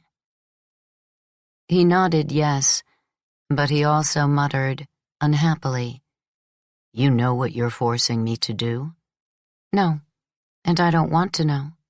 "I'll tell you just the same. If those are your friends, warn them. As soon as they come back and make a scene out front here, I'll have them beaten to a pulp. As for you, be careful. Stretch the cord too far, and it will snap. But the day didn't end there. On the way out, when Lila passed, the red light of partial went on. It was the usual ritual. Every day the guard cheerfully chose 3 or 4 victims. The shy girls, eyes lowered, let him feel them up. The savvy older women laughed, saying, "Fili, if you have to touch, go on, but hurry up, I've got to go make dinner." This time, Filippo stopped only Lila. It was cold. A strong wind was blowing. The guard came out of his booth. Lila shivered. She said, "If you so much as brush me, by God, I'll murder you, or have you murdered." Filippo, grim, pointed to a small cafe table that was always next to the booth. "Empty your pockets, one at a time. Put this stuff there." Lila found a fresh sausage in her pocket. With disgust, she felt the soft meat inside the casing. She pulled it out and burst into laughter, saying, "What shits you people are, all of you." 33. Threats to report her for theft, deductions from her salary, fines, and insults, Filippo's hurled at her, and hers at Filippo. Bruno didn't appear, and yet he was surely still in the factory. His car was in the courtyard. Lila guessed that from then on things would get even worse for her. She went home wearier than usual. She got angry at Gennaro, who wanted to stay at the neighbors. She made dinner. She told Enzo that he would have to study on his own, and she went to bed early. Since she couldn't get warm under the covers, she got up and put on a wool sweater over her nightgown. She was getting back in bed when suddenly, for no obvious reason, her heart was in her throat and began pounding so hard that it seemed like someone else's. She already knew those symptoms. They went along with the thing that later, 11 years later in 1980, she called dissolving boundaries.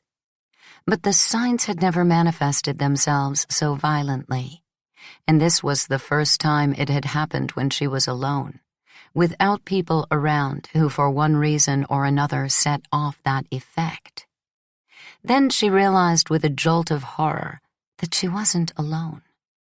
From her unstuck head, figures and voices of the day were emerging, floating through the room. The 2 boys from the committee, the guard, her fellow workers, Bruno in the drying room, Nadia, all moving too rapidly, as in a silent film.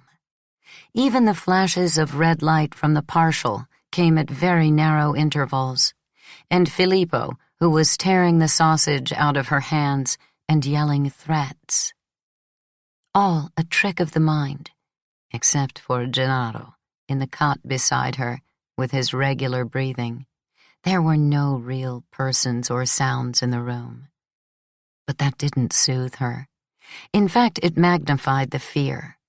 Her heartbeats were now so powerful that they seemed capable of exploding the interlocking solidity of objects. The tenacity of the grip that held the walls of the room together had weakened. The violent knocking in her throat was shaking the bed, cracking the plaster, unsoldering the upper part of her skull.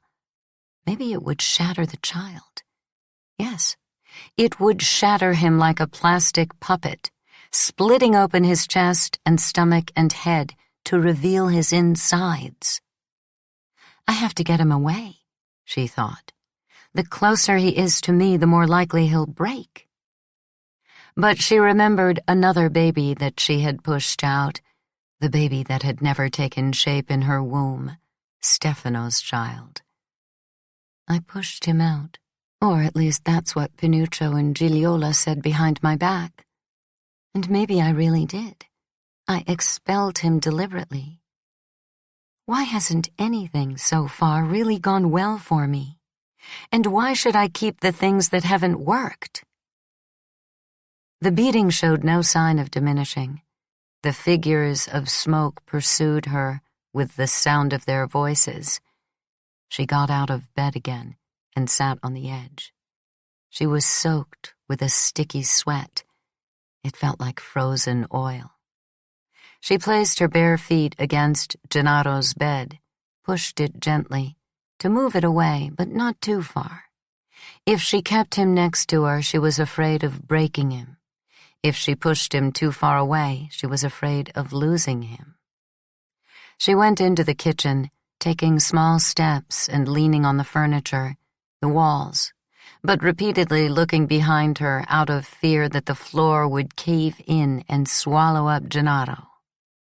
She drank from the faucet, washed her face, and suddenly her heart stopped, throwing her forward as if it had braked abruptly. Over. Objects were sticking together again. Her body slowly settled. The sweat dried. Lila was trembling now, and so tired that the walls were spinning around her. She was afraid she would faint. I have to go to Enzo, she thought, and get warm. Get in his bed now. Press myself against his back while he sleeps. Go to sleep myself. But she gave it up. She felt on her face the pretty little expression she had made when she said to Bruno, "Trust me, I have a small child. I didn't do this thing." A charming affectation, perhaps seductive. The body of a woman acting autonomously in spite of disgust. She was ashamed. How could she behave like that after what Soccavo had done to her in the drawing room? And yet, to push men and drive them like obedient beasts toward goals that were not theirs.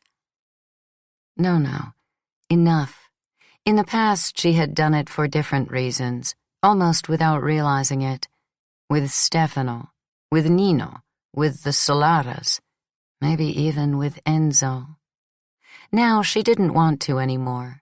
She would take care of things herself, with the guard, with her fellow workers, with the students, with Soccavo, with her own mind, which, full of demands, would not resign itself and, worn out by the impact of persons and things, was collapsing. 34. Upon waking, she discovered that she had a fever. She took an aspirin and went to work anyway. In the still, dark sky, there was a weak, bluish light that licked the low buildings, the muddy weeds and refuse. Already as she skirted the puddles on the unpaved stretch of road that led to the factory, she noticed that there were 4 students, the 2 from the day before, a third about the same age, and a fat kid, decidedly obese, around 20 years old. They were pasting on the boundary wall placards that called on the workers to join the struggle, and had just begun to hand out a leaflet of the same type. But if, the day before, the workers, out of curiosity, out of courtesy, had taken the pamphlet, the majority now either kept going with their heads down, or took the sheet and immediately crumpled it up and threw it away. As soon as she saw that the youths were there, punctual as if what they called political work had a schedule stricter than hers, Lila was annoyed. The annoyance became hostility when the boy from the day before recognized her and hurried toward her with a friendly expression and a large number of leaflets in his hand. "Everything all right, comrade?" Lila paid no attention. Her throat was sore, her temples pounding. The boy ran after her, said uncertainly, "I'm Dario. Maybe you don't remember? We met on Via dei Tribunali." "I know who the fuck you are," she snapped, "but I don't want to have anything to do with you or your friends." Dario was speechless. He slowed down. He said, almost to himself, "You don't want the leaflet?" Lila didn't answer, so that she wouldn't yell something hostile at him. But the boy's disoriented face, wearing the expression people have when they feel they are right and don't understand how it is that others don't share their opinion, stayed in her mind. She thought that she ought to explain to him carefully why she had said the things she had said at the meeting, and why she found it intolerable that those things had ended up in the pamphlet, and why she judged it pointless and stupid that the four of them, instead of still being in bed or about to enter a classroom, were standing there in the cold, handing out a densely written leaflet to people who had difficulty reading, and who, besides, had no reason to subject themselves to the effort of reading, since they already knew those things. They lived them every day, and could tell even worse. Unrepeatable sounds that no one would ever say, write, or read, and that nevertheless held as potential the real causes of their inferiority. But she had a fever. She was tired of everything. It would cost her too much effort. And anyway, she had reached the gate, and there the situation was becoming complicated. The guard was yelling at the oldest boy, the fat one, shouting at him in dialect. "You cross that line? Cross it, shit. Then you're entering private property without permission and I'll shoot." The student, also agitated, replied with a laugh, a broad, aggressive laugh, accompanied by insults. He called him a slave. He shouted in Italian, "Shoot! Show me how you shoot. This isn't private property. Everything in there belongs to the people." Lila passed both of them. How many times had she witnessed bluster like that? Reno, Antonio, Pasquale, even Enzo were masters of it. And said to Filippo, seriously, "Satisfy him. Don't waste time chattering. Someone who could be sleeping or studying and instead is here being a pain in the ass deserves to be shot." The guard saw her, heard her, and, open-mouthed, tried to decide if she was really encouraging him to do something crazy or making fun of him. The student had no doubts. He stared at her angrily, shouted, "Go on, go in, go kiss the boss's ass." And he retreated a few steps, shaking his head. Then he continued to hand out leaflets a few meters from the gate. Lila headed toward the courtyard. She was already tired at 7 in the morning. Her eyes were burning. 8 hours of work seemed an eternity. Meanwhile, behind her, there was a noise of screeching brakes and men shouting, and she turned. 2 cars had arrived, one gray and one blue. Someone had got out of the first car and begun to tear off the placards that had just been pasted on the wall. It's getting bad, Lila thought, and instinctively went back, although she knew that, like the others, she ought to hurry in and start work.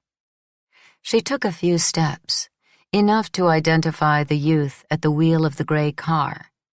It was Gino.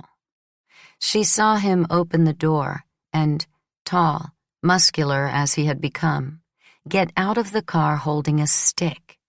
The others, the ones who were tearing off the posters, the ones who, more slowly, were still getting out of the cars, 7 or 8 in all, were carrying chains and metal bars. Fascists, mostly from the neighborhood. Lila knew some of them. Fascists, as Stefano's father Don Achille had been, as Stefano had turned out to be, as the Solaras were, grandfather, father, grandsons.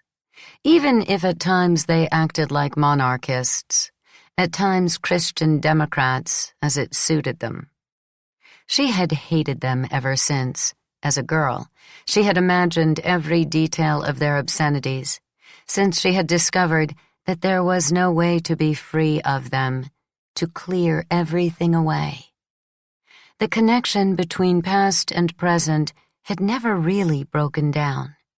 The neighborhood loved them by a large majority, pampered them, and they showed up with their filth whenever there was a chance to fight. Dario, the boy from Via dei Tribunali, was the first to move. He rushed to protest the torn-down posters. He was holding the ream of leaflets, and Lila thought, "Throw them away, you idiot." But he didn't. She heard him saying in Italian useless things like, "Stop it, you have no right," and at the same time saw him turn to his friends for help. He doesn't know anything about fighting. Never lose sight of your adversary. In the neighborhood, there'd be no talk. At most, there'd be some yelling, wide-eyed to inspire fear. And meanwhile, you were the first to strike, causing as much injury as possible, without stopping. It was up to others to stop you if they could. One of the youths who were tearing down the posters acted just like that. He punched Dario in the face, with no warning, knocking him to the ground amid the leaflets he had dropped. And then he was on him, hitting him, while the pages flew around as if there were a fierce excitement in the things themselves. At that point, the obese student saw that the boy was on the ground and hurried to help him, barehanded. But he was blocked halfway by someone armed with a chain who hit him on the arm. The youth grabbed the chain furiously and started pulling on it to tear it away from his attacker, and for several seconds they fought for it, screaming insults at one another, until Gino came up behind the fat student and hit him with the stick, knocking him down. Lila forgot her fever and her exhaustion and ran to the gate, but without a precise purpose. She didn't know if she wanted to have a better view, if she wanted to help the students, if she was simply moved by an instinct she had always had, by virtue of which fighting didn't frighten her, but rather kindled her fury. She wasn't in time to return to the street. She had to jump aside in order not to be run over by a group of workers who were rushing through the gate. A few had tried to stop the attackers, including Edo, certainly, but they hadn't been able to, and now they were escaping. Men and women were running, pursued by two youths holding iron bars. The woman named Isa, an office worker, ran toward Filippo, yelling, "Help me! Do something! Call the police!" And Edo, one of whose hands was bleeding, said aloud to himself, "I'm going to get the hatchet and then we'll see." So by the time Lila reached the unpaved road, the blue car had already left, and Gino was getting into the gray one. But he recognized her and paused, astonished, saying, "Lena, you've ended up here?" Then, pulled in by his comrades, he started the engine and drove off. But he shouted out the window, "You acted the lady, bitch, and look what the fuck you've become." 35. The workday passed in an anxiety that, as usual, Lila contained behind an attitude that at one moment was contemptuous, the next threatening. They all made it clear that they blamed her for the tensions that had emerged suddenly in a place that had always been peaceful. But soon two parties formed. One, a small group, wanted to meet somewhere during the lunch break and take advantage of the situation to urge Lila to go to the owner with some cautious wage demands. The other, the majority, wouldn't even speak to Lila and was opposed to any undertaking that would complicate a work life that was already complicated. Between the two groups, there was no way to reach agreement.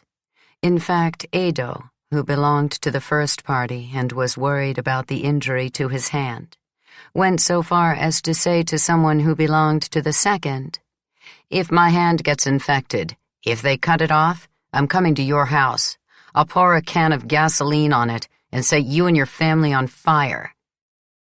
Lila ignored both factions. She kept to herself and worked, head down, with her usual efficiency, driving away the conversation, the insults, and the cold. But she reflected on what awaited her. A whirl of different thoughts passed through her feverish head. What had happened to the injured students? Where had they gone? What trouble had they got her into? Gino would talk about her in the neighborhood. He would tell Michele Solara everything. It was humiliating to ask Bruno for favors, and yet there was no other way. She was afraid of being fired.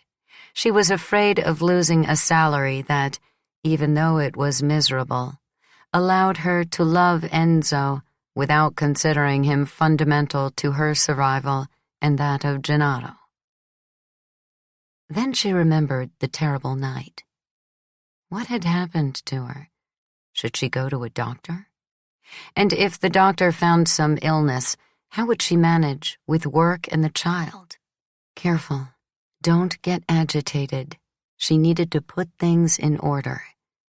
Therefore, during the lunch break, oppressed by her cares, she resigned herself to going to Bruno.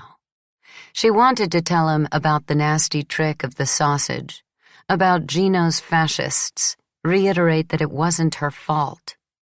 First, however, despising herself, she went to the bathroom to comb her hair and put on a little lipstick. But the secretary said with hostility that Bruno wasn't there and almost certainly wouldn't be all week. Anxiety gripped her again. Increasingly nervous, she thought of asking Pasquale to keep the students from returning to the gate. She said to herself that once the boys from the committee disappeared, the fascists too would disappear.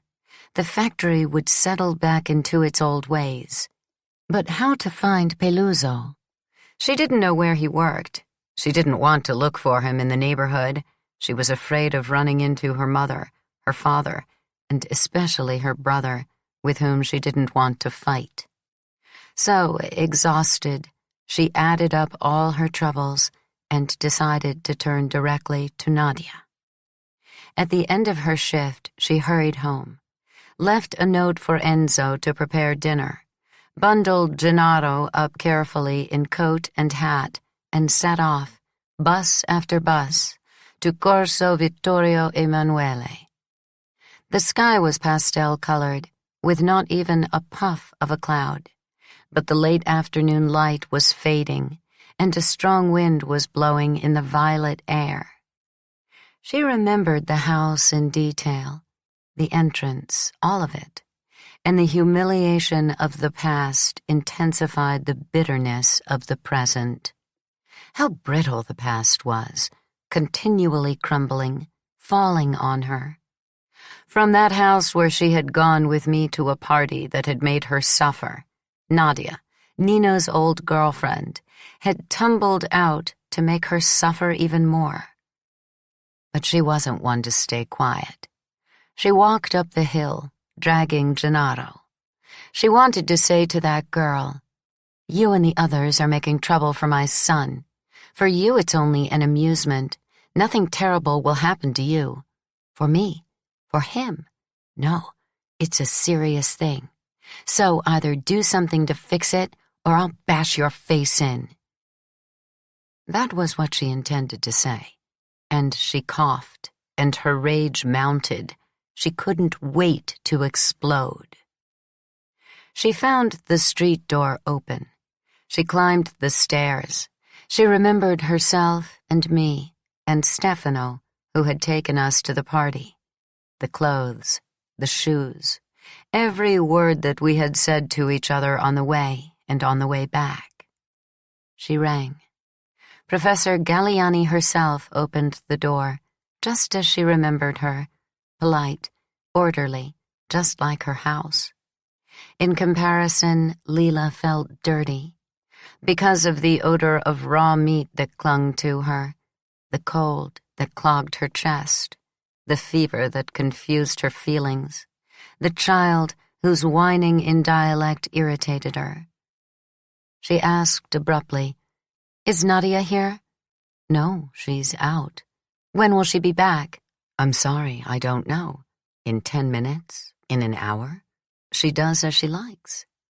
"Could you tell her that Lena came to see her?" "Is it urgent?" "Yes."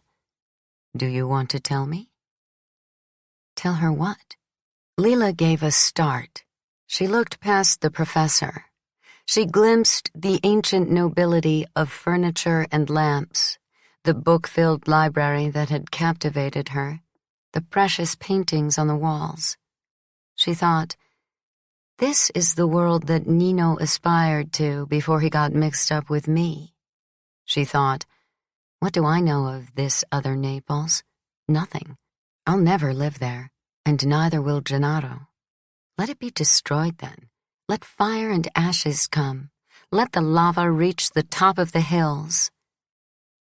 Then finally she answered, no, thank you.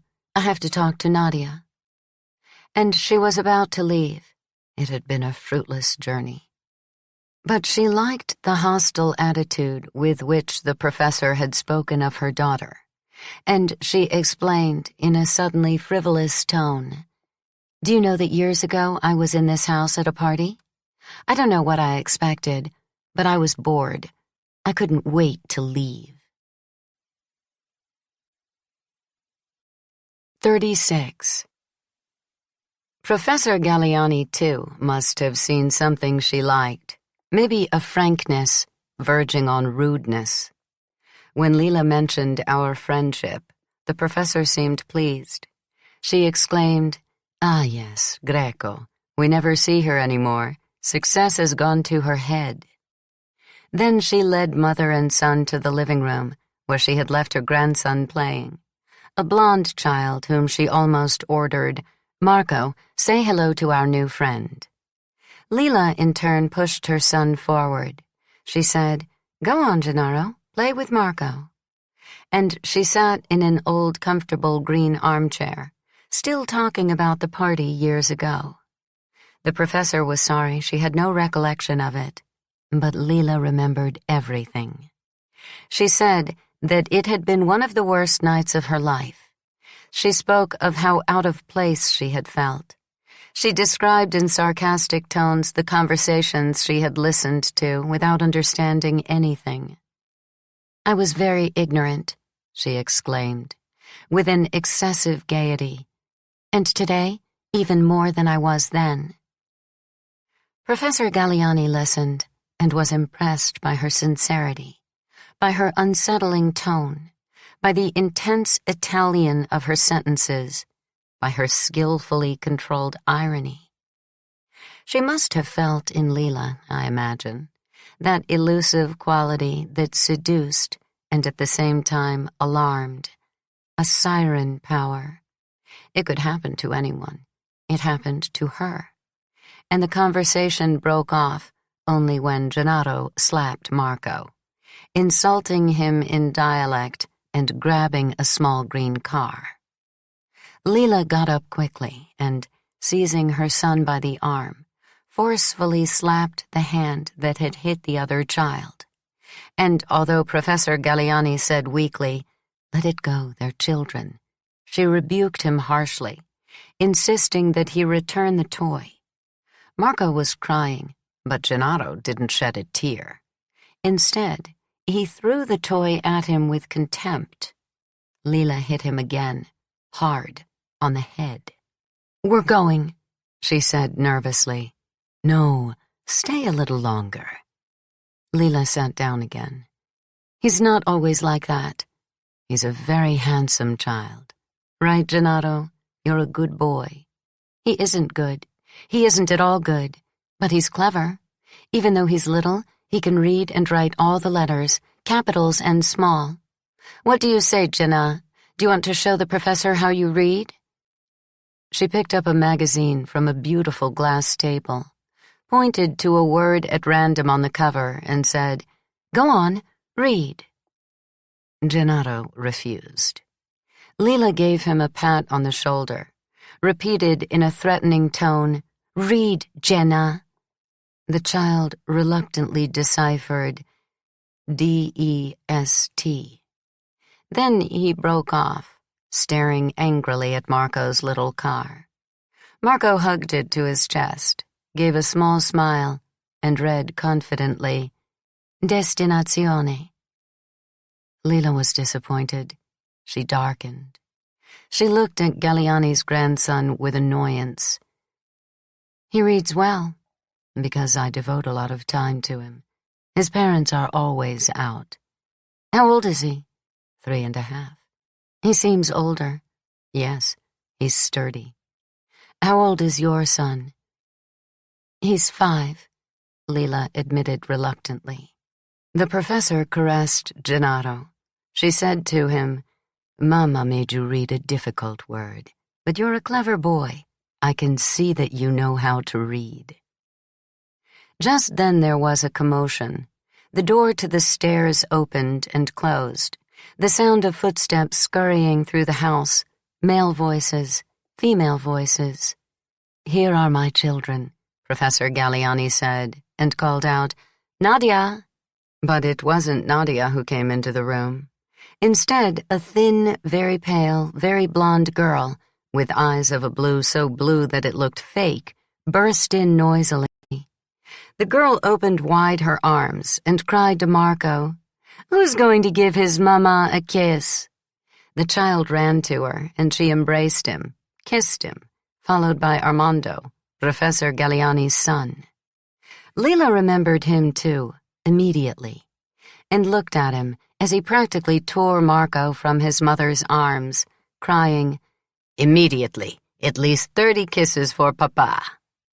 Marco began to kiss his father on the cheek, counting 1, 2, 3, 4. Nadia! Professor Galliani called again in a suddenly irritated tone. Are you deaf? Come, there's someone here to see you. Nadia finally looked into the room. Behind her was Pasquale. 37. Lila's bitterness exploded again. So Pasquale, when work was over, rushed to the house of those people, amid mothers and fathers and grandmothers and aunts and happy babies, all affectionate, all well-educated, all so broad-minded that they welcomed him as one of them, although he was a construction worker and still bore the dirty traces of his job? Nadia embraced her in her emotional way. Lucky you're here, she said. Leave the child with my mother. We have to talk. Lila replied aggressively that yes, they had to talk, right away. That's why she was there. And since she said emphatically that she had only a minute, Pasquale offered to take her home in the car. So they left the living room, the children, the grandmother, and met, also Armando, also the blonde girl whose name was Isabella, in Nadia's room. A large room with a bed, a desk, shelves full of books, posters showing singers, films, and revolutionary struggles that Lila knew little about. There were 3 other young men, 2 whom she had never seen, and Dario, banged up from the beating he'd had, sprawled on Nadia's bed with his shoes on the pink quilt. All 3 were smoking. The room was full of smoke. Lila didn't wait. She didn't even respond to Dario's greeting. She said that they had got her in trouble, that their lack of consideration had put her at risk of being fired, that the pamphlet had caused an uproar, that they shouldn't come to the gate anymore, that because of them the fascists had showed up, and everyone was now angry with but everything in writing. Don't worry, he concluded calmly. We'll support you and your comrades in every way. Lila coughed. The smoke in the room irritated her throat. You should have informed me. It's true, but there wasn't time. If you really want the time, you find it. We are few, and our initiatives are more every day. What work do you do? In what sense? What do you do for a living? I'm a doctor. Like your father? Yes. And at this moment, are you risking your job? Could you end up in the street at any moment, along with your son? Armando shook his head unhappily and said, Competing for who is risking the most is wrong, Lina. And Pasquale, he's been arrested twice, and I have 8 charges against me. Nobody here risks more or less than anyone else. Oh, no? No, said Nadia. We're all in the front lines and ready to assume our responsibilities. Then Lila, forgetting that she was in someone else's house, cried, So if I should lose my job, I'll come and live here. You'll feed me. You'll assume responsibility for my life? Nadia answered placidly, If you like, yes. 4 words only. Lila understood that it wasn't a joke, that Nadia was serious, that even if Bruno Sacavo fired his entire workforce, she, with that sickly sweet voice of hers, would give the same senseless answer. She claimed that she was in the service of the workers, and yet, from her room in a house full of books and with a view of the sea, she wanted to command you. She wanted to tell you what you should do with your work. She decided for you. She had the solution ready, even if you ended up in the street. It was on the tip of Lila's tongue. If I want, can smash everything much better than you. I don't need you to tell me, in that sanctimonious tone, how I should think, what I should do. But she restrained herself and said abruptly to Pasquale, I'm in a hurry. Are you going to take me or are you staying here? Silence. Pasquale glanced at Nadia, muttered, I'll take you, and Lila started to leave the room without saying goodbye. The girl rushed to lead the way, saying to her how unacceptable it was to work in the conditions that Lila herself had described so well, how urgent it was to kindle the spark of the struggle, and other phrases like that. Don't pull back, she urged, finally, before they went into the living room. But she got no response. Professor Galliani, sitting in the armchair, was reading, a frown on her face. When she looked up, she spoke to Lila, ignoring her daughter, ignoring Pasquale, who had just arrived, embarrassed. You're leaving? Yes, it's late. Let's go, Gennaro. Leave Marco his car and put your coat on. Professor Galliani smiled at her grandson, who was pouting. Marco gave it to him. Lila narrowed her eyes, reduced them to cracks. You're all so generous in this house. Thank you. The professor watched as she struggled with her son to get his coat on. May I ask you something? Go ahead. What did you study? The question seemed to irritate Nadia, who broke in, Mama, Lena has to go. For the first time, Lila noticed some nervousness in the child's voice, and it pleased her. Will you let me have 2 words? Professor Galliani snapped, in a tone no less nervous. Then she repeated to Lila, but kindly, What did you study? Nothing.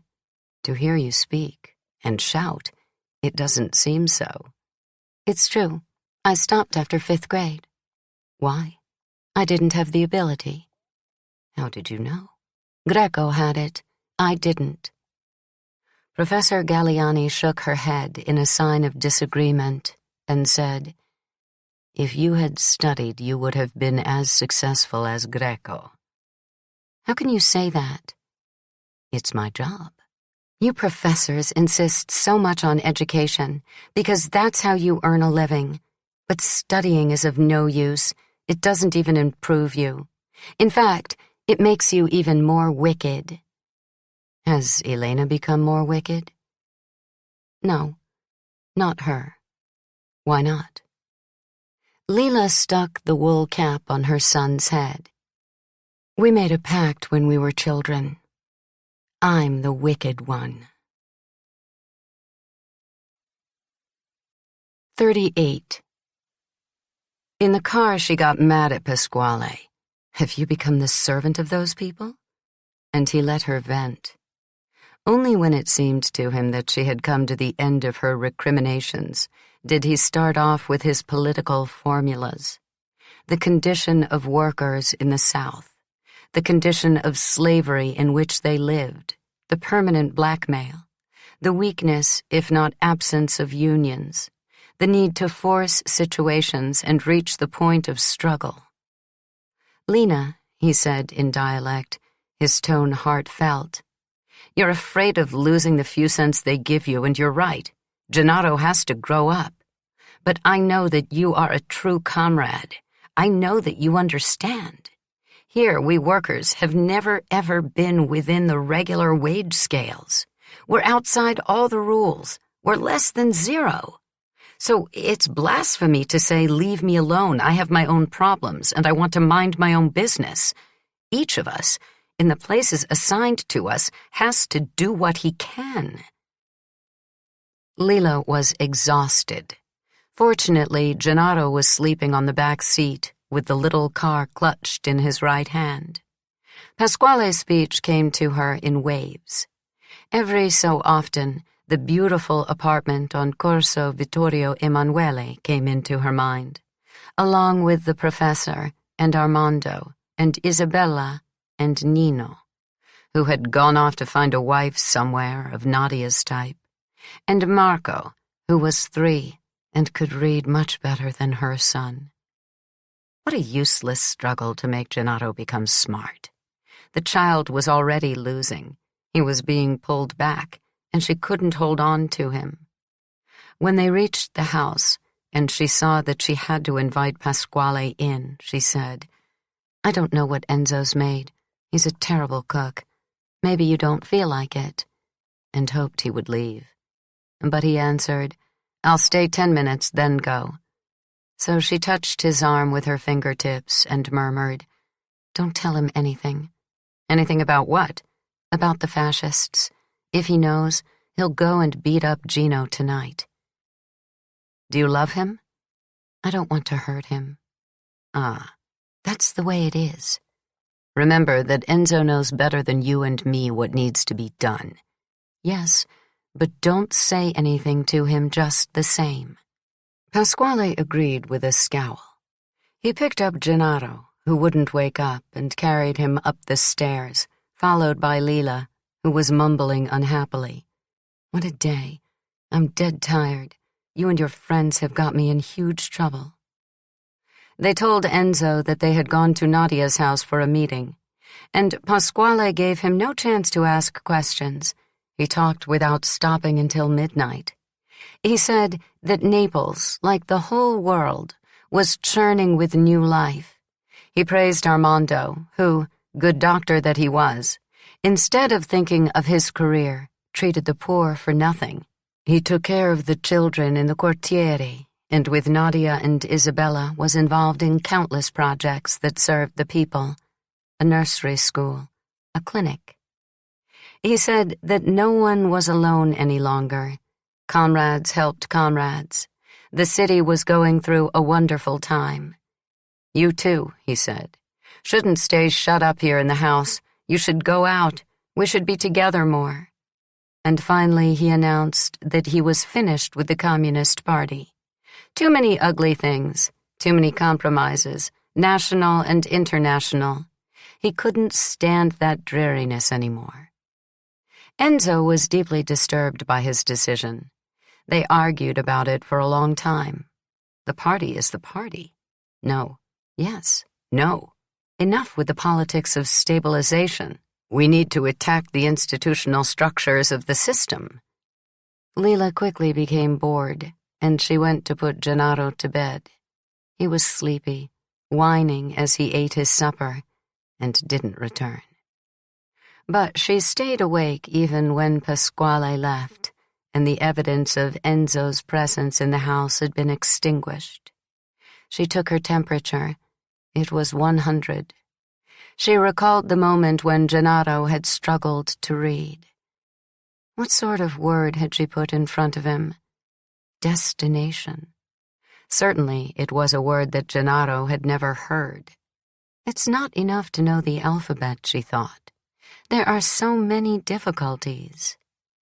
If Nino had had him with Nadia, that child would have had a completely different destiny. She felt she was the wrong mother. And yet, I wanted him, she thought. It was with Stefano that I didn't want children. With Nino, yes. She had truly loved Nino. She had desired him deeply. She had desired to please him, and for his pleasure had done willingly everything that with her husband she had had to do by force, overcoming disgust in order not to be killed. But she had never felt what it was said she was supposed to feel when she was penetrated. That she was sure of, and not only with Stefano, but also with Nino. Males were so attached to their penis, they were so proud of it, and they were convinced that you should be even more attached to it than they were. Even Gennaro was always playing with his. Sometimes it was embarrassing how much he jiggled it in his hands, how much he pulled it. Lila was afraid he would hurt himself, and even to wash it or get him to pee, she had had to make an effort, get used to it. Enzo was so discreet, never in his underwear in the house, never a vulgar word. For that reason she felt an intense affection for him, and was grateful to him for his devoted wait in the other room, which had never been interrupted by a wrong move. The control he exercised over things and himself seemed to her the only consolation. But then a sense of guilt emerged. What consoled her surely made him suffer. And the thought that Enzo was suffering because of her was added to all the terrible things of that day. Events and conversations whirled chaotically in her head for a long time. Tones of voice, single words. How should she act the next day in the factory? Was there really all that fervor in Naples and the world? Or were Pasquale and Nadia and Armando imagining it to allay their anxieties, out of boredom, to give themselves courage? Should she trust them, with the risk of becoming captive to fantasies? Or was it better to look for Bruno again to get her out of trouble? But would it really be any use trying to placate him, with the risk that he might jump on her again? Would it help to give in to the abuses of Filippo and the supervisors? She didn't make much progress. In the end, in a waking sleep, she landed on an old principle that we two had assimilated since we were little. It seemed to her that to save herself, to save Gennaro, she had to intimidate those who wished to intimidate her.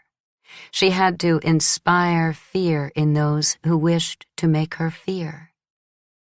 She fell asleep with the intention of doing harm. To Nadia, by showing her that she was just a girl from a good family, all sugary chatter.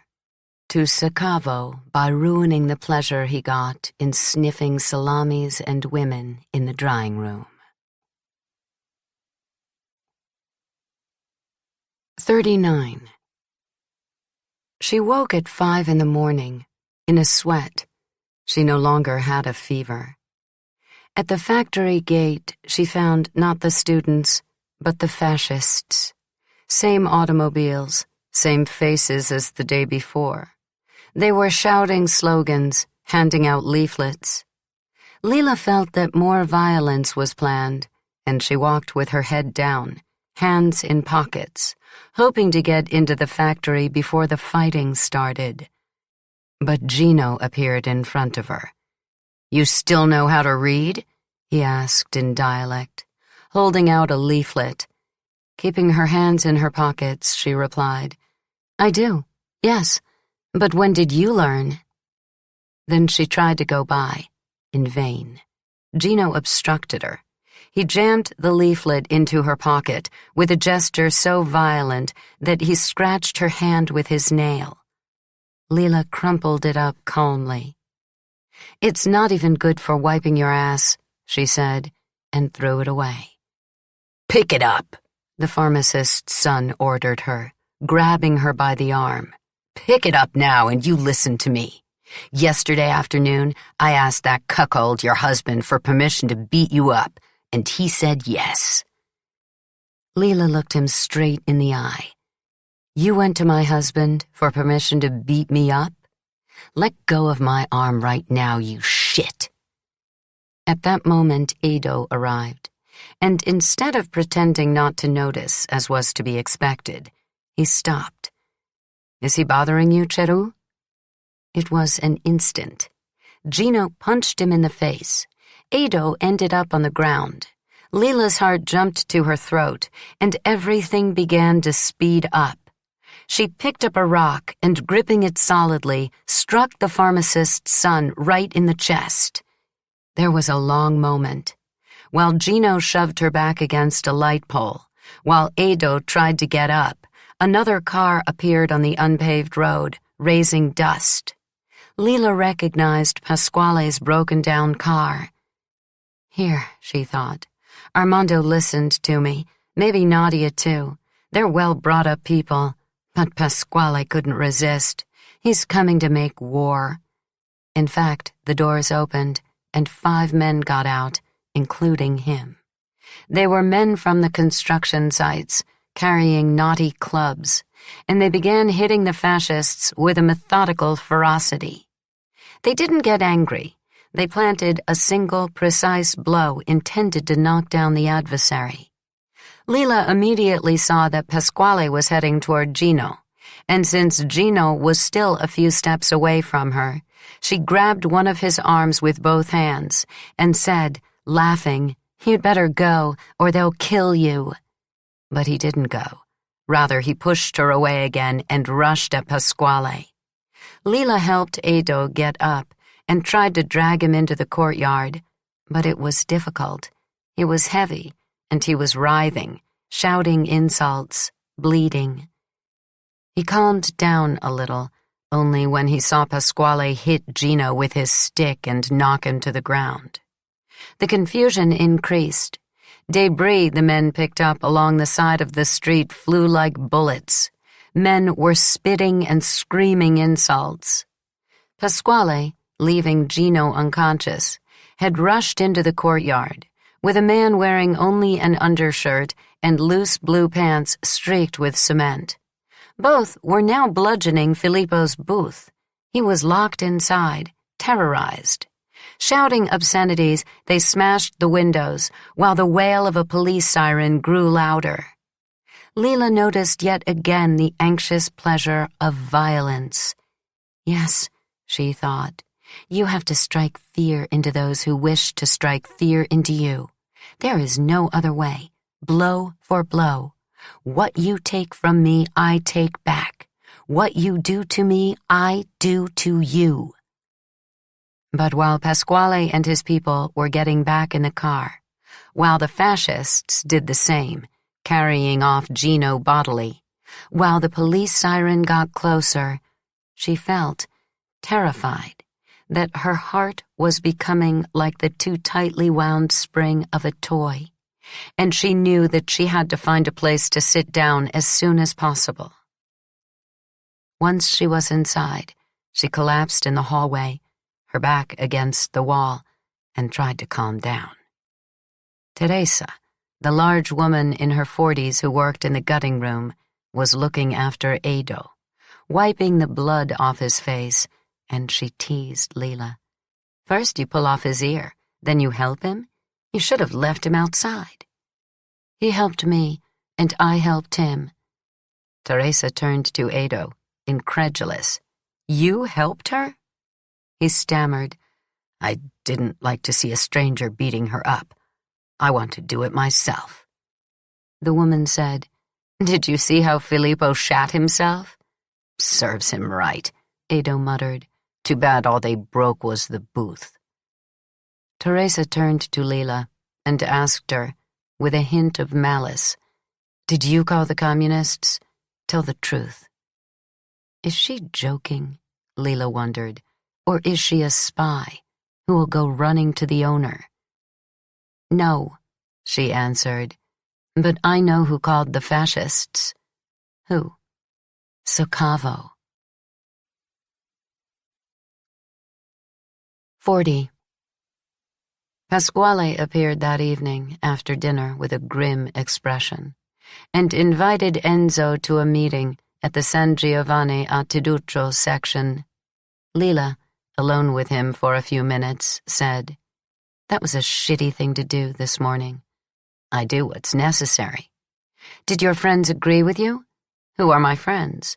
"Nadia and her brother." "Of course they agreed." "But they stayed home." Pasquale muttered, "And who says they stayed home?" He wasn't in a good mood. In fact, he seemed empty of energy, as if the practice of violence had swallowed up his craving for action. Further, he hadn't asked her to go to the meeting. He had invited only Enzo, something that never happened, even when it was late and cold and unlikely that she would take Gennaro out. Maybe they had other male wars to fight. Maybe he was angry with her because, with her resistance to the struggle, she had caused him to look bad in front of Nadia and Armando. Certainly he was bothered by the critical tone she had used in alluding to the morning's expedition. He's convinced, Lila thought, that I don't understand why he hit Gino like that, why he wanted to beat up the guard. Good or bad, all men believe that after every one of their undertakings, you have to put them on an altar as if they were St. George slaying the dragon. He considers me ungrateful. He did it to avenge me. He would like me to at least say thank you. When the two left, she got in bed and read the pamphlets on work and unions that Pasquale had given her long ago. They helped to keep her anchored to the dull things of every day. She was afraid of the silence of the house, of sleep, of her unruly heartbeats, of the shapes that threatened to break apart at any moment. In spite of her weariness, she read for a long time, and in her usual way became excited and learned a lot of things quickly. To feel safe, she made an effort to wait for Enzo to return, but he didn't. And finally, the sound of Gennaro's regular breathing became hypnotic, and she fell asleep. The next morning, Edo and the woman from the gutting room, Teresa, began to hang around her with timid, friendly words and gestures. And Lila not only didn't rebuff them, but treated the other workers courteously as well. She showed herself available to those who were complaining, understanding to those who were angry, sympathetic toward those who cursed the abuses. She steered the trouble of one toward the trouble of another, joining all together with eloquent words. Above all, in the following days, she let Edo and Teresa and their tiny group talk, transforming the lunch break into a time for secret meeting. Since she could, when she wanted, give the impression that it wasn't she who was proposing and disposing, but the others, she found more and more people happy to hear themselves say that their general complaints were just and urgent necessities. She added the claims of the gutting room to those of the refrigerated rooms and those of the vats, and discovered to her surprise that the troubles of one department depended on the troubles of another, and that all together were links in the same chain of exploitation. She made a detailed list of the illnesses caused by the working conditions, damage to the hands, the bones, the lungs. She gathered enough information to demonstrate that the entire factory was in terrible shape, that the hygienic conditions were deplorable, that the raw material they handled was sometimes spoiled or of uncertain origin. When she was able to talk to Pasquale in private, she explained to him what in a very short time she had started up, and he, in his peevish way, was astonished. Then said, beaming, "I would have sworn that you would do it." And he set up an appointment with a man named Capone, who was secretary of the union local. Lila copied down on paper in her fine handwriting everything she had done and brought the copy to Capone. The secretary examined the pages, and he too was enthusiastic. He said to her things like, "Where did you come from, comrade? You've done really great work. Bravo. And besides, we've never managed to get into the Sacavo plant. They're all fascists in there. But now that you've arrived, things have changed." "How should we start?" she asked. "Form a committee." "We already are a committee." "Good. The first thing is to organize all this." "In what sense, organize?" Capone looked at Pasquale. Pasquale said nothing. "You're asking for too many things at once, including things that have never been asked for anywhere. You have to establish priorities." "In that place, everything is a priority." "I know, but it's a question of tactics. If you want everything at once, you risk defeat." Lila narrowed her eyes to cracks. There was some bickering. It emerged that, among other things, the committee couldn't go and negotiate directly with the owner. The union had to mediate. "Am I not the union?" she flared up. "Of course, but there are times and ways." They quarreled again. Capone said, "You look around a little. Open the discussion. I don't know, about the shifts, about holidays, about overtime, and we'll take it from there. Anyway," he concluded, "you don't know how happy I am to have a comrade like you. It's a rare thing. Let's coordinate, and we'll make great strides in the food industry. There aren't many women who get involved." At that point, he put his hand on his wallet, which was in his back pocket, and asked, "Do you want some money for expenses?" "What expenses?" "Mimeographing, paper, the time you lose, things like that." "No." Capone put the wallet back in his pocket. "But don't get discouraged and disappear, Lena. Let's keep in touch. Look, I'm writing down here your name and surname. I want to talk about you at the union. We have to use you." Lila left dissatisfied. She said to Pasquale, "Who did you bring me to?" But he calmed her, assured her that Capone was an excellent person, said he was right. You had to understand, there was strategy and there were tactics. Then he became excited, almost moved. He was about to embrace her, had second thoughts, said, "Move ahead, Lena. Screw the bureaucracy. Meanwhile, I'll inform the committee." Lila didn't choose among the objectives. She confined herself to compressing the first draft, which was very long, into one densely written sheet, which she handed over to Edo.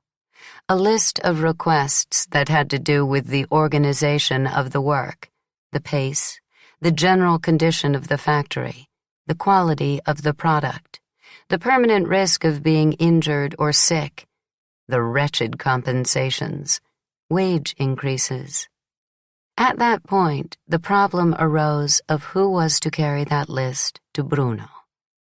"You go," Lila said to Edo. "I get angry easily." "Better." "I'm not suitable." "You're very suitable."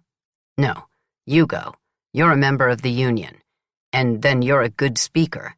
You'll put him in his place right away." 41. Lila had known from the start that it would be up to her. She took her time.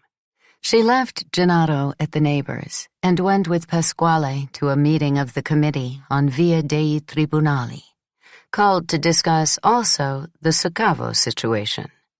There were 12 this time, including Nadia, Armando, Isabella, and Pasquale. Lila circulated the paper she had prepared for Capone. In that first version, all the demands were more carefully argued. Nadia read it attentively. In the end, she said, "Pasquale was right. You're one of those people who don't hold anything back. You've done a great job in a very short time." And in a tone of sincere admiration, she praised not only the political and union substance of the document, but the writing. "You're so clever," she said. "I've never seen this kind of material written about in this way." Still, after that beginning, She advised her not to move to an immediate confrontation with Sacavo, and Armando was of the same opinion. "Let's wait to get stronger and grow," he said. "The situation concerning the Sacavo factory needs to develop. We've got a foot in there, which is already a great result. We can't risk getting swept away out of pure recklessness." Dario asked, "What do you propose?" Nadia answered, addressing Lila, "Let's have a wider meeting. Let's meet as soon as possible with your comrades. Let's consolidate your structure, and maybe with your material prepare another pamphlet."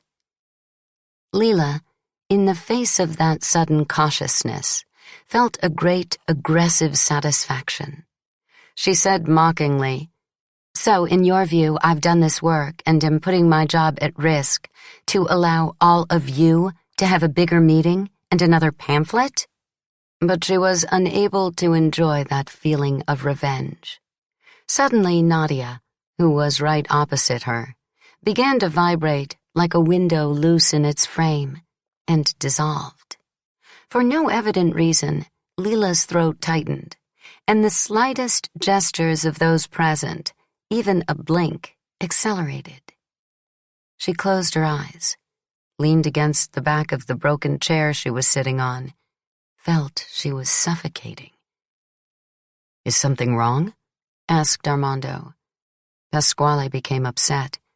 "She gets overtired," he said. "Lina, what's wrong? Do you want a glass of water?" Dario hurried to get some water, while Armando checked her pulse, and Pasquale, nervous, pressed her. "What do you feel? Stretch your legs. Breathe."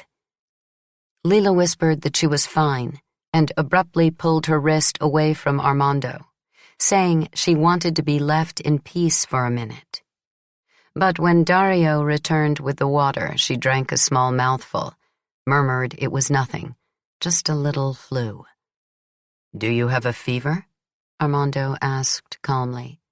"Today, no." "Cough? Difficulty breathing?" "A little. I can feel my heart beating in my throat." "Is it a little better now?" "Yes." "Come into the other room." Lila didn't want to, and yet she felt a vast sense of anguish. She obeyed. She struggled to get up. She followed Armando, who had picked up a black leather bag with gold clasps. They went into a large, cold room that Lila hadn't seen before, with 3 cots covered by dirty-looking old mattresses, a wardrobe with a corroded mirror, a chest of drawers. She sat down on one of the beds, exhausted. She hadn't had a medical examination since she was pregnant.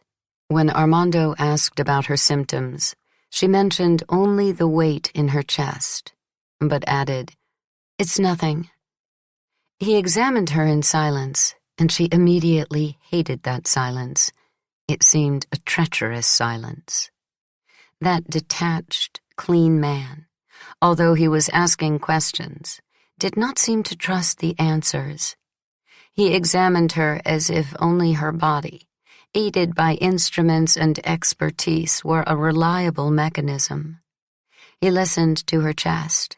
He touched her. He peered at her.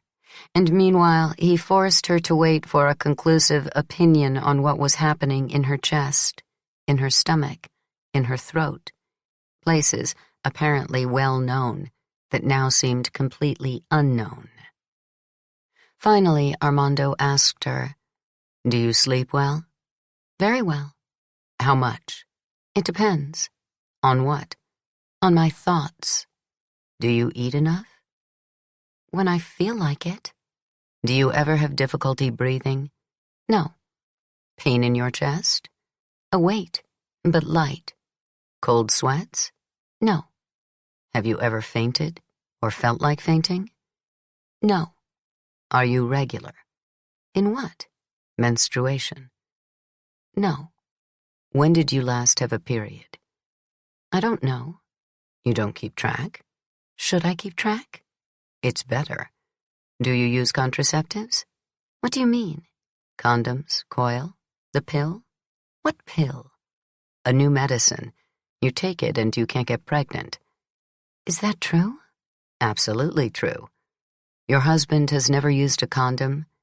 I don't have a husband anymore. He left you? I left him.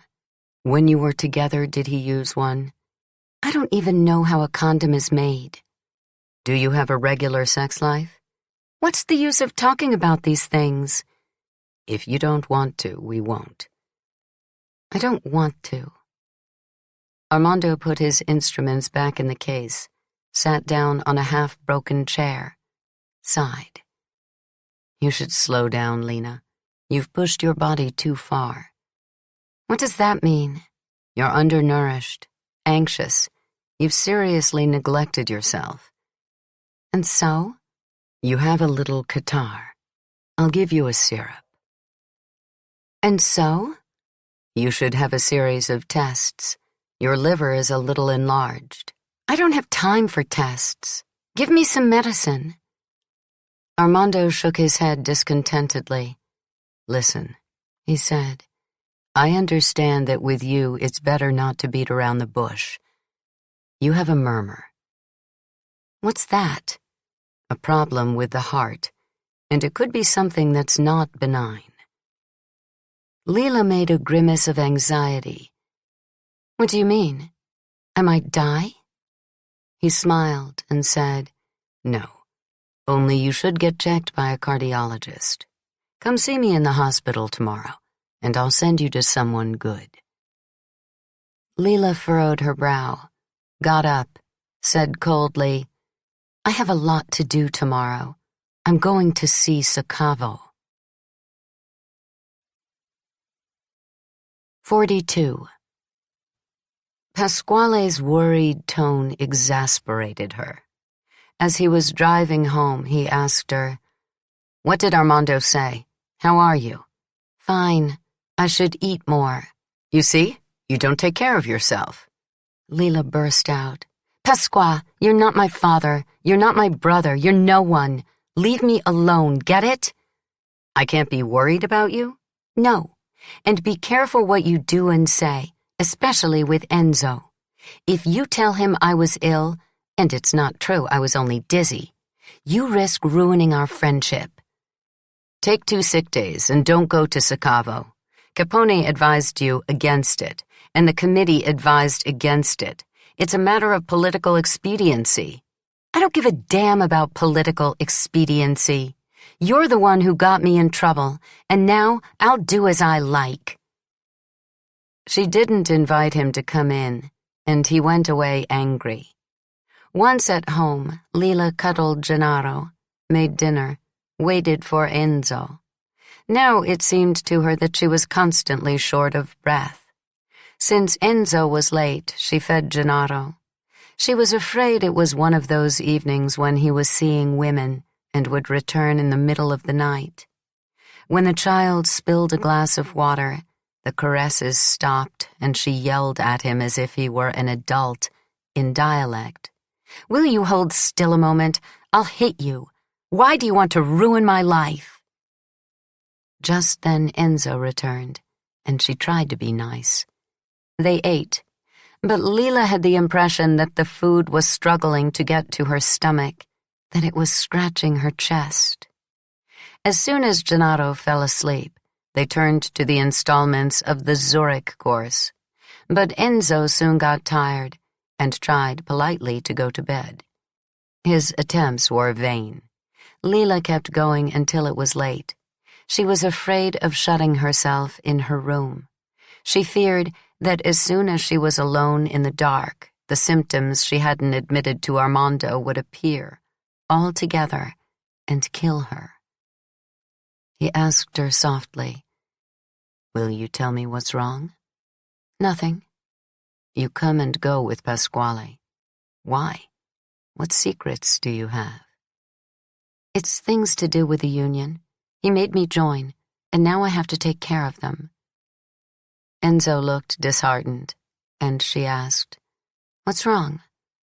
Pasquale told me what you're doing in the factory. You told him, and you told the people on the committee. Why am I the only one who doesn't deserve to know? Lila became agitated. She got up. She went to the bathroom. Pasquale hadn't held out. What had he told? Only about the union seed that she wanted to plant at Soccavo. Or also about Gino? About her not feeling well at Via dei Tribunali? He hadn't been able to stay silent. Friendship between men had its unwritten but inviolable pacts, not like that between women. She flushed the toilet, returned to Enzo and said, "Pasquale is a spy. Pasquale is a friend. Whereas you, what are you?"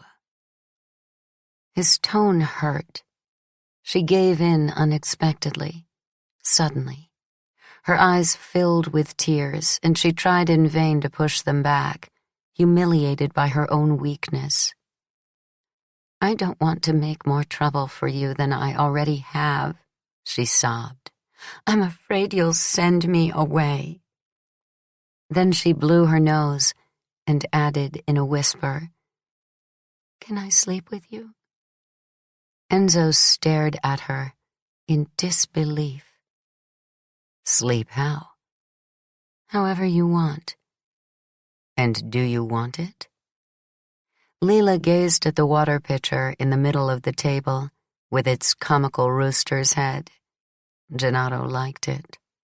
She whispered, "The crucial thing is for you to hold me close."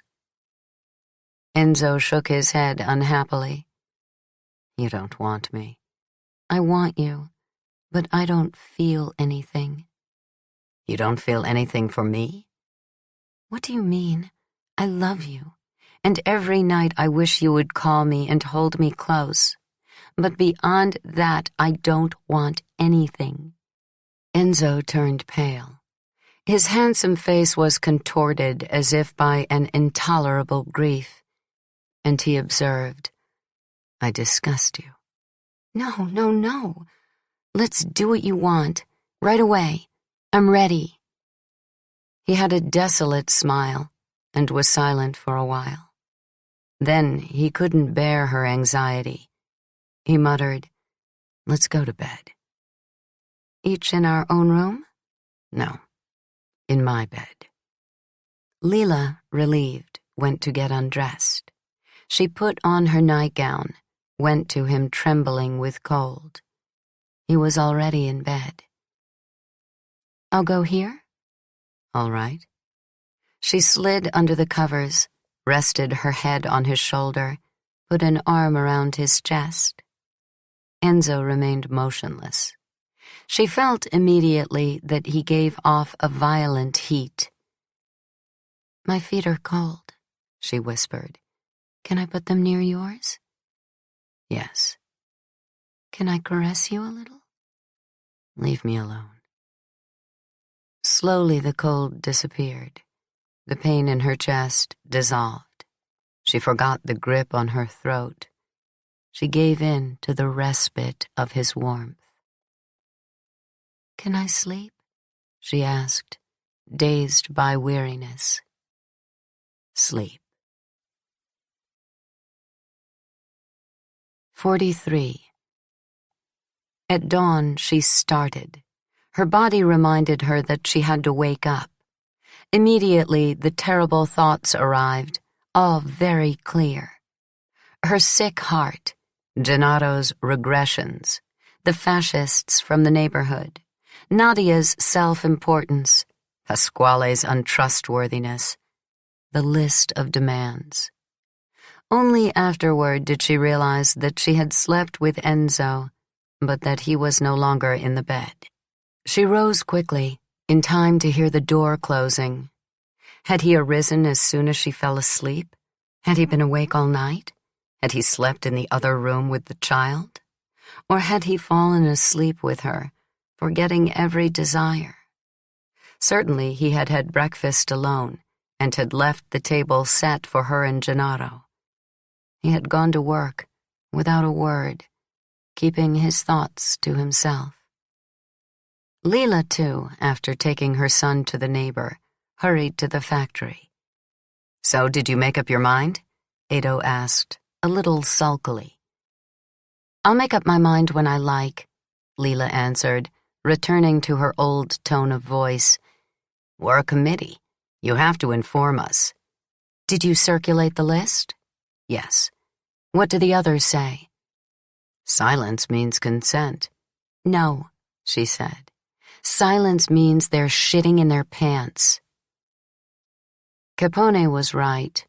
Also Nadia and Armando. It was a weak initiative, a forced effort. Lila worked at cutting the meat furiously. She had a desire to hurt and be hurt. To jab her hand with the knife, let it slip now from the dead flesh to her own living flesh. To shout, hurl herself at the others, make them all pay for her inability to find an equilibrium. Ah, Lina Cerullo, you are beyond correction. Why did you make that list? You don't want to be exploited?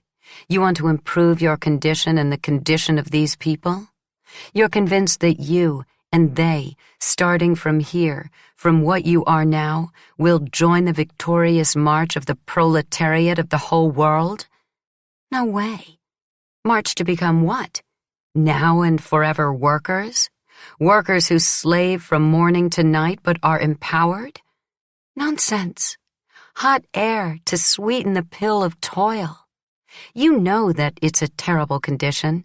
It shouldn't be improved, but eliminated. You've known it since you were a child. Improve yourself? You, for example, are you improved? Have you become like Nadia or Isabella? Is your brother improved? Has he become like Armando? And your son, is he like Marco?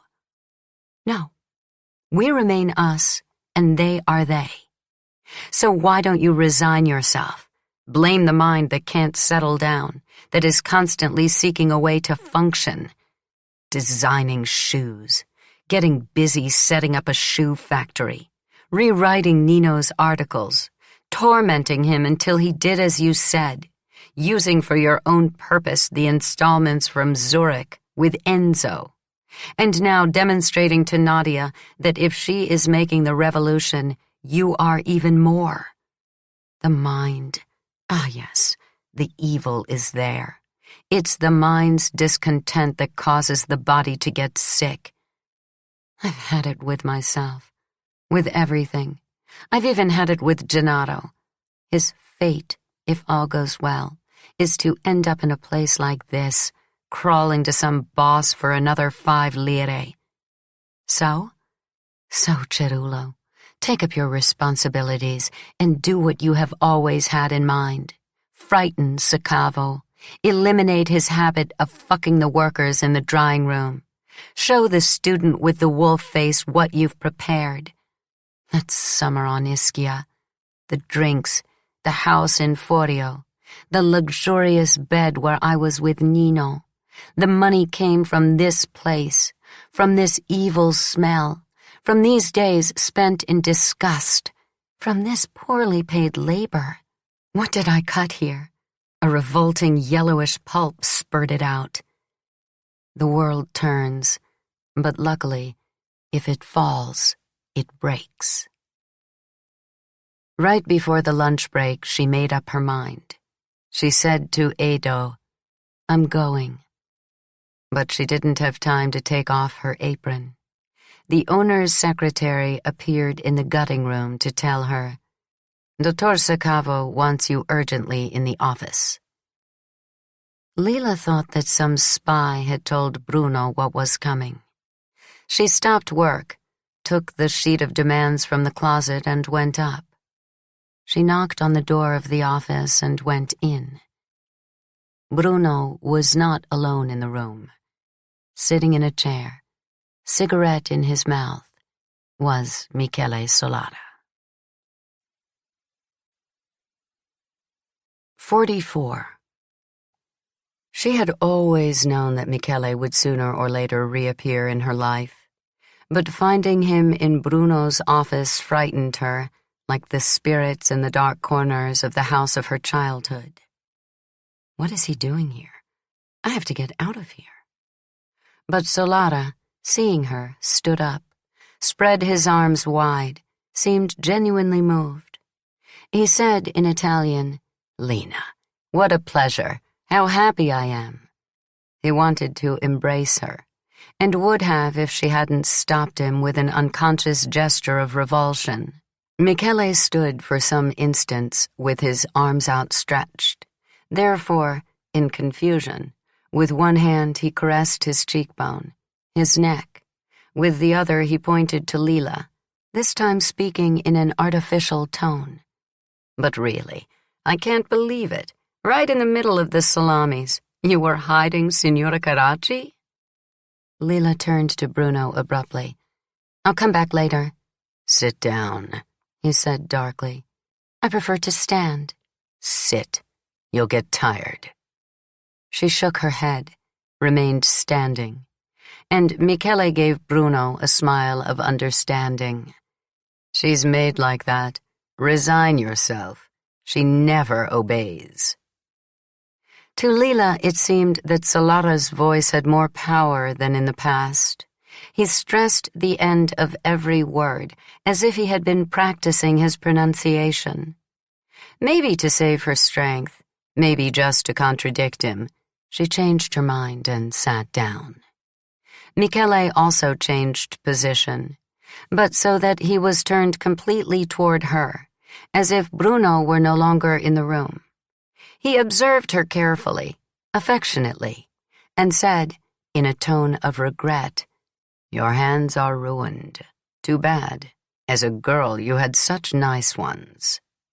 Then he began to talk about the shop in Piazza dei Martiri, in the manner of one imparting information, as if Lila were still his employee and they were having a work meeting.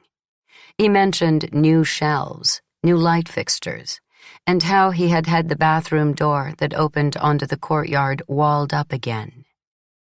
Lila remembered that door and said softly, in dialect, "I don't give a fuck about your shop." "You mean our. We invented it together." "Together with you, I never invented anything." Michele smiled again, shaking his head in a sign of mild dissent. "Those who put in the money," he said, "do and undo, just the way those who work with their hands and their head do. Money invents scenarios, situations, people's lives. You don't know how many people I could make happy or ruin just by signing a check." And then he began chatting again, placidly. He seemed eager to tell her the latest news, as if they were two friends catching up. He began with Alfonso, who had done his job in Piazza dei Martiri well, and now earned enough to start a family. But he had no wish to marry. He preferred to keep poor Marisa in the condition of fiancé for life, and continue to do as he liked. So he, as his employer, had encouraged him. A regular life is good for one's employees, and had offered to pay for the wedding celebration. Thus, finally, in June the marriage would take place. "You see," he said, "if you had continued to work for me rather than Alfonso, I would have given you everything you asked for. You would have been a queen." Then, without giving her time to answer, he tapped the ashes of his cigarette into an old bronze ashtray and announced that he too was getting married, also in June, and to Gigliola, naturally, the great love of his life. "Too bad I can't invite you," he complained.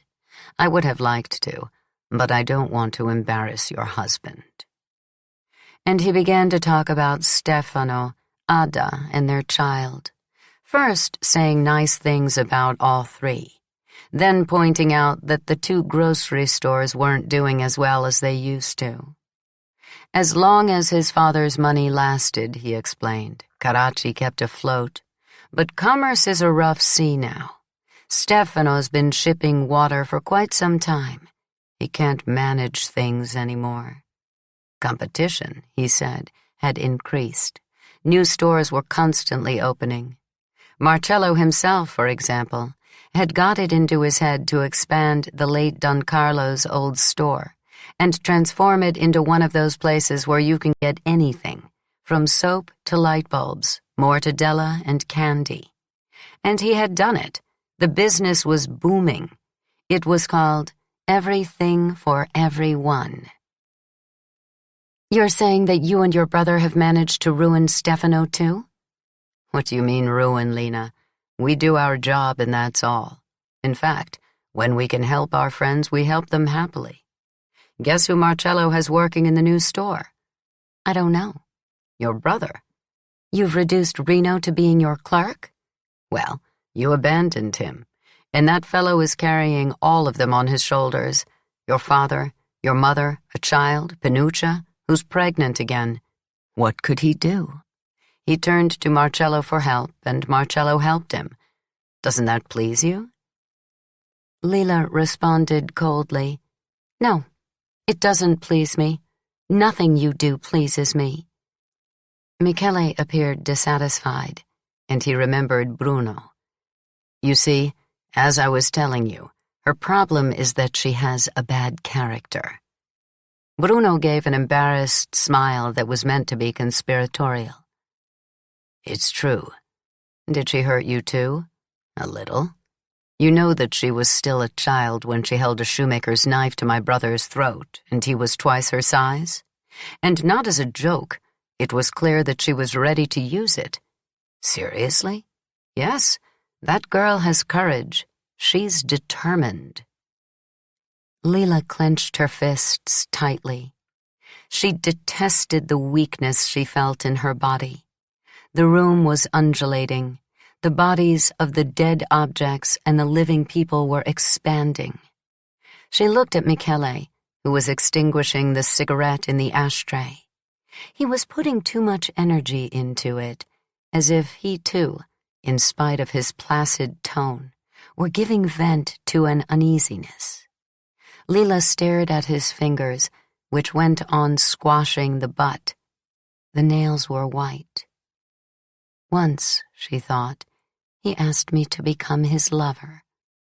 But that's not what he really wants.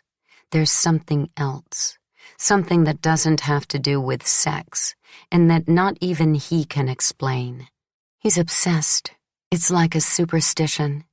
Maybe he thinks that I have a power, and that power is indispensable to him.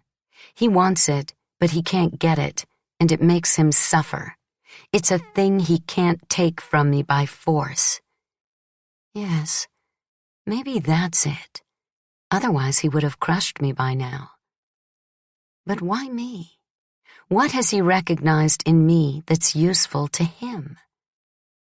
I mustn't stay here, under his eyes. I mustn't listen to him. What he sees and what he wants scares me. Lila said to Sacavo, I've got something to leave for you, and then I'll go. She got up, ready to give him the list of demands, a gesture that seemed to her increasingly pointless, and yet necessary. She wished to place the piece of paper on the table, next to the ashtray, and leave that room. But Michele's voice stopped her.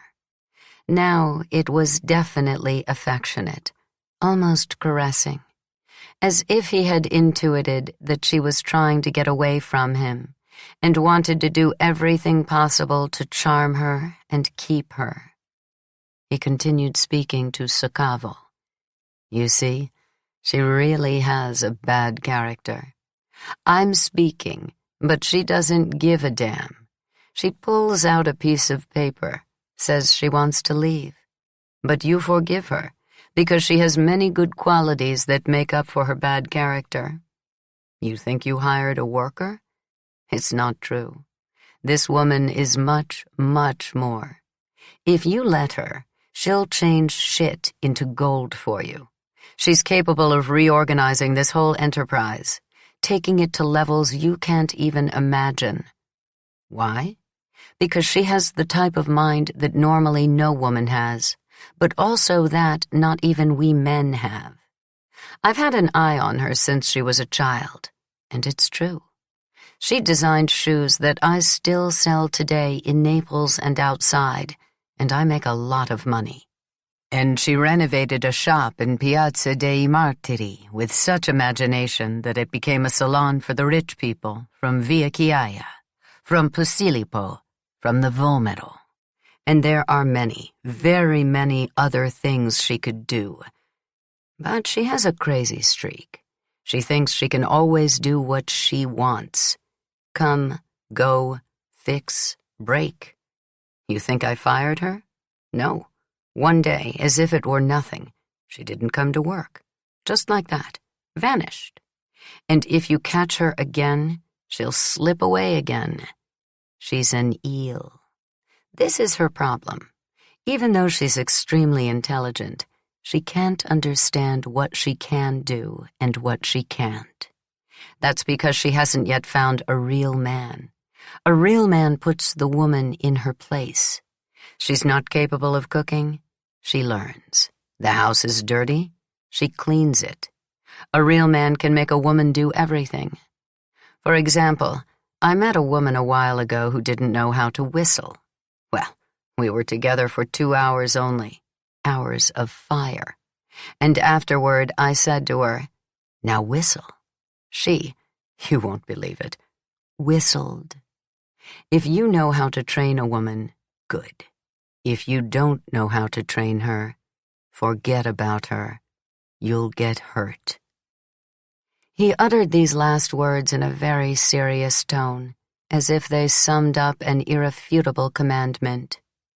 But even as he was speaking, he must have realized that he hadn't been able, and was still unable, to respect his own law.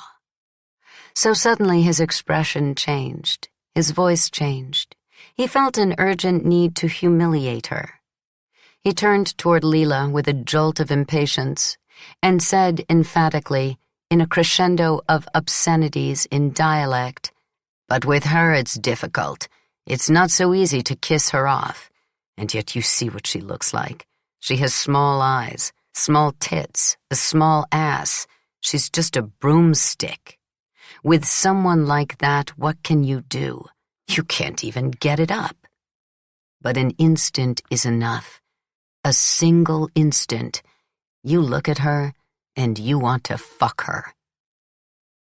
It was at that point that Lila felt a violent bump inside her head, as if her heart, instead of hammering in her throat, had exploded in her skull.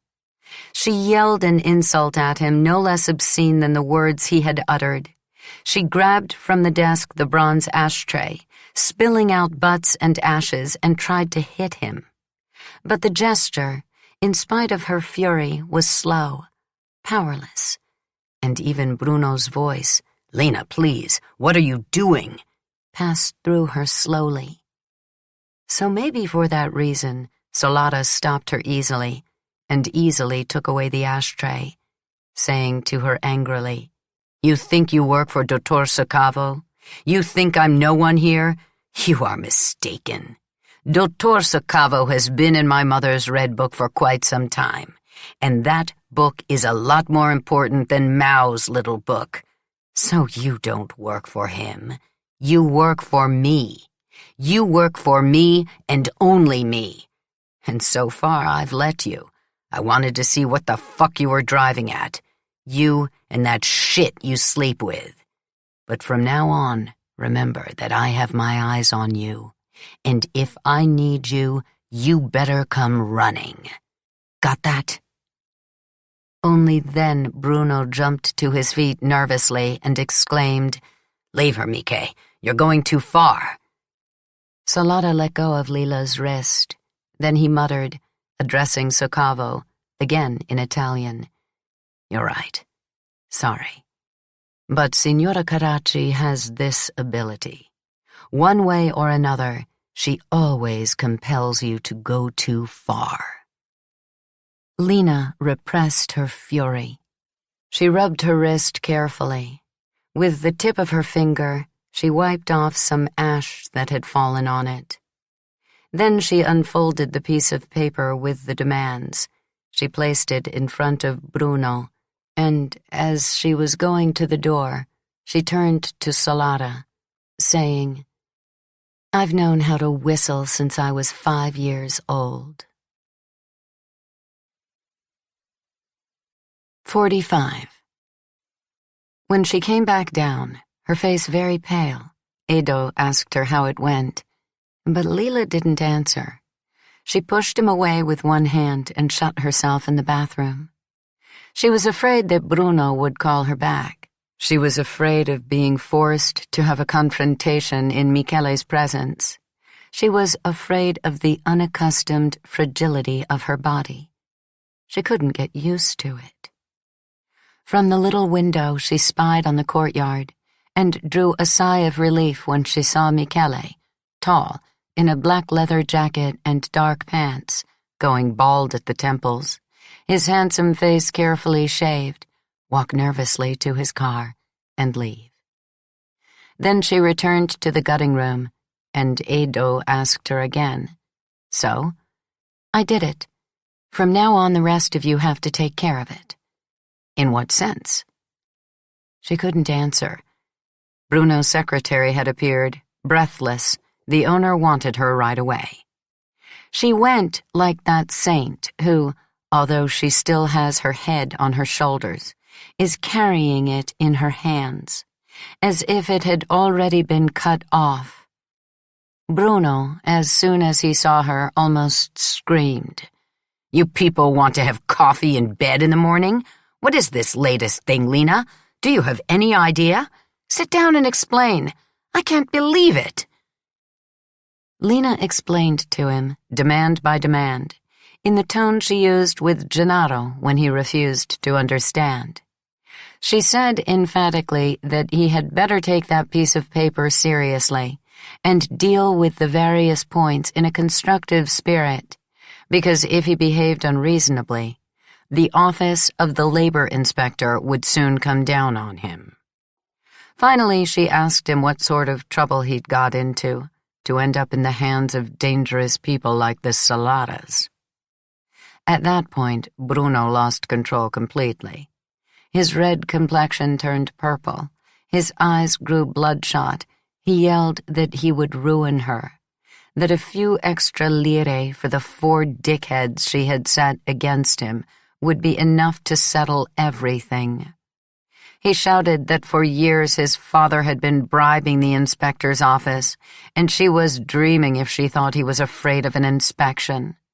He cried that the Saladas would eliminate her desire to be a union member. And finally, in a choked voice, he said, "Out. Get out immediately. Out." Lila went to the door. On the threshold, she said, "This is the last time you'll see me. I'm done working here. Starting now." At those words, Soccavo abruptly returned to himself. He had an expression of alarm. He must have promised Michele that he wouldn't fire her. He said, "Now you're insulted? Now you're being difficult? What do you say? Come here. Let's discuss it. I'll decide if I should fire you or not." "Bitch, I said come here." For a fraction of a second, Ischia came to mind. The morning we waited for Nino and his rich friend, the boy who had a house in Forio, who was always so polite and patient, to arrive. She went out and closed the door behind her. Immediately afterward, she began to tremble violently. She was covered with sweat. She didn't go to the gutting room. She didn't say goodbye to Edo and Teresa. She passed by Filippo, who looked at her in bewilderment and called to her, "Ceru, where are you going? Come back inside." But she ran along the unpaved road, took the first bus for the marina, reached the sea. She walked for a long time. There was a cold wind, and she went up to the Vomero in the funicular, walked through the Piazza Vanvitelli, along Via Scarlatti, Via Cimarosa, took the funicular again to go down. It was late when she realized that she had forgotten about Gennaro. She got home at 9, and asked Enzo and Pasquale, who were anxiously questioning her to find out what had happened to her, to come and look for me in the neighborhood. And now here we are, in the middle of the night, in this bare room in San Giovanni a Teduccio. Gennaro is sleeping. Lila talks on and on in a low voice. Enzo and Pasquale are waiting in the kitchen. I feel like the knight in an ancient romance as, wrapped in his shining armor, after performing 1,000 astonishing feats throughout the world, he meets a ragged, starving herdsman who, never leaving his pasture, subdues and controls horrible beasts with his bare hands, and with prodigious courage. 46. I was a tranquil listener, and I let her talk. Some moments of the story, especially when the expression of Lila's face and the pace of her sentences underwent a sudden, painful, nervous contraction, disturbed me deeply. I felt a powerful sense of guilt. I thought, this is the life that could have been mine, and if it isn't, it's partly thanks to her. Sometimes I almost hugged her. More often I wanted to ask questions, comment. But in general I held back. I interrupted 2 or 3 times at most. For example, I certainly interrupted when she talked about Professor Galliani and her children. I would have liked her to explain better what the professor had said, what precise words she had used, if my name had ever come up with Nadia and Armando. But I realized in time the pettiness of the questions and restrained myself. Even though a part of me considered the curiosity legitimate, they were acquaintances of mine, after all, who were important to me. Before I go to Florence for good, I should pay a visit to Professor Galliani. Maybe you'd come with me. Do you want to? And I added, my relationship with her cooled a little after Ischia. She blamed me for Nino's leaving Nadia. Since Lila looked at me as if she didn't see me, I said again, the Gallianis are good people, a little stuck up, but this business of the murmur should be checked. This time she reacted. The murmur is there. All right, I said, but even Armando said you'd need a cardiologist. She replied, he heard it anyway. But I felt involved above all when it came to sexual matters. When she told me about the drying room, I almost said, an old intellectual jumped on me in Turin, and in Milan a Venezuelan painter I'd known for only a few hours came to my room to get in bed as if it were a favor I owed him. Yet I held back, even with that. What sense was there in speaking of my affairs at that moment? And then really, what could I have told her that had any resemblance to what she was telling me? That last question presented itself clearly when, from a simple recitation of the facts, years before, when she told me about her wedding night, we had talked only of the most brutal facts, Lila proceeded to talk generally about her sexuality. It was a subject completely new for us.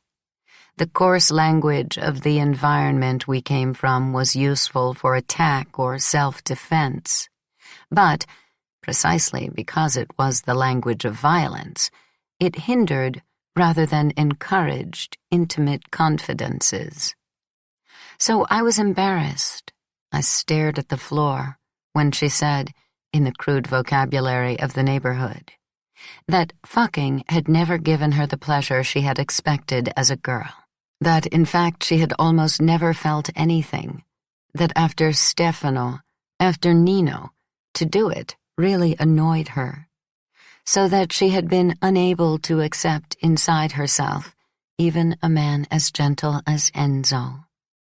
Not only that, using an even more brutal vocabulary, she added that sometimes out of necessity, sometimes out of curiosity, sometimes out of passion. She had done everything that a man could want from a woman, and that even when she had wanted to conceive a child with Nino and had become pregnant, the pleasure you were supposed to feel, particularly at that moment of great love, had been missing.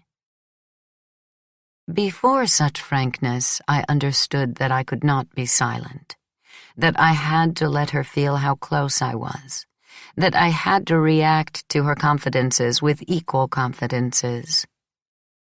But at the idea of having to speak about myself, the dialect disgusted me, and although I passed for an author of racy pages, the Italian I had acquired seemed to me too precious for the sticky material of sexual experiences. My uneasiness grew. I forgot how difficult her confession had been, that every word, however vulgar, was set in the weariness in her face, in the trembling of her hands, and I was brief. "For me, it's not like that," I said. I wasn't lying, and yet it wasn't the truth.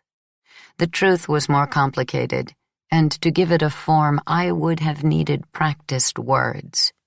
I would have had to explain that, in the time of Antonio, rubbing against him, letting him touch me, had always been very pleasurable, and that I still desired that pleasure. I would have had to admit that being penetrated had disappointed me too, that the experience was spoiled by the sense of guilt, by the discomfort of the conditions, by the fear of being caught, by the haste arising from that, by the terror of getting pregnant. But I would have had to add that Franco, the little I knew of sex was largely from him, before entering me and afterward, let me rub against one of his legs, against his stomach, and that this was nice and sometimes made the penetration nice too. As a result, I would have had to tell her, I was now waiting for marriage. Pietro was a very gentle man. I hoped that in the tranquility and the legitimacy of marriage, I would have the time and the comfort to discover the pleasure of coitus. There, if I had expressed myself like that, I would have been honest. But the two of us, at nearly 25, did not have a tradition of such articulate confidences. There had been only small general allusions when she was engaged to Stefano and I was with Antonio, bashful phrases, hints. As for Donato Saratore, as for Franco, I had never talked about either one. So I kept to those few words. For me, it's not like that. Which must have sounded to her as if I were saying, maybe you're not normal. And in fact, she looked at me in bewilderment and said, as if to protect herself, "In the book you wrote something else." So she had read it. I murmured defensively, "I don't even know anymore what ended up in there." "Dirty stuff ended up in there," she said. "Stuff that men don't want to hear, and women know but are afraid to say." "But now what? Are you hiding?" She used more or less those words. Certainly she said dirty. She too then cited the risque pages and did it like Gigliola, who had used the word dirt. I had expected that she would offer an evaluation of the book as a whole, but she didn't.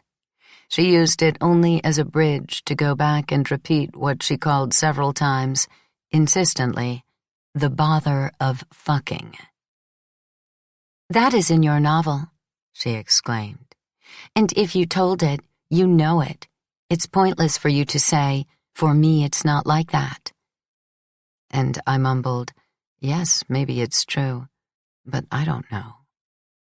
And while she, with a tortured lack of shame, went on with her confidences, the great excitement, the lack of satisfaction, the sense of disgust, I thought of Nino, and the question I had so often turned over and over reappeared.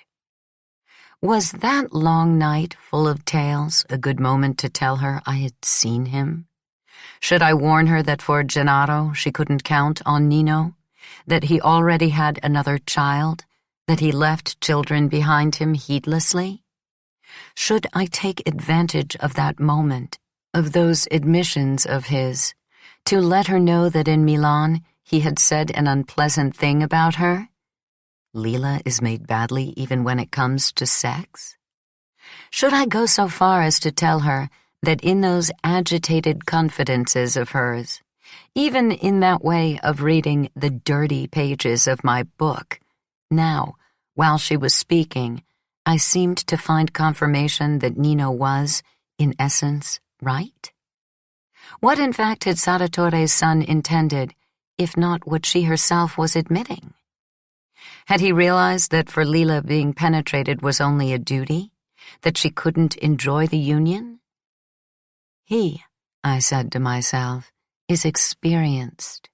He has known many women. He knows what good female sexual behavior is, and so he recognizes when it's bad. To be made badly when it comes to sex means, evidently, not to be able to feel pleasure in the male's thrusting. It means twisting with desire and rubbing yourself to quiet that desire. It means grabbing his hands and placing them against your sex, as I sometimes did with Franco, ignoring his annoyance, the boredom of the one who has already had his orgasm and now would like to go to sleep. My uneasiness increased. I thought, I wrote that in my novel. Is that what Gigliola and Lila recognized? Was that what Nino recognized, perhaps, and the reason he wanted to talk about it? I let everything go and whispered somewhat randomly, I'm sorry. What? That your pregnancy was without joy. She responded with a flash of sarcasm. Imagine how I felt. My last interruption came when it had begun to get light, and she had just finished telling me about the encounter with Michele. I said, That's enough. Calm down. Take your temperature.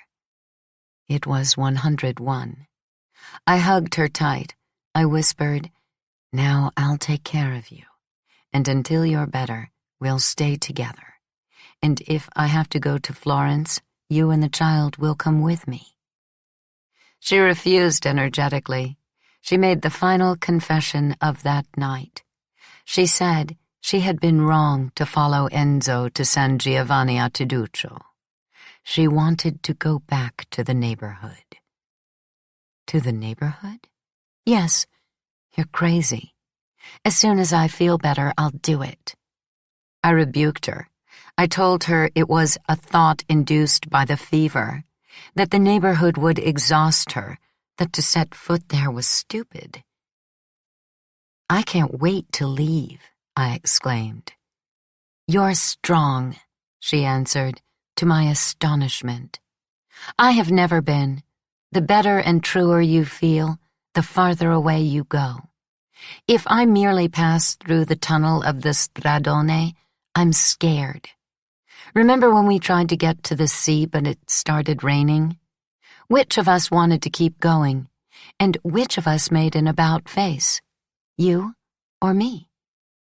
I don't remember. But anyway, don't go back to the neighborhood. I tried in vain to make her change her mind.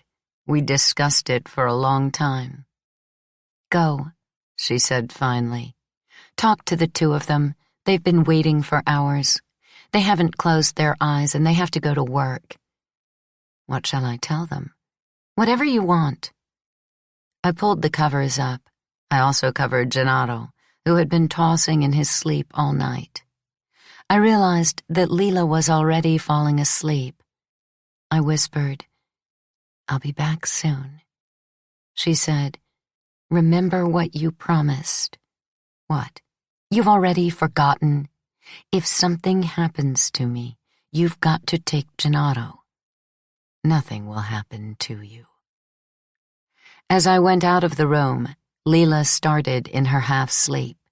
She whispered, "Watch me until I fall asleep. Watch me always, even when you leave Naples. That way, I'll know that you see me, and I'm at peace." 47. In the time that passed between that night and the day of my wedding, I was married on May 17th, 1969, in Florence, and, after a honeymoon of just 3 days in Venice, enthusiastically began my life as a wife. I tried to do all I could for Lila. At first, in fact, I thought simply that I would help her until she got over the flu. I had things to do about the house in Florence. I had a lot of engagements because of the book. The telephone rang constantly, and my mother grumbled that she had given the number to half the neighborhood, but no one called her. To have that thingamajig in the house, she said, is just a bother, since the calls were almost always for me. I wrote notes for hypothetical new novels. I tried to fill the gaps in my literary and political education. But my friend's general state of weakness soon led me to neglect my own affairs and occupy myself with her. My mother realized right away that we had resumed our friendship. She found it shameful. She flew into a rage. She was full of insults for both of us. She continued to believe that she could tell me what to do and what not to. She limped after me, criticizing me. Sometimes she seemed determined to insert herself into my body, simply to keep me from being my own master. "What do you have in common with her anymore?" she insisted. "Think of what you are and what she is. Isn't that disgusting book you wrote enough? You want to go on being friends with a whore?" But I behaved as if I were deaf. I saw Lila every day, and from the moment I left her sleeping in her room and went to face the 2 men who had waited all night in the kitchen, I devoted myself to reorganizing her life. I told Enzo and Pasquale that Lila was ill. She couldn't work at the Succavo factory anymore. She had quit. With Enzo, I didn't have to waste words.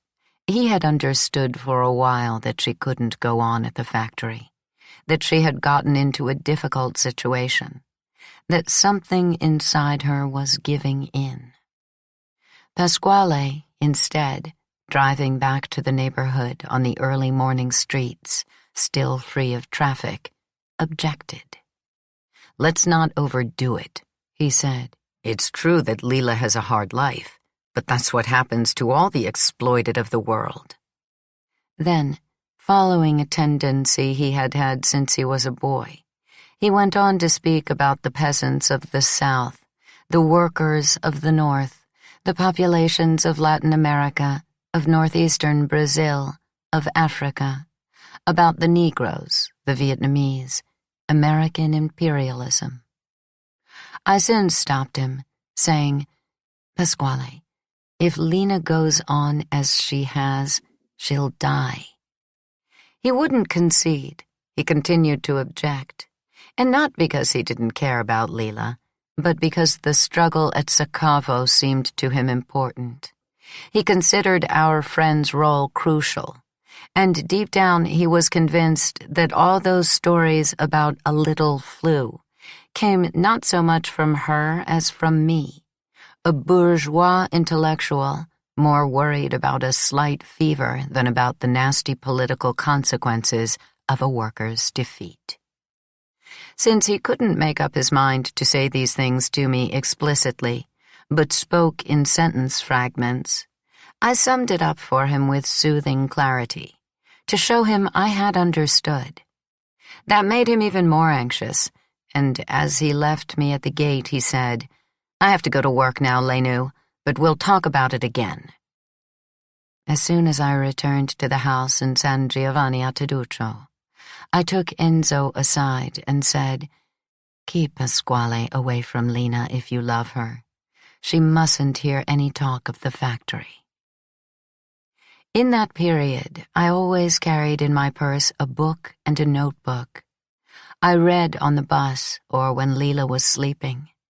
Sometimes I discovered her with her eyes open, staring at me. Maybe she was peeking to see what I was reading, but she never asked me the title of the book. And when I tried to read her some passages from scenes at the Upton Inn, I remember, she closed her eyes as if I were boring her. The fever passed in a few days, but the cough didn't, so I forced her to stay in bed. I cleaned the house, I cooked, I took care of Gennaro. Maybe because he was already big, somewhat aggressive, willful. He didn't have the defenseless charm of Mirko, Nino's other child. But sometimes, in the midst of violent games, he would turn unexpectedly sad and fall asleep on the floor. That softened me, and I grew fond of him.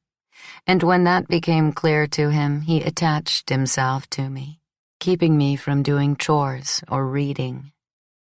Meanwhile, I tried to get a better understanding of Lila's situation. Did she have money? No. I lent her some, and she accepted it after swearing endlessly that she would pay me back. How much did Bruno owe her? 2 months' salary. And severance pay? She didn't know. What was Enzo's job? How much did he earn? No idea. And that correspondence course in Zurich, what concrete possibilities did it offer? Who knows? She coughed constantly. She had pains in her chest, sweats, a vice in her throat. Her heart would suddenly go crazy. I wrote down punctiliously all the symptoms and tried to convince her that another medical examination was necessary, more thorough than the one Armando had done. She didn't say yes, but she didn't oppose it. One evening, before Enzo returned, Pasquale looked in. He said very politely that he, his comrades on the committee, and some workers at the Sucavo factory wanted to know how she was. I replied that she wasn't well. She needed rest. But he asked to see her just the same, to say hello. I left him in the kitchen. I went to Lila. I advised her not to see him. She made a face that meant, "I'll do as you want." I was moved by the fact that she gave in to me, she who had always commanded, done and undone, without arguing. 48. At home that same night, I made a long call to Pietro, telling him in detail all Lila's troubles and how important it was to me to help her. He listened patiently. At a certain point, he even exhibited a spirit of collaboration. He remembered a young Pisan Greek scholar who was obsessed with computers and imagined that they would revolutionize philology. I was touched by the fact that, although he was a person who was always buried in his work, on this occasion, for love of me, he made an effort to be useful. "Find him," I begged him.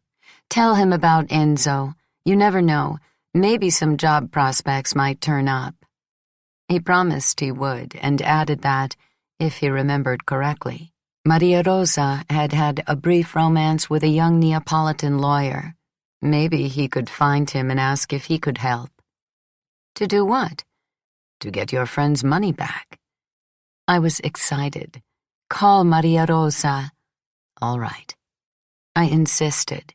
"Don't just promise. Call her, please." He was silent for a moment. Then he said, "Just then you sounded like my mother." "In what sense?" "You sounded like her when something is very important to her." "I'm very different, unfortunately." He was silent again.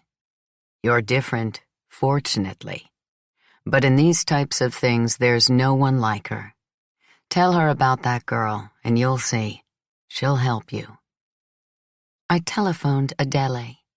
I did it with some embarrassment, which I overcame by reminding myself of all the times I had seen her at work, for my book, in the search for the apartment in Florence. She was a woman who liked to be busy. If she needed something, she picked up the telephone and, link by link, put together the chain that led her to her goal. She knew how to ask in such a way that saying no was impossible. And she crossed ideological borders confidently. She respected no hierarchies. She tracked down cleaning women, bureaucrats, industrialists, intellectuals, ministers, and she addressed all with cordial detachment, as if the favor she was about to ask she was in fact already doing for them. Amid 1,000 awkward apologies for disturbing her, I told Adele in detail about my friend, and she became curious, interested, angry. At the end, she said, "Let me think." "Of course. Meanwhile, can I give you some advice?" "Of course." "Don't be timid. You're a writer. Use your role. Test it. Make something of it. These are decisive times. Everything is turning upside down. Participate. Be present. And begin with the scum in your area. Put their backs to the wall." "How?" "By writing. Frighten Soccavo to death and others like him. Promise you'll do it?" "I'll try."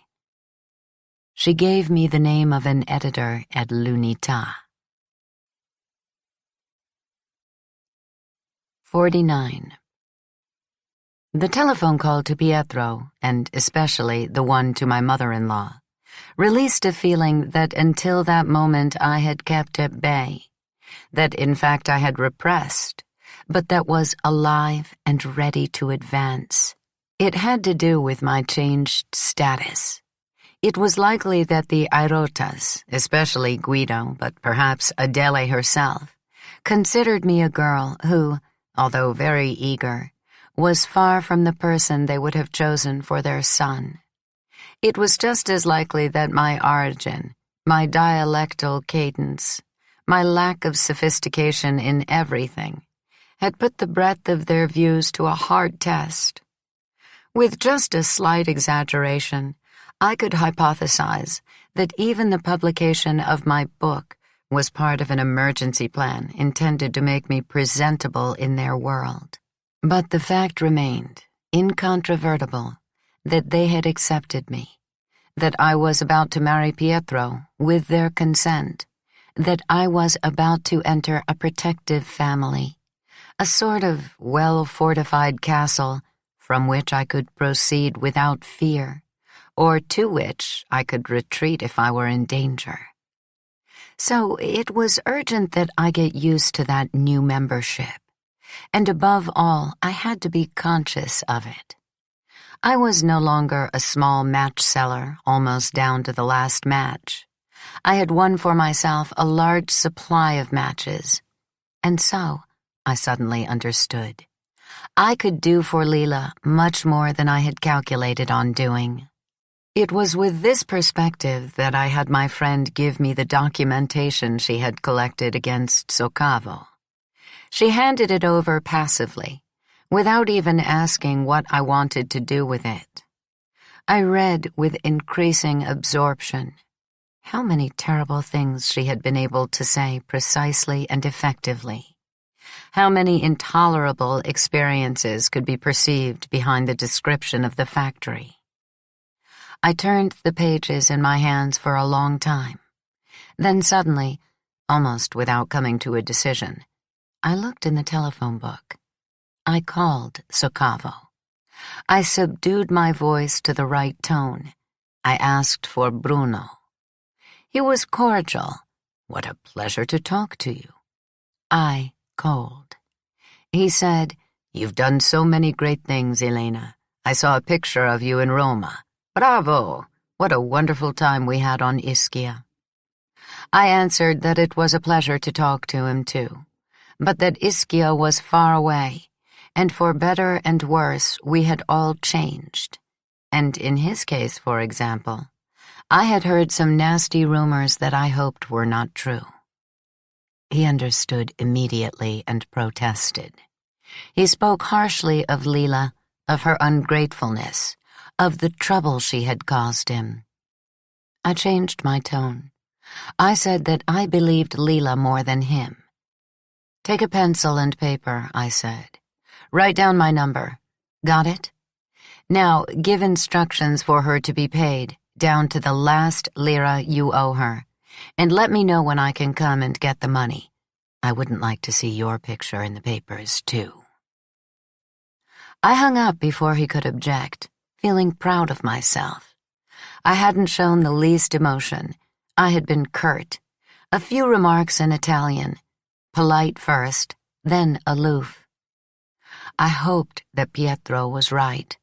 Was I really acquiring Adele's tone? Was I learning, without realizing it, her way of being in the world?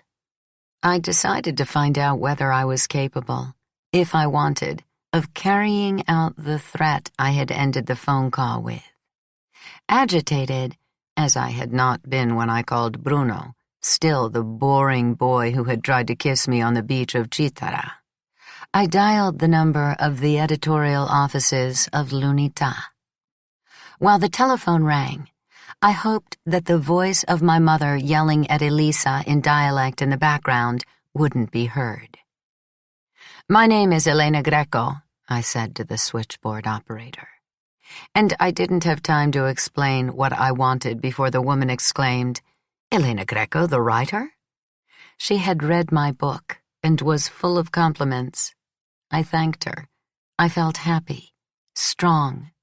I explained, unnecessarily, that I had in mind an article about a factory on the outskirts, and I gave the name of the editor Adele had suggested. The operator congratulated me again. Then she resumed a professional tone. "Hold on," she said. A moment later, a very hoarse male voice asked me in a teasing tone, since when practitioners of literature had been willing to dirty their pens on the subject of piecework, shifts, and overtime. Very boring subjects that young, successful novelists in particular stayed away from. "What's the angle?" he said. "Construction? Longshoremen? Miners?" "It's a sausage factory," I said. "Not a big deal." The man continued to make fun of me. "You don't have to apologize, it's fine. If Elena Greco, to whom this newspaper devoted no less than half a page of profuse praise, decides to write about sausages, can we poor editors possibly say that it doesn't interest us? Are 30 lines enough? Too few? Let's be generous. Make it 60. When you've finished, will you bring it to me in person or dictate it?" I began working on the article right away. I had to squeeze out of Lila's pages my 60 lines, and for love of her, I wanted to do a good job. But I had no experience of newspaper writing, apart from when, at the age of 15, I had tried to write about the conflict with the religion teacher for Nino's journal, with terrible results. I don't know, maybe it was that memory that complicated things. Or maybe it was the editor's sarcastic tone that rang in my ears, especially when, at the end of the call, he asked me to give my best to my mother-in-law. Certainly, I took a lot of time. I wrote and rewrote stubbornly. But even when the article seemed to be finished, I wasn't satisfied, and I didn't take it to the newspaper. "I have to talk to Lila first," I said to myself. "It's a thing that should be decided together. I'll turn it in tomorrow." The next day I went to see Lila. She seemed particularly unwell. She complained that when I wasn't there, certain presences took advantage of my absence and emerged from objects to bother her and Gennaro. Then she realized that I was alarmed and, in a tone of amusement, said it was all nonsense. She just wanted me to be with her more. We talked a lot. I soothed her, but I didn't give her the article to read. What held me back was the idea that if Luneta rejected the piece, I would be forced to tell her that they hadn't found it good, and I would feel humiliated. It took a phone call from Adele that night to give me a solid dose of optimism and make up my mind. She had consulted her husband and also Maria Rosa. She had moved half the world in a few hours. Luminaries of medicine, social professors who knew about the Union, a Christian Democrat whom she called a bit foolish but a good person, and an expert in workers' rights.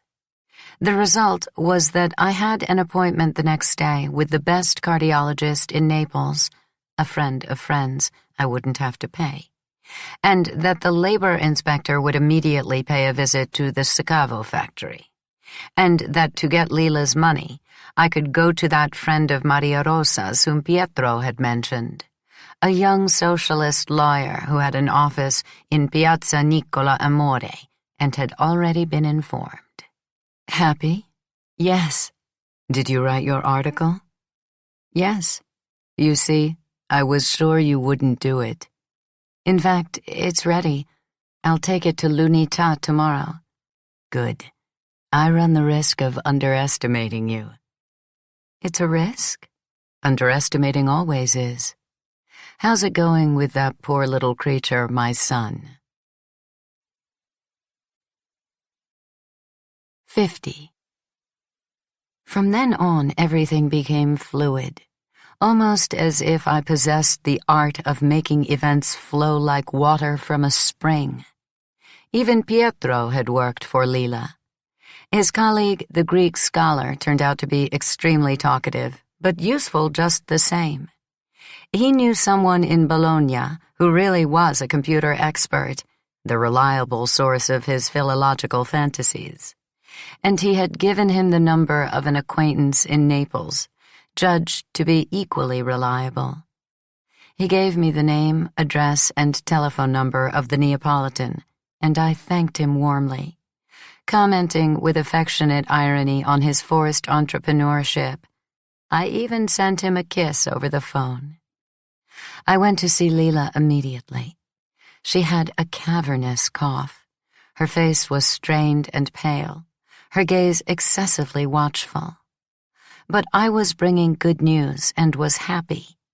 I shook her, hugged her, held both her hands tight, and meanwhile told her about the phone call I had made to Bruno, read her the article I had written, enumerated the results of the painstaking efforts of Pietro, of my mother-in-law, of my sister-in-law.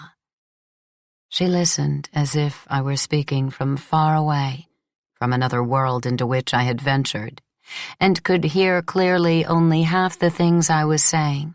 Besides, Gennaro was constantly tugging on her to play with him, and as I spoke, she was attending to him, but without warmth. I felt content just the same. In the past, Lila had opened the miraculous drawer of the grocery store and had bought me everything, especially books. Now, I opened my drawers and paid her back, hoping that she would feel safe, as I now did. So, I asked her finally, tomorrow morning you'll go to the cardiologist?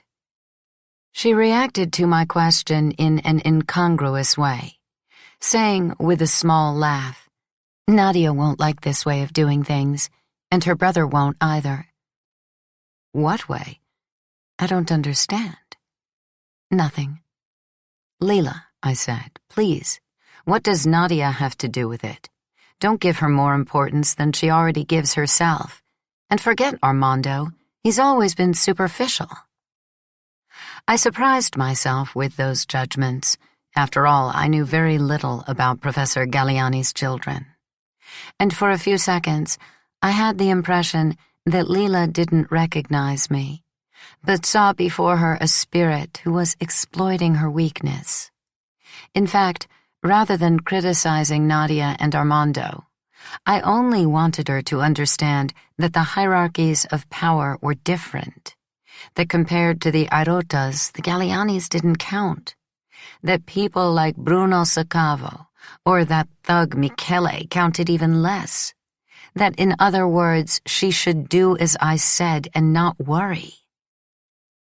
But as I was speaking, I realized I was in danger of boasting, and I caressed her cheek, saying that, of course, I admired Armando and Nadia's political engagement. And then I added, laughing, "But trust me."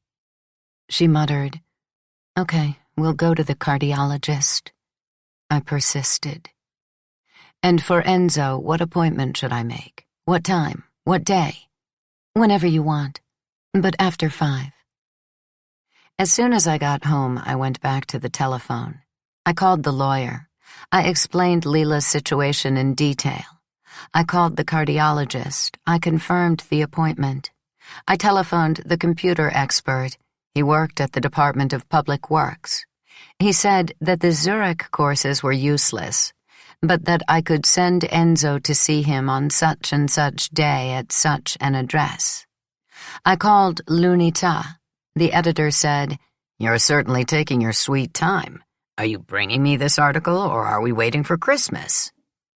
I called Sacavo's secretary and asked her to tell her boss that, since I hadn't heard from him, my article would be out soon in l'Unità.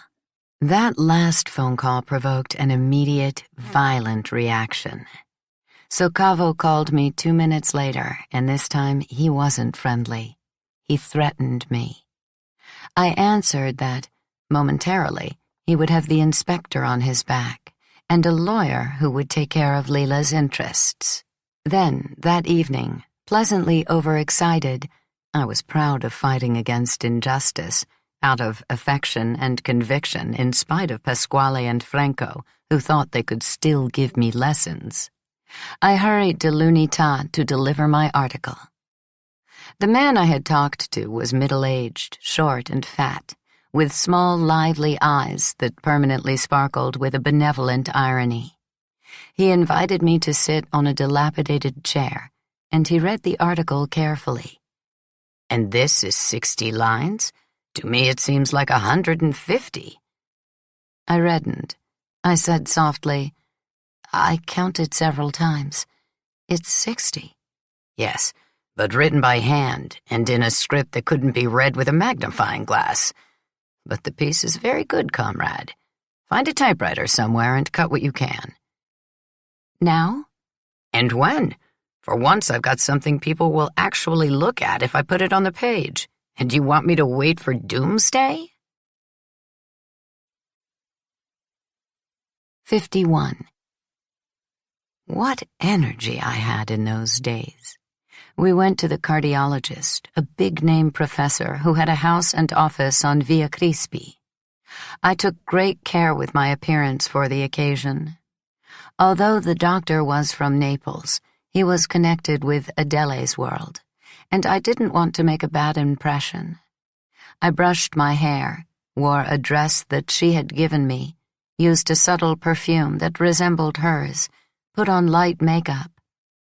I wanted the professor, if he spoke to my mother-in-law on the telephone, or if by chance they met, to speak well of me.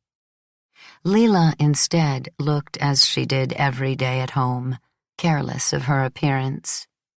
We sat in a grand waiting room, with 19th-century paintings on the walls, a noblewoman in an armchair with a Negro servant in the background, a portrait of an old lady, and a large, lively hunting scene. There were 2 other people waiting, a man and a woman, both old, both with the tidy, elegant look of prosperity. We waited in silence. Lila, who on the way had repeatedly praised my appearance, said only, in a low voice, "You look like you came out of one of these paintings. You're the lady, and I'm the maid." We didn't wait long. A nurse called us. For no obvious reason, we went ahead of the patients who were waiting. Now Lila became agitated. She wanted me to be present at the examination. She swore that alone she would never go in, and she pushed me forward as if I were the one being examined. The doctor was a bony man in his 60s, with thick gray hair. He greeted me politely. He knew everything about me and chatted for 10 minutes as if Lila weren't there. He said that his son had also graduated from the Normale, but 6 years before me. He noted that his brother was a writer and had a certain reputation, but only in Naples. He was full of praise for the Airotas. He knew a cousin of Adele's very well, a famous physicist. He asked me, "When is the wedding?" "May 17th. "The 17th? That's bad luck. Please change the date." "It's not possible." Lila was silent the whole time. She paid no attention to the professor. I felt her curiosity on me. She seemed amazed by my every gesture and word. When finally the doctor turned to her, questioning her at length, she answered unwillingly, in dialect, or in an ugly Italian that imitated dialect patterns. Often I had to interrupt to remind her of symptoms that she had reported to me, or to stress those which she minimized. Finally, she submitted to a thorough examination and exhaustive tests, with a sullen expression, as if the cardiologist and I were doing her a wrong. I looked at her thin body in a threadbare, pale blue slip that was too big for her. Her long neck seemed to be struggling to hold up her head. The skin was stretched over her bones like tissue paper that might tear at any moment.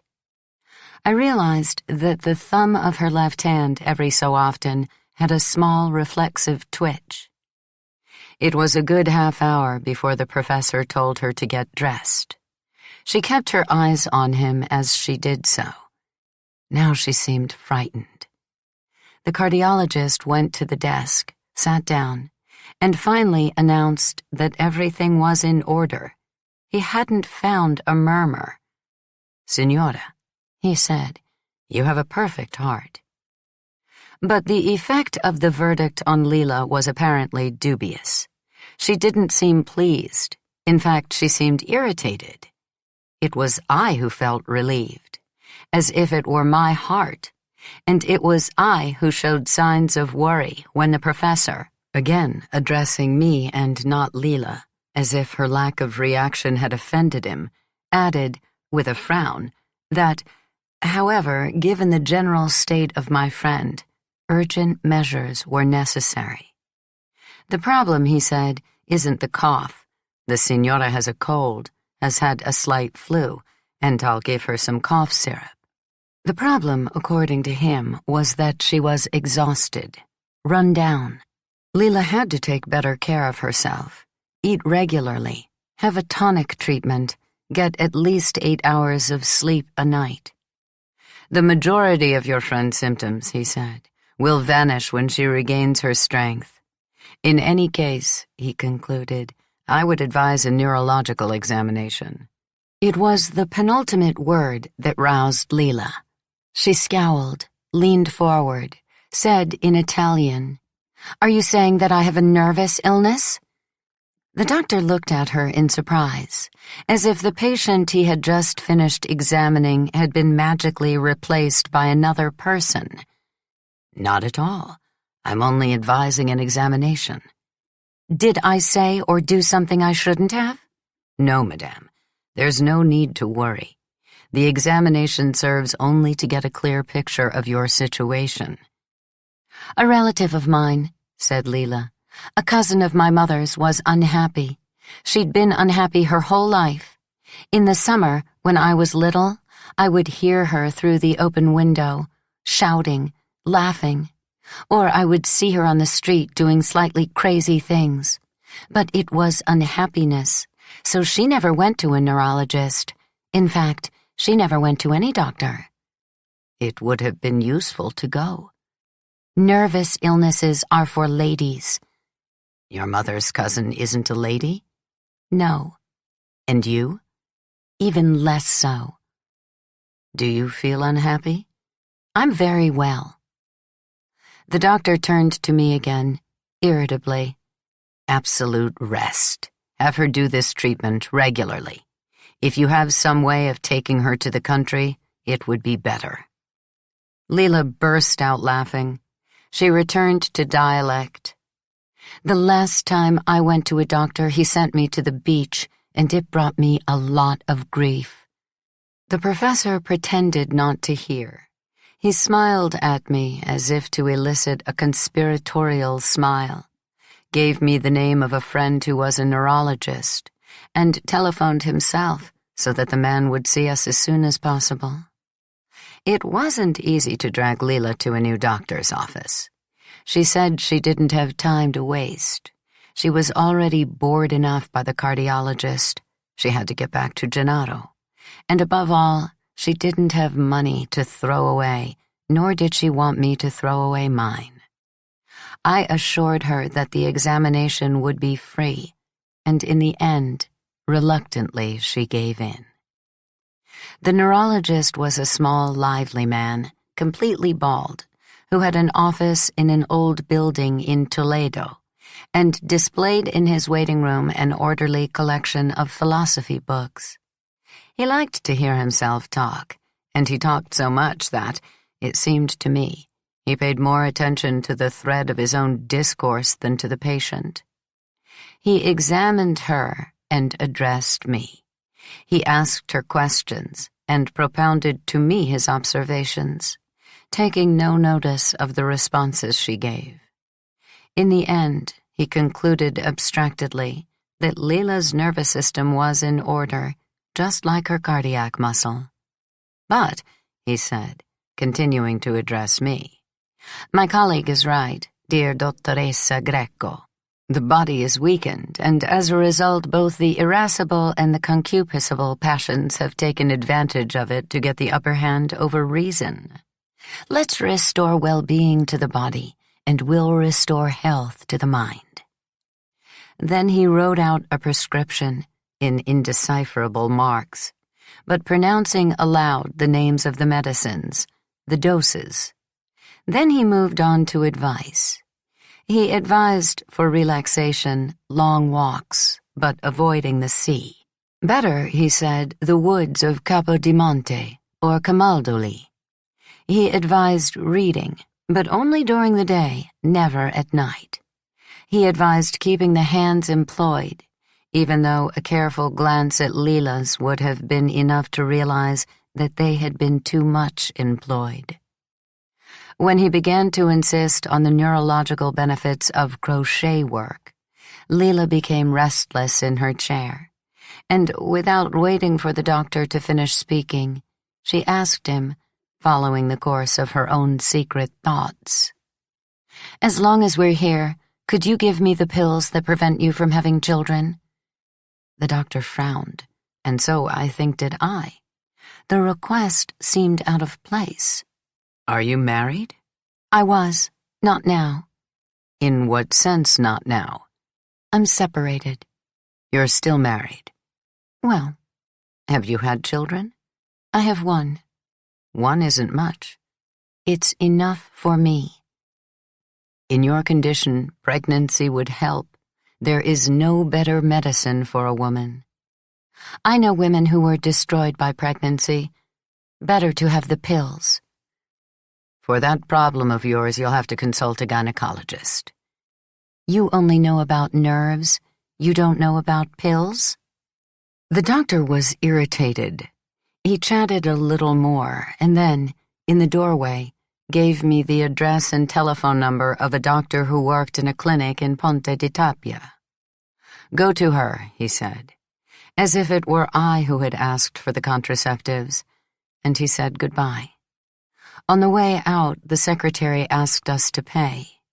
The neurologist, I gathered, was outside the chain of favors that Adele had set in motion. I paid. Once we were in the street, Lila almost shouted, irately, "I will not take a single one of the medicines that shit gave me, since my head is falling off just the same. I already know it." I answered, "I disagree, but do as you like." Then she was confused. She said quietly, "I'm not angry with you. I'm angry with the doctors." And we walked in the direction of Ponte di Tapia, but without saying so, as if we were strolling aimlessly, just to stretch our legs. First she was silent. Then she imitated in annoyance the neurologist's tone and his babble. It seemed to me that her impatience signaled a return of vitality. I asked her, "Is it going a little better with Enzo?" "It's the same as always." "Then what do you want with the pills?" "Do you know about them?" "Yes." "Do you take them?" "No, but I will as soon as I'm married." "You don't want children?" "I do, but I have to write another book first." "Does your husband know you don't want them right away?" "I'll tell him." "Shall we go see this woman and have her give both of us pills?" "Lila, it's not candy you can take whenever you like. If you're not doing anything with Enzo, forget it." She looked at me with narrowed eyes, cracks in which her pupils were scarcely visible. "I'm not doing anything now, but later, who knows?" "Seriously? I shouldn't, in your opinion?" "Yes, of course." At Ponte di Tapia, we looked for a phone and called the doctor, who said she could see us right away. On the way to the clinic, I made it clear to Lila that I was glad she was getting close to Enzo, and she seemed encouraged by my approval. We went back to being the girls of long ago. We began joking, partly serious, partly pretending, saying to each other, "You do the talking, you're bolder. No, you're dressed like a lady. I'm not in a hurry. I'm not either. Then why are we going?" The doctor was waiting for us at the entrance, in a white coat. She was a cordial woman with a shrill voice. She invited us to the cafe and treated us like old friends. She emphasized repeatedly that she wasn't a gynecologist, but she was so full of explanations and advice that, while I kept to myself, somewhat bored, Lila asked increasingly explicit questions, made objections, asked new questions, offered ironic observations. They became very friendly. Finally, along with many recommendations, she gave each of us a prescription. The doctor refused to be paid because, she said, it was a mission she and her friends had. As she left, she had to go back to work. Instead of shaking hands, she embraced us. Lila, once we were in the street, said seriously, "Finally, a good person." She was cheerful then. I hadn't seen her like that for a long time. 52. In spite of the editor's enthusiasm, L'Unità put off publishing my article. I was anxious, afraid that it wouldn't come out at all. But the day after the neurological exam, I went out early to the newsstand and scanned the paper, jumping rapidly from page to page until, at last, I found it. I expected that it would run heavily cut amid the local items, but instead it was in the national news, complete, with my byline, which pierced me like a long needle when I saw it in print. Pietro called me, happy about it, and Adele too was pleased. She said that her husband had liked the article very much, and so had Maria Rosa. But the surprising thing was that the head of my publishing house, along with two well-known intellectuals who had been connected to the firm for years, and Franco Mari, telephoned to congratulate me. Franco had asked Maria Rosa for my number, and he spoke with respect. He said that he was pleased, that I had provided an example of a thorough investigation into the condition of workers, that he hoped to see me soon to talk about it. I expected at that point that through some unforeseen channel, Nino would communicate his approval. But in vain. I was disappointed. There was no word from Pasquale either. But then, out of political disgust, he had long ago stopped reading the party newspaper. The editor from L'Unità, however, consoled me. seeking me out to tell me how much the editorial office had liked the piece, and encouraging me, in his usual teasing way, to buy a typewriter and write more good articles. I have to say that the most disorienting phone call was from Bruno Soccavo. He had his secretary call me. Then he got on the phone. He spoke in a melancholy tone, as if the article, which he didn't even mention at first, had hit him so hard that it had sapped his energy. He said that in our time on Ischia and our beautiful walks on the beach, he had loved me as he had never loved. He declared his utter admiration for the direction that, although I was very young, I had given to my life. He swore that his father had handed over to him a business in a lot of trouble, beset by evil practices, and that he was merely the blameless inheritor of a situation that in his eyes was deplorable. He stated that my article, finally he mentioned it, had been illuminating, and that he wished to correct as soon as possible the many defects inherited from the past.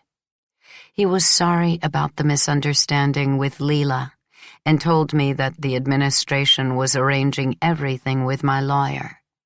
He concluded softly, "You know the Saladas.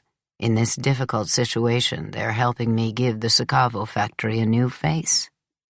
And he added, "Michele sends you warm greetings." I exchanged the greetings. I took note of his good intentions, and I hung up. But right away I called Maria Rosa's lawyer friend to tell him about that phone call.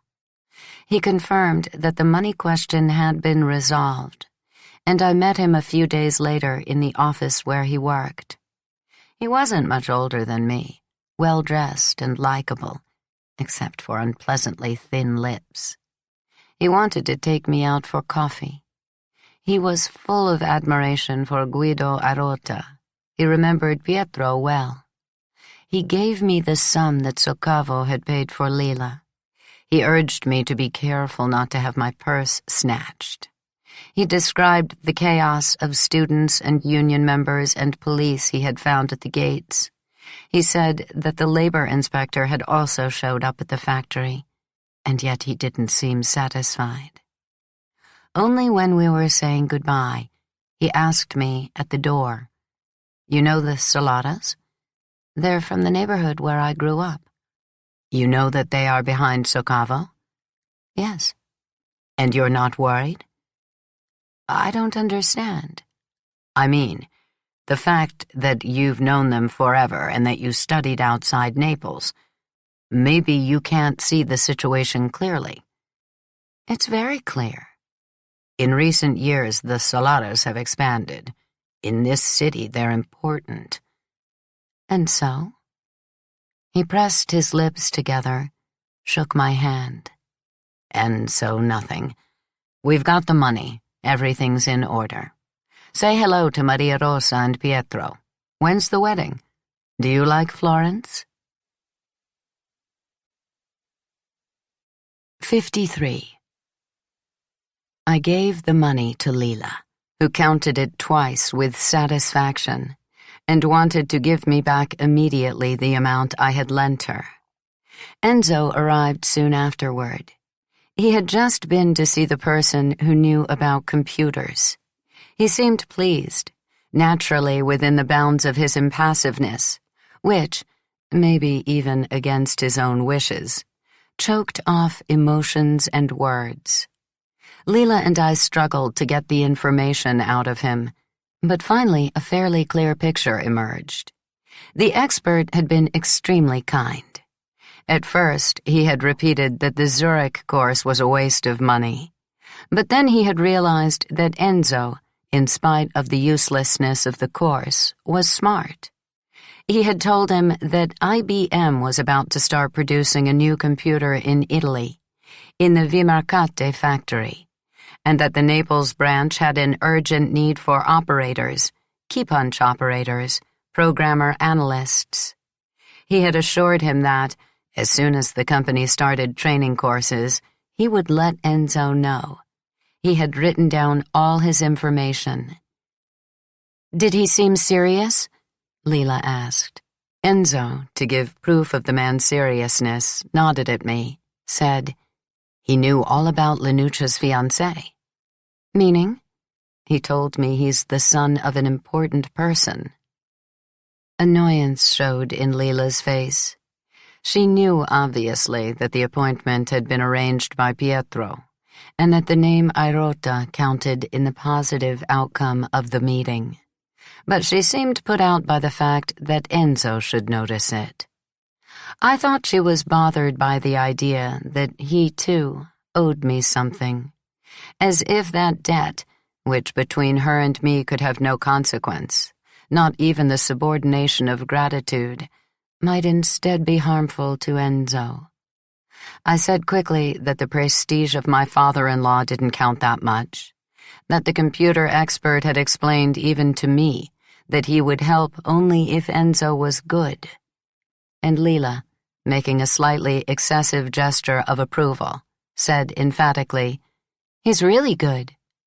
"I've never seen a computer," Enzo said. "So, that guy must have understood anyway that you know what you're doing." He thought about it, and turned to Lila with an admiration that for an instant made me jealous. "He was impressed by the exercises you made me do." "Really?" "Yes, especially diagramming things like ironing and hammering a nail." Then they began joking with one another, resorting to a jargon that I didn't understand, and that excluded me. And suddenly they seemed to me a couple in love, very happy, with a secret so secret that it was unknown even to them. I saw again the courtyard when we were children.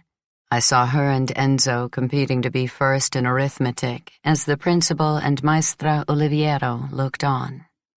I saw Lila, who never cried, in despair because she had thrown a rock and injured him. I thought, their way of being together comes from something better in the neighborhood. Maybe Lila is right to want to go back. 54. I began to pay attention to the for rent signs fixed to the building entrances, indicating apartments available. Meanwhile, an invitation to the wedding of Gigliola Spagnuolo and Michele Solara arrived. Not for my family, but for me. And a few hours later, by hand, came another invitation. Marisa Sarratore and Alfonso Carracci were getting married, and both the Solara family and the Carracci family addressed me with deference. Egregia dottoressa, Elena Greco. Almost immediately, I considered the two wedding invitations an opportunity to find out if it was a good idea to encourage Lila's return to the neighborhood. I planned to go and see Michele, Alfonso, Gigliola, and Marisa, apparently to offer congratulations, and to explain that I would not be in Naples when the weddings took place, but, in fact, to discover if the Solaras and the Carraccis still wanted to torture Lila. It seemed to me that Alfonso was the only person capable of telling me, in a dispassionate way, how resentful Stefano still was.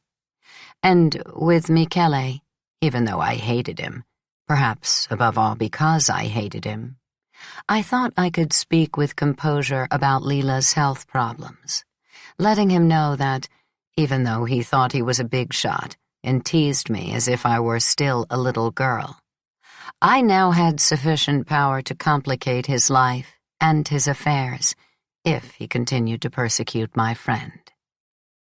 I put both cards in my purse. I didn't want my mother to see them and be offended at the respect shown to me and not to my father and her. I set aside a day to devote to these visits. The weather wasn't promising, so I carried an umbrella. But I was in a good mood. I wanted to walk, reflect, give a sort of farewell to the neighborhood and the city. Out of the habit of a diligent student, I started with the more difficult meeting, the one with Solata. I went to the bar, but neither he nor Gigliola nor even Marcello was there. Someone said that they might be at the new place on the Stradone. I stopped in and looked around with the attitude of someone with nothing better to do. Any memory of Don Carlo's shop had been utterly erased. The dark, deep cave where as a child I had gone to buy liquid soap and other household things. From the windows of the building's third floor, an enormous vertical sign hung down over the wide entrance. Everything for everyone. The store was brightly lit, even though it was day, and offered merchandise of every type, the triumph of abundance. I saw Lila's brother, Reno, who had grown very fat. He treated me coldly, saying that he was the boss there. He didn't know anything about the Solatas.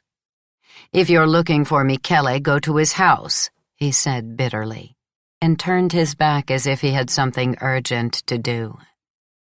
I started walking again and reached the new neighborhood, where I knew that the entire Solata family had, years earlier, bought an enormous apartment. The mother, Manuela, the loan shark, opened the door. I hadn't seen her since the time of Lila's wedding. I felt that she had been observing me through the spy hole. She looked for a long time. Then she drew back the bolt and appeared in the frame of the door, her figure partly contained by the darkness of the apartment, partly eroded by the light coming from the large window on the stairs. She was as if dried up. The skin was stretched over her large bones. One of her pupils was very bright, and the other as if dead. In her ears, around her neck, against the dark dress that hung loosely, gold sparkled, as if she were getting ready for a party. She treated me politely, inviting me to come in, have coffee. Michele wasn't there. Did I know that he had another house on Posillipo, where he was to go and live after his marriage? He was furnishing it with Gigliola. "They're going to leave the neighborhood?" I asked. "Yes, certainly." "For Posillipo?" "6 rooms, Lenu, 3 facing the sea. I would have preferred the Vomero, but Michele does as he likes. Anyway, there's a breeze in the morning, and a light that you can't imagine." I was surprised. I would never have believed that the Solatas would move away from the area of their trafficking, from the den where they hid their booty.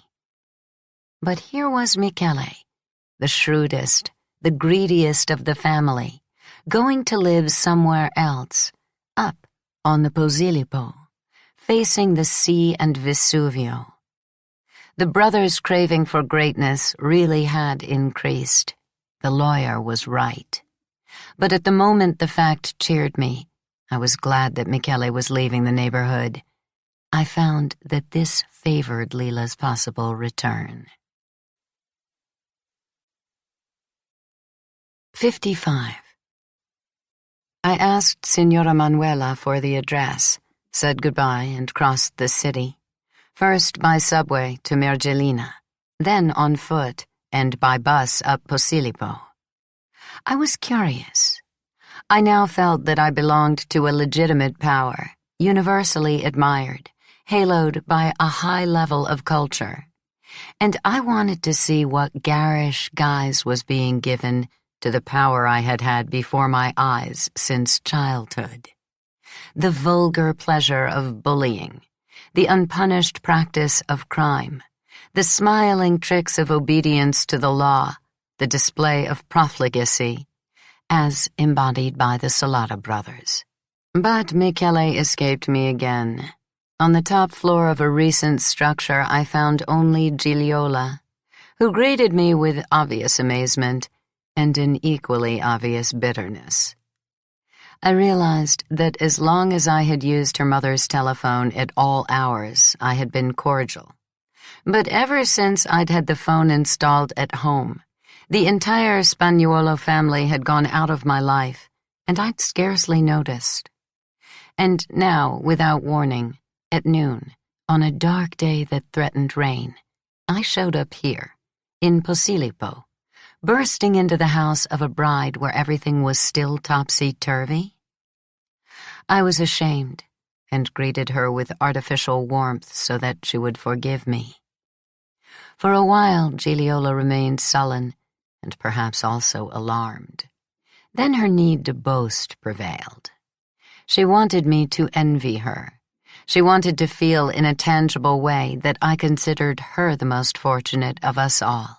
And so, observing my reactions, enjoying my enthusiasm, she showed me the rooms, one by one, the expensive furniture, the gaudy lamps, 2 big bathrooms, the huge hot water heater, the refrigerator, the washing machine, 3 telephones, unfortunately not yet hooked up, the I don't know how many inch television, and finally the terrace, which wasn't a terrace but a hanging garden filled with flowers, whose multicolored variety the ugly day kept me from appreciating. Look, have you ever seen the sea like that, and Naples, and Vesuvius, and the sky? In the neighborhood, was there ever all that sky? Never. The sea was of lead, and the gulf clasped it like the rim of a crucible. A dense, churning mass of black clouds was rolling toward us. But in the distance, between sea and clouds, there was a long gash that collided with the violet shadow of Vesuvius, a wound from which a dazzling whiteness dripped.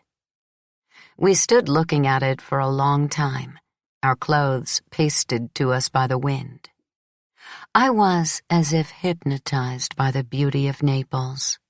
Not even from the terrace of the Gallianis, years before, had I seen it like this. The defacement of the city provided high-cost observatories of concrete from which to view an extraordinary landscape. Michele had acquired a memorable one. Don't you like it? Marvelous. There's no comparison with Lena's house in the neighborhood, is there? No comparison. I said Lena, but now Ada's there. Yes. Here it's much more upper class. Yes. But you made a face.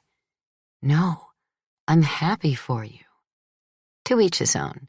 You're educated. You write books. And I have this. Yes. You're not sure. I'm very sure. If you look at the nameplates in this building, you'll see. Only professionals, lawyers, big professors. The view and the luxuries are expensive. If you and your husband save, in my opinion, you could buy a house like this. I don't think so. He doesn't want to come and live in Naples? I doubt it. You never know. You're lucky. I've heard Pietro's voice on the telephone quite a few times, and I saw him from the window. It's obvious that he's a clever man. He's not like Michele. He'll do what you want. At that point, she dragged me inside. She wanted us to eat something. She unwrapped prosciutto and provolone. She cut slices of bread. It's still camping, she apologized. But sometimes when you're in Naples with your husband, come and see me, and I'll show you how I've arranged everything. Her eyes were big and shining. She was excited by the effort of leaving no doubts about her prosperity. But that improbable future, Pietro and I coming to Naples and visiting her and Michele, must have appeared perilous. For a moment she was distracted. She had bad thoughts, and when she resumed her boasting, she had lost faith in what she was saying. She began to change. I've been lucky too, she repeated, yet she spoke without satisfaction, rather with a kind of sarcasm addressed to herself. Carmen, she enumerated, ended up with the gas pump attendant on the Stradone. Pinuccia is poisoned by that idiot Reno. Ada is Stefano's whore. Instead, I have Michele, lucky me, who is handsome, intelligent, bosses everybody, is finally making up his mind to marry me. And you see where he's put me. You don't know what a celebration he's prepared. Not even the Shah of Persia, when he married Soraya, had a wedding like ours. Yes, lucky I grabbed him as a child. I was the sly one. And she went on, but taking a self-mocking turn. She wove the praises of her own cleverness, slipping slowly from the luxuries that she had acquired by winning Salata to the solitude of her duties as a bride. Michele, she said, is never here. It's as if I were getting married by myself. And she suddenly asked me, as if she really wanted an opinion, "Do you think I exist? Look at me. In your view, do I exist?" She hit her full breasts with her open hand, but she did it as if to demonstrate physically that the hand went right through her, that her body, because of Michele, wasn't there. He had taken everything of her, immediately, when she was almost a child. He had consumed her, crumpled her, and now that she was 25, he was used to her. He didn't even look at her anymore. He fucks here and there as he likes. The revulsion I feel when someone asks, "How many children do you want?" and he brags. He says, "Ask Gigliola, I already have children. I don't even know how many." Does your husband say such things? Does your husband say, "With Lenuccia I want 3, with the others I don't know"? In front of everyone he treats me like a rag for wiping the floor. And I know why. He's never loved me. He's marrying me to have a faithful servant. That's the reason all men get married. And he keeps saying to me, "What the fuck am I doing with you? You don't know anything. You have no intelligence. You have no taste. This beautiful house is wasted. With you, everything becomes disgusting." She began to cry, saying between her sobs, "I'm sorry. I'm talking like this because you wrote that book I liked, and I know you've suffered." Why do you let him say those things to you? Because otherwise he won't marry me. But after the wedding, make him pay for it. How? He doesn't give a damn about me. Even now I never see him. Imagine afterward. Then I don't understand you. You don't understand me because you're not me. Would you take someone if you knew very well that he was in love with someone else? I looked at her in bewilderment. Michele has a lover? Lots of them. He's a man. He sticks it in wherever he can. But that's not the point. What is? Lenu, if I tell you, you mustn't repeat it to anyone. Otherwise Michele will kill me.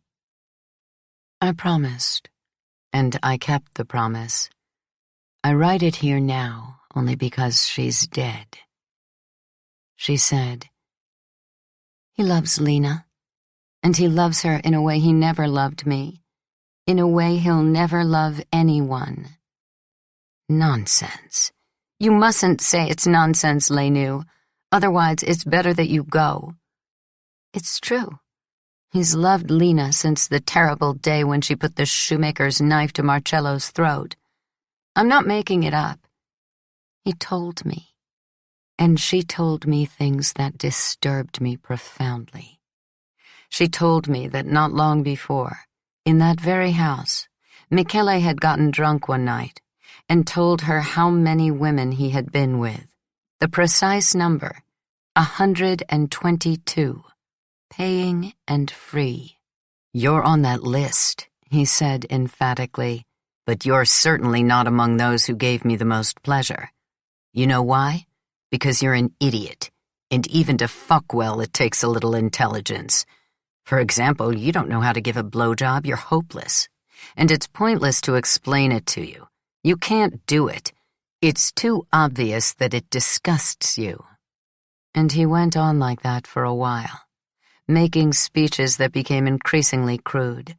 With him, vulgarity was normal. Then he wanted to explain clearly how things stood. He was marrying her because of the respect he felt for her father, a skilled pastry maker he was fond of. He was marrying her because one had to have a wife and even children, and even an official house. But there should be no mistake. She was nothing to him. He hadn't put her on a pedestal. She wasn't the one he loved best, so she had better not be a pain in the ass, believing she had some rights. Brutal words. At a certain point, Michele himself must have realized it, and he became gripped by a kind of melancholy. He had murmured that women for him were all games, with a few holes for playing in. All except one. Lina was the only woman in the world he loved. Love, yes, as in the films, and respected. He told me, Giliola sobbed, that she would have known how to furnish this house. He told me that giving her money to spend, yes, that would be a pleasure. He told me that with her, he could have become truly important in Naples. He said to me, "You remember what she did with the wedding photo? You remember how she fixed up the shop? And you and Panuccia and all the others, what the fuck are you? What the fuck do you know how to do?" He had said those things to her, and not only those. He had told her that he thought about Lila night and day, but not with normal desire. His desire for her didn't resemble what he knew. In reality, he didn't want her. That is, he didn't want her the way he generally wanted women, to feel them under him, to turn them over, turn them again, open them up, break them, step on them, and crush them. He didn't want her in order to have sex and then forget her. He wanted the subtlety of her mind with all its ideas. He wanted her imagination, and he wanted her without ruining her, to make her last. He wanted her not to screw her. That word applied to Lila disturbed him. He wanted to kiss her and caress her. He wanted to be caressed, helped, guided, commanded. He wanted to see how she changed with the passage of time, how she aged. He wanted to talk with her and be helped to talk. You understand? He spoke of her in a way that to me, when we are about to get married, he has never spoken. I swear it's true. He whispered, "My brother Marcello and that dickhead Stefano and Enzo with his cheeky face, what have they understood of Lina? Do they know what they've lost? What they might lose? No, they don't have the intelligence. I alone know what she is, who she is. I recognized her, and I suffer thinking of how she's wasted." He was raving, just like that, unburdening himself, and I listened to him without saying a word, until he fell asleep. I looked at him, and I said, "How is it possible that Michele is capable of that feeling? It's not him speaking, it's someone else." And I hated that someone else. I thought, now I'll stab him in his sleep and take back my Michele. Lila, no, I'm not angry with her. I wanted to kill her years ago, when Michele took the shop on Piazza dei Martiri away from me and sent me back behind the counter in the pastry shop. Then I felt like shit. But I don't hate her anymore. She has nothing to do with it. She always wanted to get out of it. She's not a fool like me. I'm the one marrying him. She'll never take him. In fact, since Michele will grab everything there is to grab, but not her, I've loved her for quite a while. At least there's someone who can make him shit blood. I listened. Now and then I tried to play it down, to console her. I said, "If he's marrying you, it means that whatever he says, you're important to him. Don't feel hopeless." Gigliola shook her head energetically. She dried her cheeks with her fingers. "You don't know him," she said. "No one knows him like me." I asked, "Could he lose his head, do you think, and hurt Lena?" She uttered a kind exclamation between a laugh and a cry. "Him? Lena? Haven't you seen how he's behaved all these years? He could hurt me, you, anyone, even his father, his mother, his brother. He could hurt all the people Lena is attached to, her son, Enzo. And he could do it without a qualm, coldly. But to her person, he will never do anything." 56. I decided to complete my exploratory tour. I walked to Mergellina, and when I reached Piazza dei Martiri, the black sky was so low that it seemed to be resting on the buildings. I hurried into the elegant Salata shoe store, certain that the storm would burst at any moment. Alfonso was even more handsome than I remembered, with his big eyes and long lashes, his sharply drawn lips, his slender yet strong body, his Italian made slightly artificial by the study of Latin and Greek. He was genuinely happy to see me. The arduous years of middle school and high school we'd spent together had created an affectionate bond.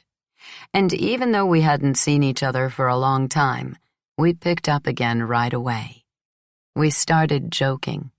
We talked easily, the words tumbling out about our academic past, the teachers, the book I had published, his marriage, mine. It was I, naturally, who brought up Lila, and he became flustered.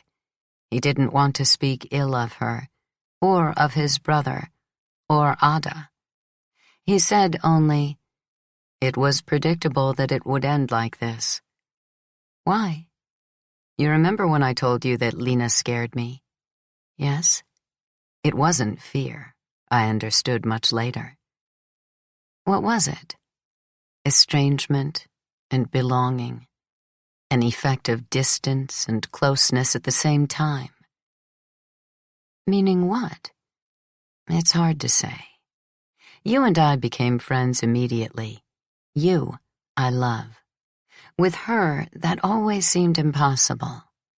There was something tremendous about her that made me want to go down on my knees and confess my most secret thoughts." I said ironically, "Great, an almost religious experience."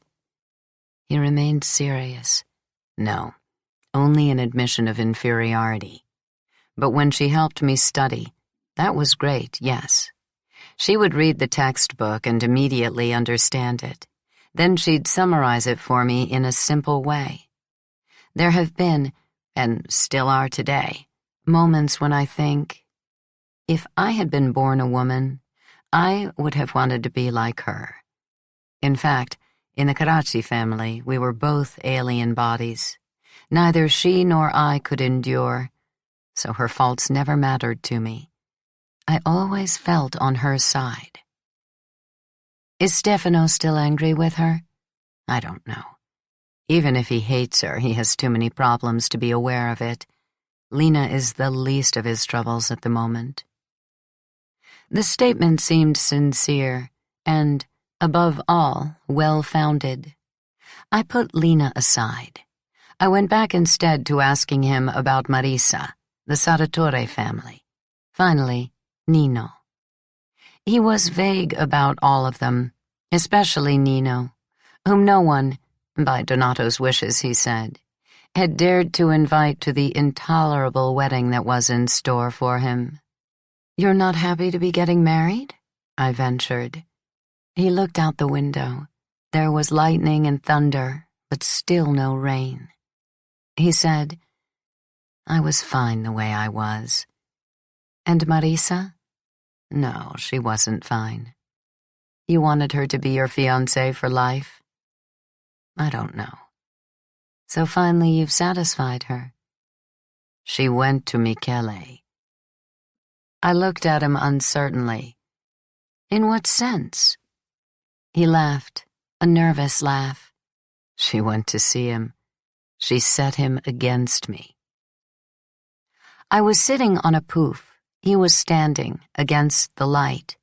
He had a tense, compact figure, like the toreador in a bullfighting film. I don't understand. You're marrying Marisa because she asked Salata to tell you that you had to do it? I'm marrying Marisa in order not to upset Michele. He put me in here. He trusted my abilities. I'm fond of him. You're crazy. You say that because you all have the wrong idea about Michele. You don't know what he's like. His face contracted. He tried vainly to hold back tears. He added, Marisa is pregnant. Ah. So that was the real reason. I took his hand. In great embarrassment, I tried to soothe him. He became quiet with a great effort and said, Life is a very ugly business, Lenu. It's not true. Marisa will be a good wife and a fine mother. I don't give a damn about Marisa. Now don't overdo it. He fixed his eyes on me. I felt he was examining me, as if to understand something about me that left him bewildered. He asked, Lena never said anything, even to you? What should she have said? He shook his head, suddenly amused. You see, I'm right. She is an unusual person. Once I told her a secret. I was afraid and I needed to tell someone the reason for my fear. I told her, and she listened attentively and I calmed down. It was important for me to talk to her. It seemed to me that she listened not with her ears, but with an organ that she alone had, and that made the words acceptable. At the end, I didn't ask her, as one usually does, swear, please not to betray me. But it's clear that if she hasn't told you, she hasn't told anyone, not even out of spite, not even in the period that was hardest for her, when my brother hated her and beat her. I didn't interrupt him. I felt only that I was sorry, because he had confided something to Lila and not to me, although I had been his friend forever. He must have realized that, and he decided to make up for it. He hugged me tight and whispered in my ear, Lenu, I'm a queer. I don't like girls. When I was about to leave, he said, softly, embarrassed, I'm sure you already knew. This increased my unhappiness. In fact, it had never occurred to me. 57. The long day passed in that way, without rain, but dark.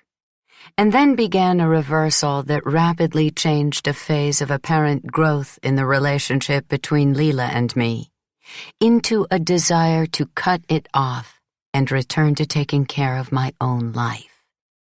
Or maybe it had begun before that, in tiny details that I scarcely noticed as they struck me, and now, instead, were starting to add up. The trip had been useful, and yet I came home unhappy. What sort of friendship was mine and Lila's if she had been silent about Alfonso for years, though she knew I had a close relationship with him? Was it possible that she hadn't realized Michele's absolute dependence on her, or for her own reasons had decided not to say anything? On the other hand, how many things had I kept hidden from her? For the rest of the day, I inhabited a chaos of places, times, various people. the haunted Signora Manuela, the vacuous Reno, Gigliola in elementary school, Gigliola in middle school, Gigliola seduced by the potent good looks of the Solata boys, Gigliola dazzled by the Fiat 1100, and Michele, who attracted women like Nino, but, unlike him, was capable of an absolute passion. And Lila, who had aroused that passion, a rapture that was fed not only by a craving for possession, by thuggish bragging, by revenge, by low-level desire, as she might say, but was an obsessive form of appreciation of a woman, not devotion, not subservience, but rather a sought-after form of male love, a complex feeling that was capable, with determination, with a kind of ferocity, of making a woman the chosen among women. I felt close to Gigliola. I understood her humiliation. That night I went to see Lila and Enzo. I didn't say anything about that exploration I had made for love of her, and also to protect the man she lived with. I took advantage instead of a moment when Lila was in the kitchen feeding the child, to tell Enzo that she wanted to go back to the neighborhood. I decided not to hide my opinion.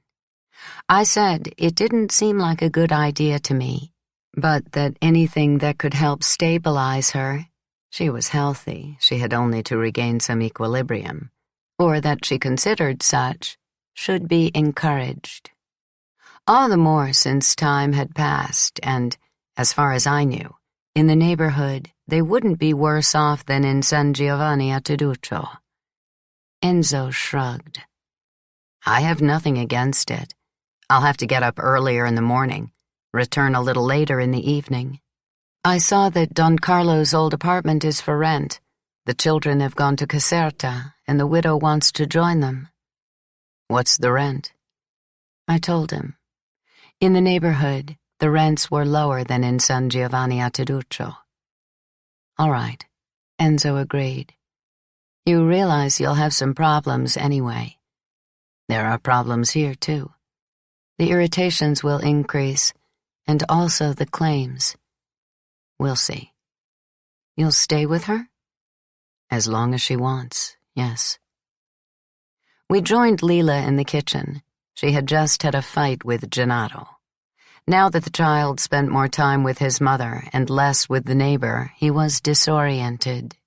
He had less freedom. He was forced to give up a set of habits, and he rebelled by insisting, at the age of 5, on being fed with a spoon. Lila had started yelling. He had thrown the plate, which shattered on the floor. When we went into the kitchen, she had just slapped him. She said to me aggressively, "Was it you who pretended the spoon was an airplane?" Just once. You shouldn't. I said, "It won't happen again." No, never again, because you're going to be a writer, and I have to waste my time like this. Slowly she grew calmer. I wiped up the floor. Enzo told her that looking for a place in the neighborhood was fine with him, and I told her about Don Carlo's apartment, smothering my resentment. She listened unwillingly as she comforted the child. Then she reacted as if it were Enzo who wanted to move, as if I were the one encouraging that choice. She said, "All right, I'll do as you like." The next day we all went to see the apartment. It was in poor condition, but Lila was enthusiastic. She liked that it was on the edge of the neighborhood, almost near the tunnel, and that from the windows you could see the gas pump of Carmen's fiancé. Enzo observed that at night they would be disturbed by the trucks that passed on the stradone and by the trains at the shunting yard. But since she found pleasure even in the sounds that had been part of our childhood, they came to an agreement with the widow for a suitable rent. From then on, every evening, Enzo, instead of returning to San Giovanni a Teduccio, went to the neighborhood to carry out a series of improvements that would transform the apartment into a worthy home. It was now almost May. The date of my wedding was approaching, and I was going back and forth to Florence. But Lila, as if she considered that deadline irrelevant, drew me into shopping for the finishing touches for the apartment. We bought a double bed, a cot for Gennaro. We went together to apply for a telephone line. People saw us on the street. Some greeted only me, some both. Others pretended not to have seen either of us. Lila seemed in any case relaxed.